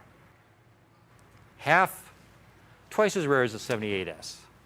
And then I've included the 84P and the 2 rarest examples from this second category, the 97P and the 82O. And we have those on that second, in that second holder there, those 5 coins you see there. There's a beautiful 78S, brilliant uncirculated. And the next coin to the right there, that 880. Then down in the middle is a beautiful 84P. And down on the left-hand side is an 87P. And finally, the 1882O. Now, Caitlin is going to show you an example of an 1882O that she has here, and she's going to show you where the mint mark is on these, because this is really important. If you're new to Morgan dollars, you're asking yourself, well, what does the O mean and what does the S mean? That has to do with the mint. If there's no mint mark, the coin was struck in Philadelphia. If there's a CC, it was struck in Carson City. If there's an S, it was struck in San Francisco. And there you can see, right, she's pointing it to it, that little O there, between the D and O in dollar, right above the D and O, that O means it was struck in New Orleans. And that's a New Orleans 1882 O, the rarest coin in the second category. Now, though, we're starting to get to some of the really, really great coins in this set, folks. And these were all good. The first 14 were fantastic. But now we're getting to coins with less than 15,000 in all grades. This is an amazing rarity, because when you consider a date like the 1881S, they've graded like 70,000 in MS65 and above. Okay, and here you've got coins that in all grades they've graded fewer than 15,000. And the coins highlighted are what we have in this very rare group. You've got the 81O, the 80P, the 21S, 1890S, and the 02P, 5,300 coins in this third category. Take a look at those coins. They're in the next 5 coin holder. At the top right there. There's your 81O, your 80P, 21S down at the middle. Such an underrated coin, incredibly underrated. 21S in mint state, a very tough coin. 21 million struck, only 11,000 graded in uncirculated condition. Then below that to the left, you've got your 1890S. 7,900 graded in uncirculated condition. Total pop by NGC. And then finally the 02P.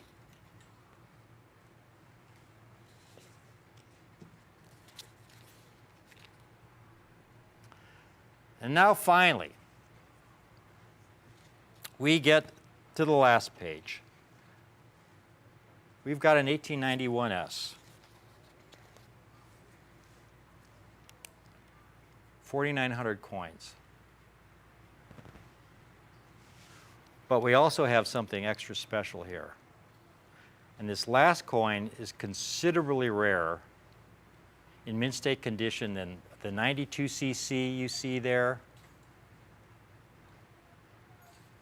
the 1879cc. Again, here's an 1879cc. MS62 grade. You saw one earlier that was $5,800 in 6.1. Here's one in 6.2.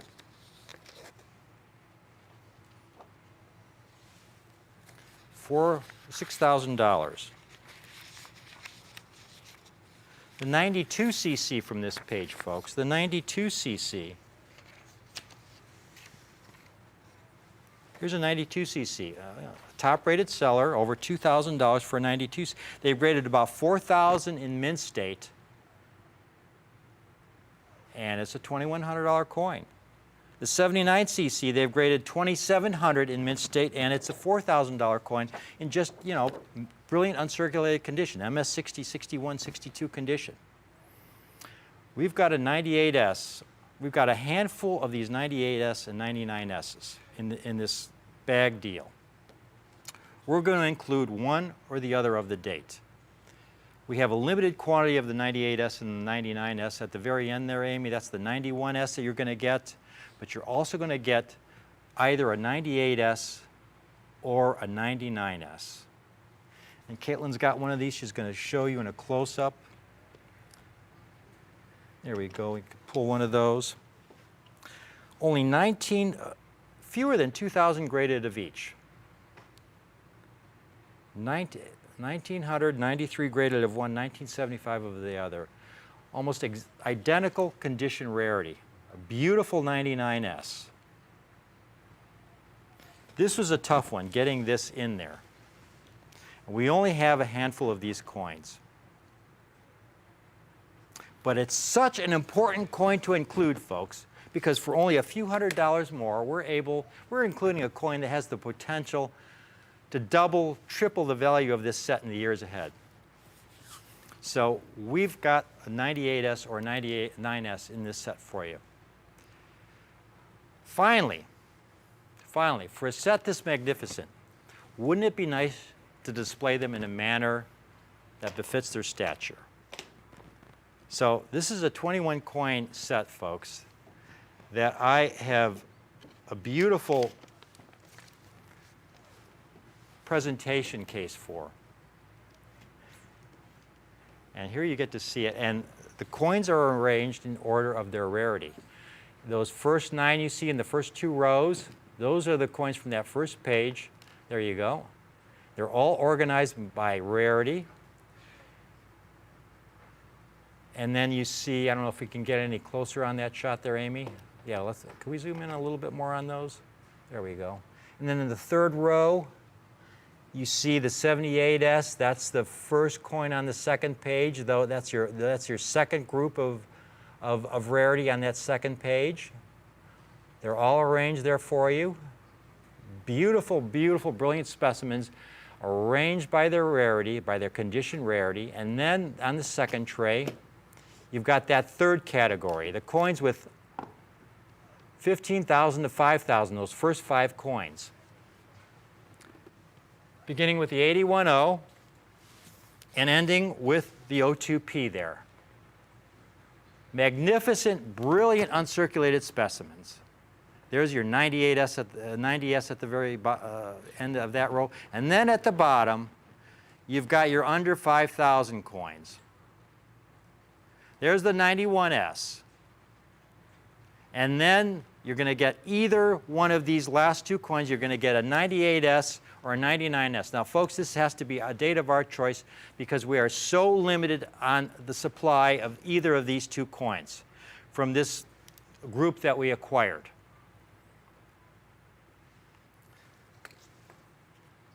Now, I wanted to do this for under 5,000 for the roll. Less than $250 a coin. That was my goal.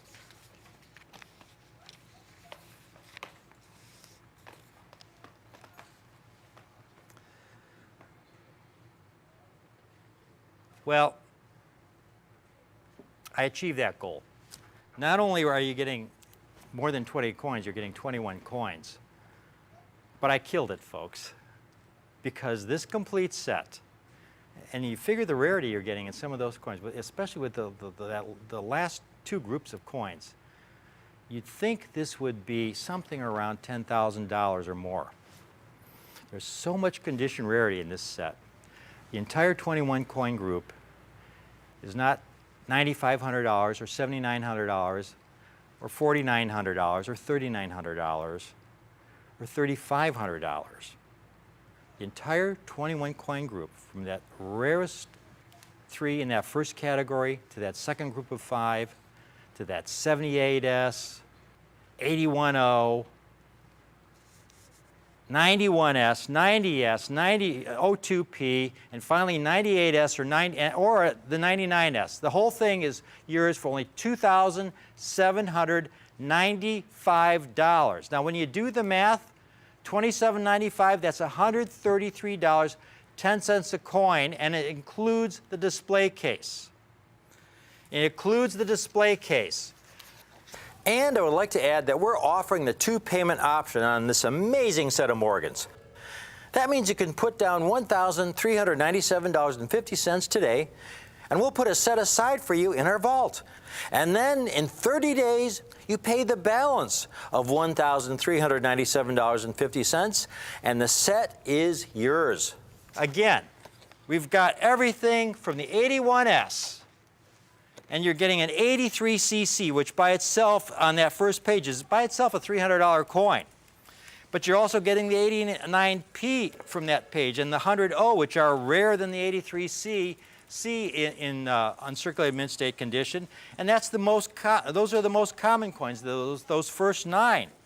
Then you get to the second page where you get a 78S, 88O, 84P, 97P, 82O. Those last 3 coins are all rarer in uncirculated condition than the 81cc, an 85cc, or a 78cc. A 78cc, folks, in MS6, just MS60 condition is about a $400 or $500 coin today. And you've got 3 coins on that second page that are rarer than the 78cc. And then you've got a group even rarer than those. You've got coins like the 81O, 80P, 21S, 90S, O2P, coins under 15,000.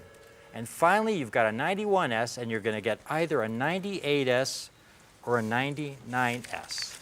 Now, this is where you get maximum condition rarity for your numismatic dollar. I'm so proud to be able to put this set together. And again, this is so important. I don't spend a lot of time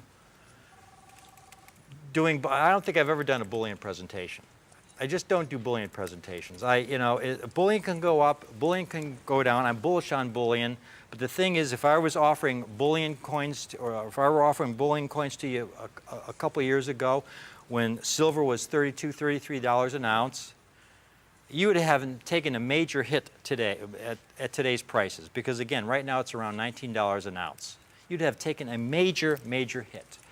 In that same time frame, these coins have gone up in value while bullion has gone down. And these coins will continue to go up in value because these are so much more than bullion. If silver goes back up, you're going to win on these. That's going to push the value of these coins up. But even if silver goes down, these are going to continue to grow in value because of their numismatic rarity. There's a finite quantity of these coins. You've got the common dates to these most rare states. These most rare states you can expect to skyrocket in value in the decades ahead because the quantities are so limited, so finite. This is an outstanding opportunity to put away a spectacular set of Morgan dollars, even if you never buy another Morgan dollar. This is a set I would most highly recommend for only $27.95, $133.10 a coin. Think of how many coins there are out there that are more than $133.10 that are not silver dollars, that don't have near the rarity of these coins you're getting today, folks. And it is available on the 2-payment option, $1,397.50 today, and $1,397.50 in 30 days, and you'll have a great set of 21 Morgan dollars. This is an incredible opportunity. We are getting a lot of calls in on this already. This is something, and I'm not going to talk about this too much longer because, again, I have a finite number of these sets because of the difficulty of getting those rare dates in this collection.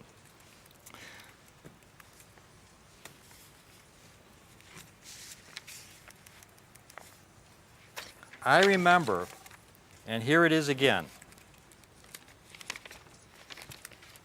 It's so important when we're talking about these Morgan dollars, we talk about them in brilliant uncirculated condition. Condition rarity is what it's all about because, again, if you're talking about circulated Morgan dollars, they're out there by the bags. It's an uncirculated condition where they become really rare. Only a couple percent of the surviving Morgan dollar population has survived in brilliant uncirculated condition. So that's why, again, as bullion has dropped over the last couple of years, these low-grade circulated Morgan dollars have dropped in value as well because they're primarily bullion coins because they are so available. On the other hand, these uncirculated coins are so much rarer that they have so much more condition rarity. And they have continued to go up in value because of that very, very finite quantity out there. And for us to be able to come across these coins, to be able to offer you some of the rarest dates in the series, and to do it all for $27.95, it's just a thrill. It's a thrilling opportunity for me to be able to do this. And I want to bring you just back to this one last page here and point to that 78 cc, 81 cc, and 85 cc in the middle of the page. Great coins. We often offer those coins. But even the 78 cc with a mintage of 2.2 million is a coin that's $400 or $500 in uncirculated condition. Here's one that was cleaned, Unk details, top-rated seller on eBay. Low-grade Unk that was cleaned, 78 cc, and it's $500.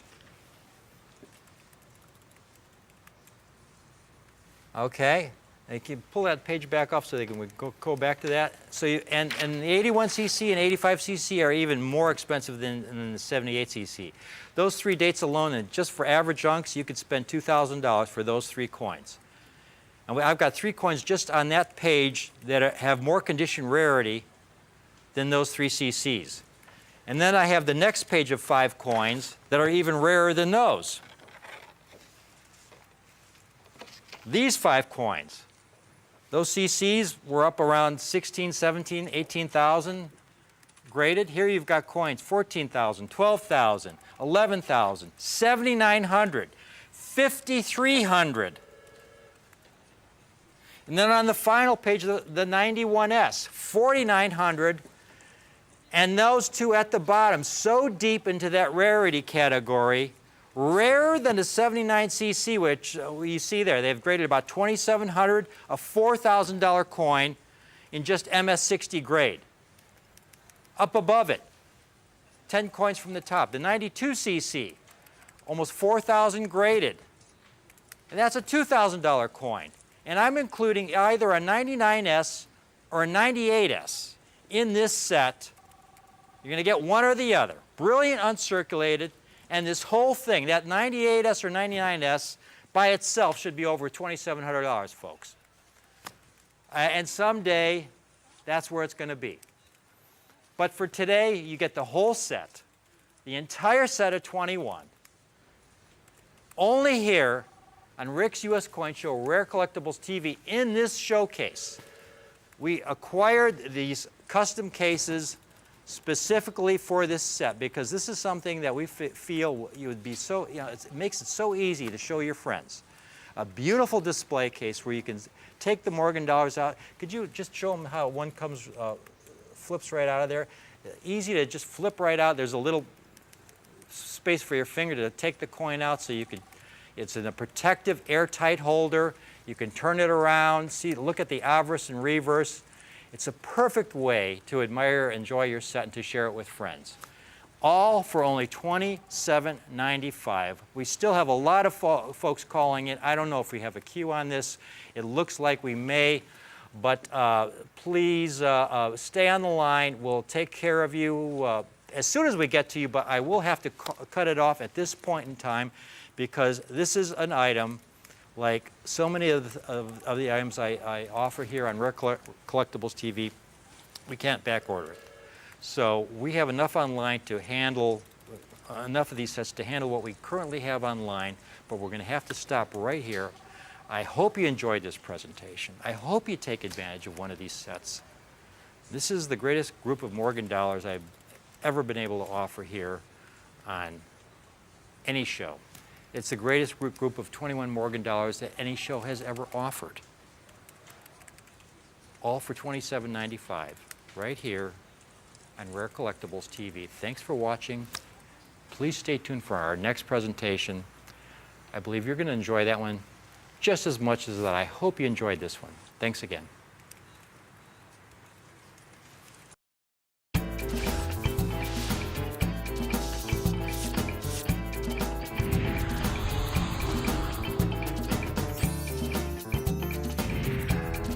for joining us here.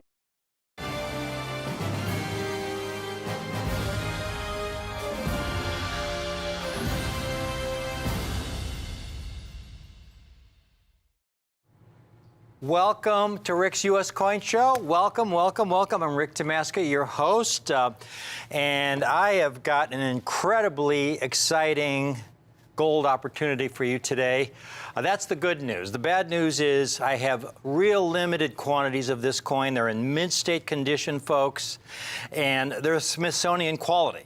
These coins are equal or superior to the example in the Smithsonian. Now, the Smithsonian has the finest collection of United States coins in the world. In fact, they own what is considered the single most valuable coin in all of U.S. numismatics. It's the first double eagle ever struck. This is the only surviving example. It's in the Smithsonian. It's in 1849. This is the first time they ever struck a double eagle. Up to that point, the largest gold coin was a $10 gold piece that they called the Eagle. The Eagle was just about a half an ounce of gold. It was then that they discovered gold in California in 1848. So now our country had this abundance of gold, and they were able to strike an even larger gold coin, which was of incredible help to the banking system because it allowed the banks to make those larger transactions that much easier if they had double eagles to work with instead of eagles. So the Mint began striking the double eagle, and they had a couple of these that they struck in 1849. It was called the double eagle because it was twice the size of the eagle with about an ounce of gold. They're large, heavy coins. A double eagle, folks, I have a couple right here. Well, they're a little bit smaller in diameter than a Morgan dollar. A Morgan dollar is a very large silver coin. They're a little bit smaller in diameter than a Morgan dollar. They're about 25 to 30% heavier than a Morgan dollar. Because again, this is about a full ounce, close to a full ounce of gold in a double eagle. The examples I have today, folks, are from the 19th century, and I have them in MS 62 and MS 63 condition. We have a limited quantity of these. I've got, I think, 15 of each on display right now. The total we have is around 70 coins. The Smithsonian example is an MS 62. Take a look at these, MS 62 and an MS 63. For comparison, I also have an MS 60 that we can show the viewers so they can see the difference. Now, when we're talking about MS 60, 62, 63, if you're new to United States coin collecting, those numbers are meaningless. So let me explain in about 30 seconds what that all means. Coins are graded on a 70-point grading system. It's called the Sheldon grading system. From a low of 1, which is a heavily worn coin where you can barely read the date, to a high of 70, which represents perfection. There are no gold double eagles in MS 70 or MS 69 or even MS 68. MS 60 is the lowest mint state grade. It represents a coin that has never been in circulation. Anything below an MS 60 is a coin that's been in circulation. MS 60 is a coin that's never been in circulation, but it has an abundance of bag marks and abrasions because of the process of minting the coins. These coins were struck for commerce, folks. You have to understand that they were struck, ejected from the coin press into a bin where they abraded with other coins. Again, these are really heavy coins. Gold is a very soft metal. And from there, they would go through coin counting machines. They would be dumped into bags and then shipped to banks throughout the country. During that process, they're abrading them with one another. Even though it was never in circulation, you could see a lot of abrasions over the surface of the coin. Now, that is a superior grade, though, for a Liberty double eagle, because typically, again, because of the weight of these coins, they're usually gouged and dinged to a degree where they're not even gradable. Here, for example, is a 1903 that I have in my hand. And we're going to rotate it around. And you could see, look at the deep gouge in Liberty's jaw there. If you set this to a grading service, they'd call it damaged. Here's another example that I have, a 1907. This is the last year of the Liberty Double Eagle series, in 1907. Because in 1907, they changed the design to the St. Gaudens. 1907 is the last year they struck the Liberty double eagle, and you can see another deep gouge there in the upper cheekbone of Liberty. Not even gradable. This is your typical Liberty double eagle that has survived to this day. Now, when you're looking at an MS62 grade in 63, let's take a look at a couple examples that we have here, folks. You'll notice a noticeable difference. MS62 is an exceptional grade. Again, the example in the Smithsonian is MS62. So the 62s you see here are Smithsonian quality. This is a rare date. You look at this coin, folks. This is an incredible quality for an 1899 Liberty double eagle. I mean, only the lightest abrasions on the surface of this coin. And the reverse is, I mean, really fully gem. It's spectacular. And then we have the MS63, 1 grade point higher, superior to the Smithsonian specimen. These are graded by either NGC or PCGS, the 2 leading grading services in the country. Look at this coin, folks. To find a coin with so few marks is amazing. And again, when you compare it to an MS60, you can see the difference. This is a mint-state coin, but it's what you would typically expect to find in a gradable Liberty double eagle. Again, for a Liberty double eagle, MS60 is an exceptional grade. There are so few that have survived in mint-state condition. To give you an idea of how rare these coins are, I made a little chart of some of the double eagles that we have offered over the last 6-7 years. And I have them ranked from some of the most common issues to some of the rarest issues that we've been able to offer. In the St. Gaudens series, the most common issue is the 1924P. They've certified around 300,000 examples at PCGS. These are PCGS population totals, of which almost 50,000 are MS65 gem quality. And you go down the chart there. Now, one of the dates I really love is that 1907P, first year of issue of the St. Gaudens series. Only around 17,500 certified in all grades and about 2,500 in MS65. And then you get to the Liberty series. Now, there is one date that is the most common in the series, the 1904P. That's the one date when you find a Liberty double eagle. There's a good chance, if you see them at coin shows or if you go into a coin shop, if they have a Liberty double eagle, there's a really good chance that it's going to be a 1904P. And you could see there, the total certified, right, just by PCGS alone, almost 200,000 coins, of which 5,600 are MS65s, which is a very, very high grade for a Liberty double eagle. And then you have the second most common date, the 1900P. It's almost 4 times rare. But then look at the 1899 Ps. Only 19,000 coins. This is a key date, folks. It is so exciting. These coins that you're looking at, they really should not exist. Let me repeat that. These 1899 Ps in MS62 and MS63 really should not exist. The only reason we have them is because they've been stored in a bank in Europe since the early 1930s. Now you might ask, well, what the heck were they doing in a bank in Europe since the early 1930s? The story really begins with the Great Depression. Great Depression was economic disaster for this country. We had unemployment around 25-30%, and this was going on for years. The Great Depression started in the late 20s, and it continued on for years, folks.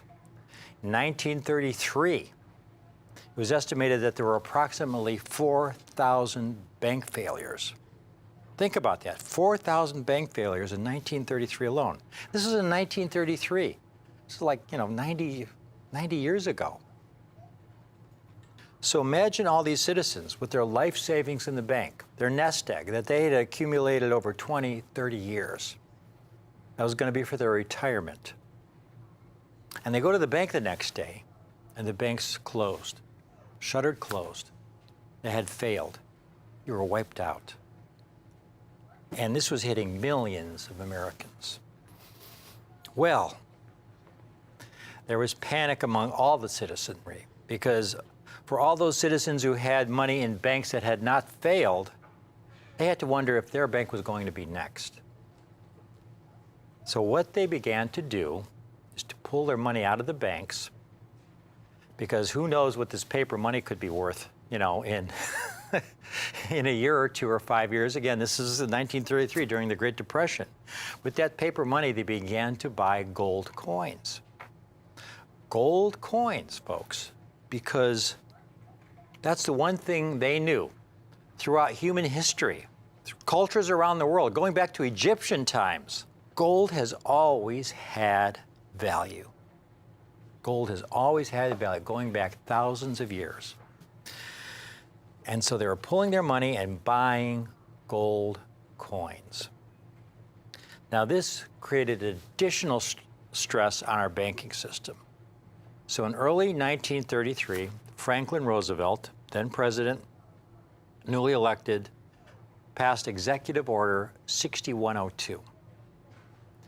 He had to stop this process of people pulling their money out of the banks and buying the gold coins. Executive Order 6102 made it illegal to own over $100 worth of gold coin, gold bullion, or gold certificates. Now, gold back then was around $20 an ounce, so $100 worth of gold meant you could only own a maximum of 5 gold double eagles at $20 each. That was it. If you had over $100 worth of gold double eagles, you had to turn them in to the Treasury. And folks, they enforced it. If you did not turn your gold in and you were caught with over $100 worth of gold, you faced up to 10 years imprisonment, a $10,000 fine, or both. And so citizens began, well, they had to, they were stuck between a rock and a hard place. They began turning their gold into the Treasury in exchange for paper money, and fully 39% of all the gold double eagles ever struck were then melted down by the Treasury back into bullion, forever gone. That's over 50 million coins. Now, here's where these 1899 double eagles come in. There were a lot of citizens who had the means who said to themselves, okay, I'm kind of stuck between a rock and a hard place. It's illegal to own $100 worth of gold, but if I leave my money in the bank, that bank could fail tomorrow and I'm wiped out. So before that deadline, where that executive order was in force, 6102, they began buying coins and they had them shipped to banks in Europe. Because while it may have been illegal to own over $100 worth of gold in this country, there's nothing that said you couldn't own over $100 worth of gold in another country. So a lot of citizens and institutions as well in the United States began shipping gold as payment and for safe storage to banks in Europe. They've been sitting in those banks in Europe since the 1930s. Now, most of the gold double eagles shipped to those banks were of the more recent vintage. For example, you saw the 1924 Ps. PCGS has graded over 300,000 examples. Most of those came out of the Great European Bank Hoard. Those 1904 P Liberties, most of those came out of the Great European Bank Hoard. But you saw very few bags of earlier dates, like the 1899 P. Understandably, as you go back in time, there are fewer of those coins around that were still uncirculated. There were very few bags, folks, of the 1899 P. This is an actual bag from the Great European Bank Hoard. These are the kind of canvas burlap bags they came in. There are very few bags of the 1899P. I found some 1904Ps, which is the most common date. It's hard to find records for 1899Ps. Just to give you a reference point, folks. Again, this is the most common date, and here's one that's asking prices over $4,500 for an MS62. And again, the 1904P, the 1899Ps that we have are over 10 times rarer in this condition than the 1904P. Here's another 1904P, $4,200 for an MS62. This was sold in auction in, I believe, 2016 when gold was bouncing around between $1,200 and $1,400 an ounce. It sold for around $3,900 in MS62. Now, right now, gold is around $1,900 an ounce. So it's over $500 more an ounce than it was back in 2016, folks. So just bear that in mind when you look at this. Gold is a lot higher now than it was back then. We'll show you one more. This is really high. Very high asking price, $7,000 for an MS62. Again, a no 4P. When we have the good fortune to come upon a really exceptional deal at a great price, we pass our good fortune on to you. We got these 1899Ps. Well, here we have gold. Again, it's been bouncing around $1,900 an ounce. We have these at such a great price for you folks. This is historic. These 1899Ps that you're looking at, again, we have a limited quantity. Call in now. This is a small window of opportunity. One thing I have to really impress upon you, these are not bullion coins. These are rare numismatic coins. There was an article that came out, and I'm going to quote you a sentence from that article because it's what I've been telling our clients here, you folks, our viewers here, for the last several years. Here's the quote. This is really important. There has not been a time in recent memory when pre-1933 gold coins were obtainable for so little over spot. And first of all, by generic coins, they're talking about the most common coins of a given series. For example, the 1924P is the most common St. Gaudens. That would be the generic coin. In the Liberty Double Eagle series, the 1904P is the most common. That would be a generic coin. An 1899P is a much rarer coin. Now, today we have gold at close to $2,000 an ounce. 10 times the gold value is about $20,000, folks. This is a small window of opportunity to get a rare date like this. Call in now. We have a limited quantity of these 1899Ps. Call in now, folks. MS62 and MS63 condition. This is a coin that I could price at $49.95 in MS62, and you'd be getting a very, very good deal. You know, you'd be getting a coin that's, again, with gold at close to $2,000 an ounce for $49.95. A rare date like this, that's a really good price. $39.95 for an MS62 would be an exceptional price, but it's not based on our cost. I'm able to offer these MS62s that you see here today. I have a limited quantity of these coins in MS62 condition, Smithsonian quality. That's the grade of the example in the Smithsonian. $3,495 a coin. $34.95 a coin. Call in now. If you put half down today, $1,747.50, we will put one of these aside for you. Put your name on it, put it in our vault. And that, again, is so important because when we get these opportunities, especially when it's a rare date like this, once we sell out, they're gone. You know, we can't replace them at that price. So you put half down today, we will reserve one of these coins for you, pay the balance in 30 days. $3,495 a coin, half down today, $1,747.50, and we will reserve an 1899P Smithsonian quality MS62 condition. I mean, look at this quality, folks. This is a coin, again, they were struck for commerce. These heavy gold double eagles, the largest denomination ever struck in gold by the U.S. Mint, with about an ounce of gold. To survive in this so close to mark-free condition, MS-62 is a miracle. And it's only because of the great European Bancorp, where they were sitting in a bank, gathering dust in the corner for close to 90 years. And we're able to offer them for half down today of only $1,747.50. We've got a lot of people calling in here. The lines are lighting up, and I haven't even priced the MS-63s, folks. Now, the MS-63s, this is amazing quality for an 1899p. Again, there are only 65 examples graded at MS-65. You know, I mean, this is an extraordinary grade for an 1899p. Extraordinary. Look at this coin.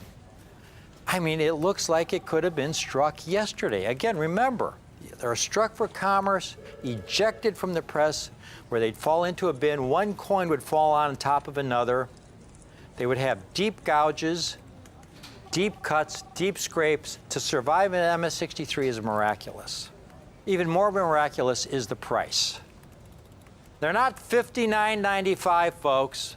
$49.95, $44.95. Again, you go up in grade, you would expect the price to increase by at least 50%. You expect something around at least $49.95. We've got these coins for only $3,995. Limited quantities. Half down today. If you can't afford to swing the entire $39.95, $1,997.50 down today, will reserve one of these 1899Ps for you in MS-63 condition. This is extraordinary. To give you an idea, again, if you're new to numismatics, how extraordinary this is, I opened the presentation talking about the first double eagles ever struck. This is an 1849, the single most valuable coin in all of U.S. numismatics. It's valued in the tens of millions, maybe the hundreds of millions of dollars. First struck in 1849. They only struck 2 examples, folks. They only struck 2 examples. You take a look at this coin, the obverse, and this is most educational. My guess is this particular piece was the very first example struck. It was ejected from the die press, fell into the bin with the obverse facing up. The second example that was struck, the rim of that coin hit right below Liberty's cheek there at 8 o'clock in the field. Those are called reading marks. Again, they're really heavy coins. They're 25 to 30% heavier than Morgan dollars. Gold is a very soft metal, and those are typical bag marks you see on gold double eagles, even though they only struck 2 examples. They didn't have to rattle around in bags or anything. They only struck 2 examples. With reading marks that deep in the surface of the coin, at best it's an MS-63. And here, by really, truly, a miraculous circumstances, we've got this amazing small group. Got a lot of people calling in. The 1899p Liberty Double Eagle, if you've just tuned in, we rarely get something from the 19th century like this in mint-state condition. When we get Liberty Double Eagles in uncirculated mint-state condition, they're usually the later dates, like the 1904p, the 1900p. It's been many years since we've been able to offer an 1899p. They came out of a couple bags from the great European Bancorp. Extremely rare.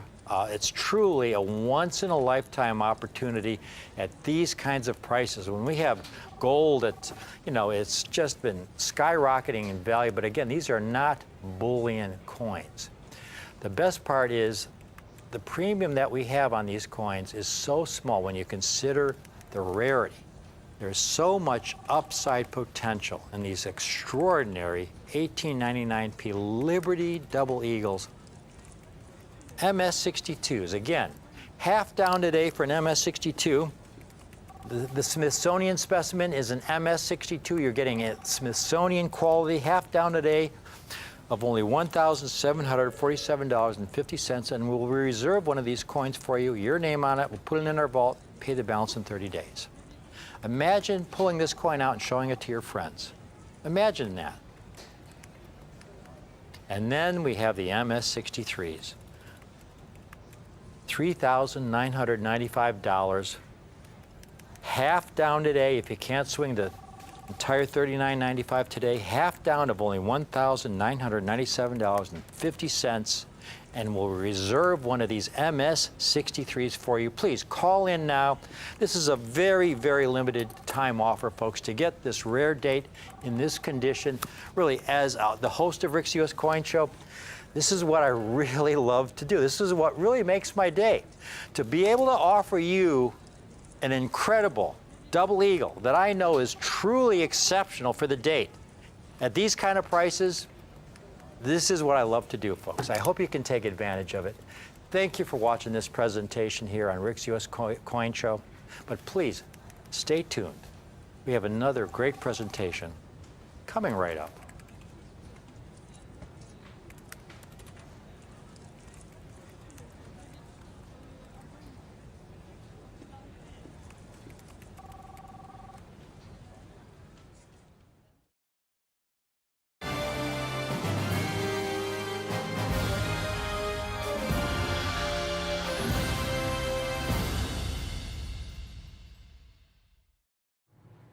Welcome to Rick's U.S. Coin Show. Welcome, welcome, welcome. I'm Rick Tomasca, your host, and I have got an incredibly exciting gold opportunity for you today. That's the good news. The bad news is I have real limited quantities of this coin. They're in mint state condition, folks, and they're Smithsonian quality.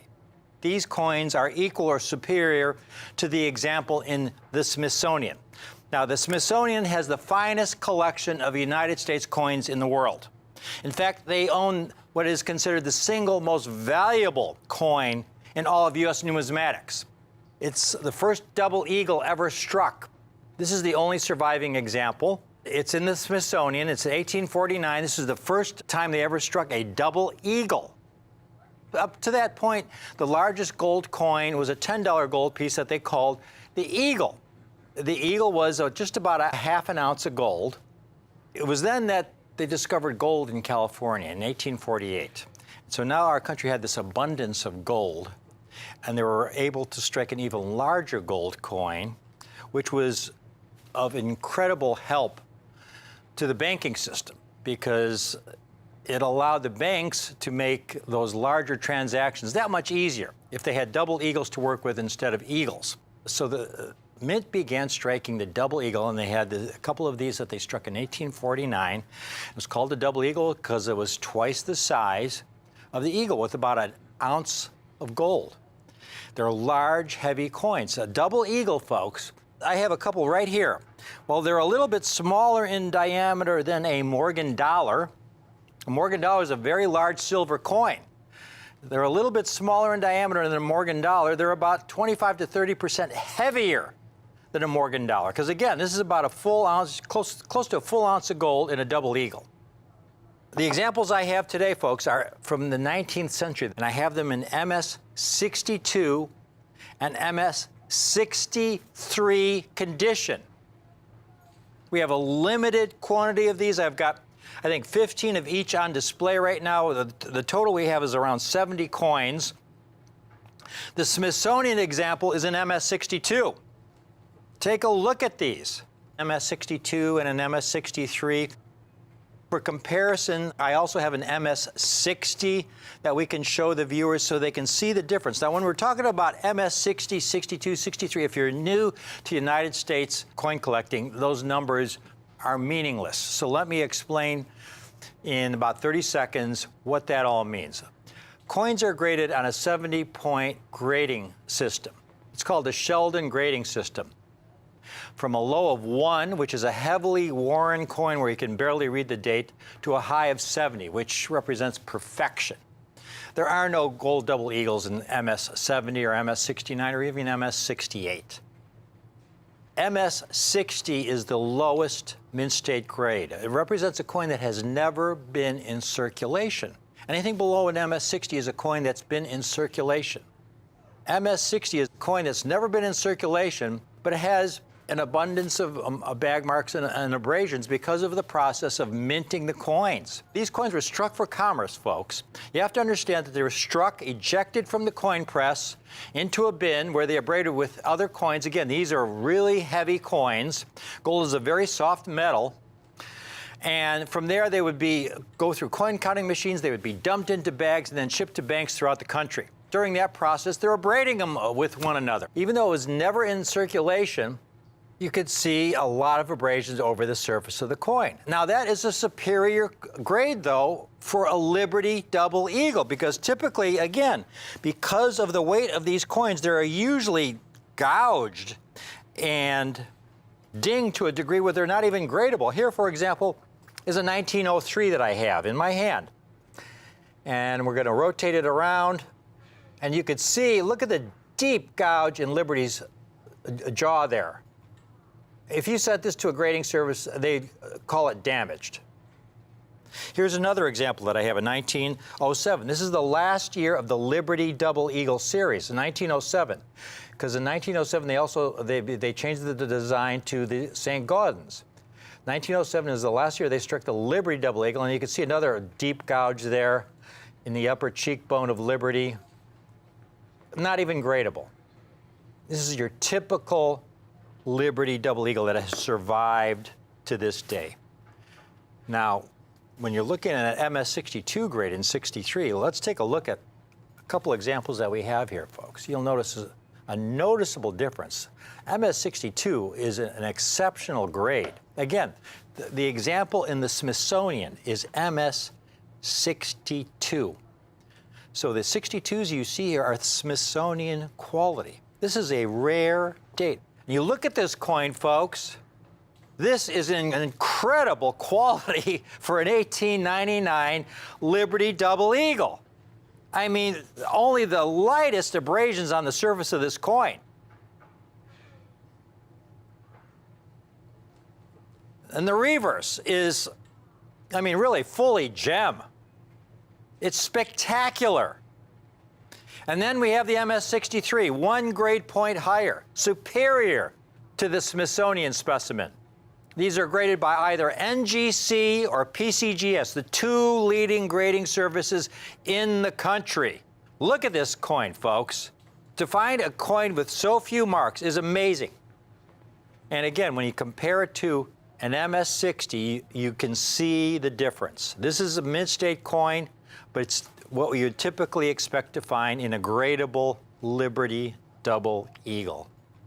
Again, for a Liberty Double Eagle, MS-60 is an exceptional grade. There are so few that have survived in mint-state condition. To give you an idea of how rare these coins are, I made a little chart of some of the Double Eagles that we have offered over the last 6-7 years. And I have them ranked from some of the most common issues to some of the rarest issues that we've been able to offer. In the St. Gaudens series, the most common issue is the 1924P. They've certified around 300,000 examples at PCGS. These are PCGS population totals, of which almost 50,000 are MS-65 gem quality. And you go down the chart there. Now, one of the dates I really love is that 1907P, first year of issue of the St. Gaudens series. Only around 17,500 certified in all grades and about 2,500 in MS-65. And then you get to the Liberty series. Now, there is one date that is the most common in the series, the 1904P. That's the one date when you find a Liberty Double Eagle. There's a good chance, if you see them at coin shows or if you go into a coin shop, if they have a Liberty Double Eagle, there's a really good chance that it's going to be a 1904P. And you could see there, the total certified, right, just by PCGS alone, almost 200,000 coins, of which 5,600 are MS-65s, which is a very, very high grade for a Liberty Double Eagle. And then you have the second most common date, the 1900P. It's almost 4 times rare. But then look at the 1899 Ps. only 19,000 coins. This is a key date, folks. It is so exciting. These coins that you're looking at, they really should not exist. Let me repeat that. These 1899 Ps in MS62 and MS63 really should not exist. The only reason we have them is because they've been stored in a bank in Europe since the early 1930s. Now you might ask, well, what the heck were they doing in a bank in Europe since the early 1930s? The story really begins with the Great Depression. Great Depression was economic disaster for this country. We had unemployment around 25, 30%, and this was going on for years. So the Great Depression started in the late 20s, and it continued on for years, folks. In 1933, it was estimated that there were approximately 4,000 bank failures. Think about that, 4,000 bank failures in 1933 alone. This is in 1933. This is like, 90 years ago. So imagine all these citizens with their life savings in the bank, their nest egg that they had accumulated over 20, 30 years. That was going to be for their retirement. And they go to the bank the next day, and the bank's closed, shuttered closed. They had failed. You were wiped out. And this was hitting millions of Americans.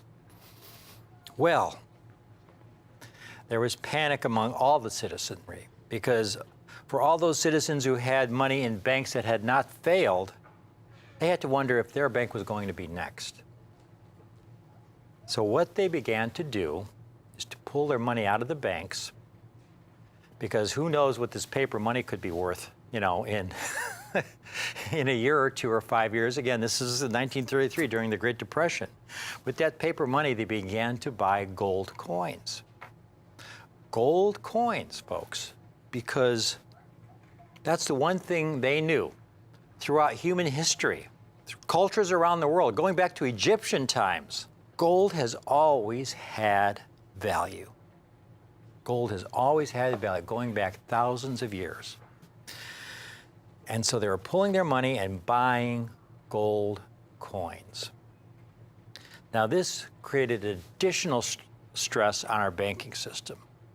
So in early 1933, Franklin Roosevelt, then president, newly elected, passed Executive Order 6102. He had to stop this process of people pulling their money out of the banks and buying the gold coins.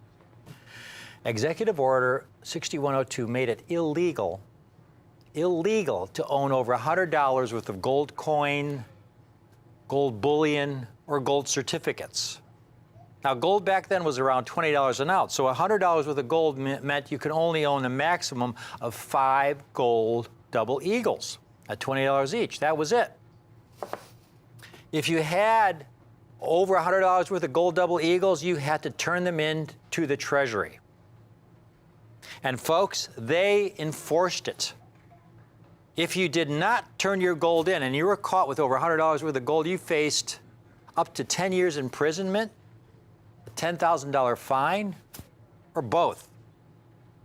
And so citizens began, well, they had to, they were stuck between a rock and a hard place. They began turning their gold into the Treasury in exchange for paper money, and fully 39% of all the gold double eagles ever struck were then melted down by the Treasury back into bullion, forever gone. That's over 50 million coins. Now, here's where these 1899 double eagles come in.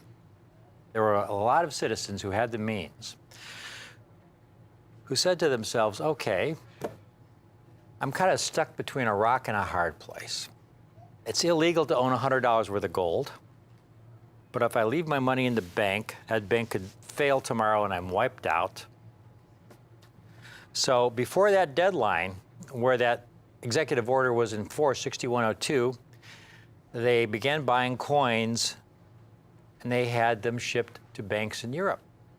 Because while it may have been illegal to own over $100 worth of gold in this country, there's nothing that said you couldn't own over $100 worth of gold in another country. So a lot of citizens and institutions as well in the United States began shipping gold as payment and for safe storage to banks in Europe.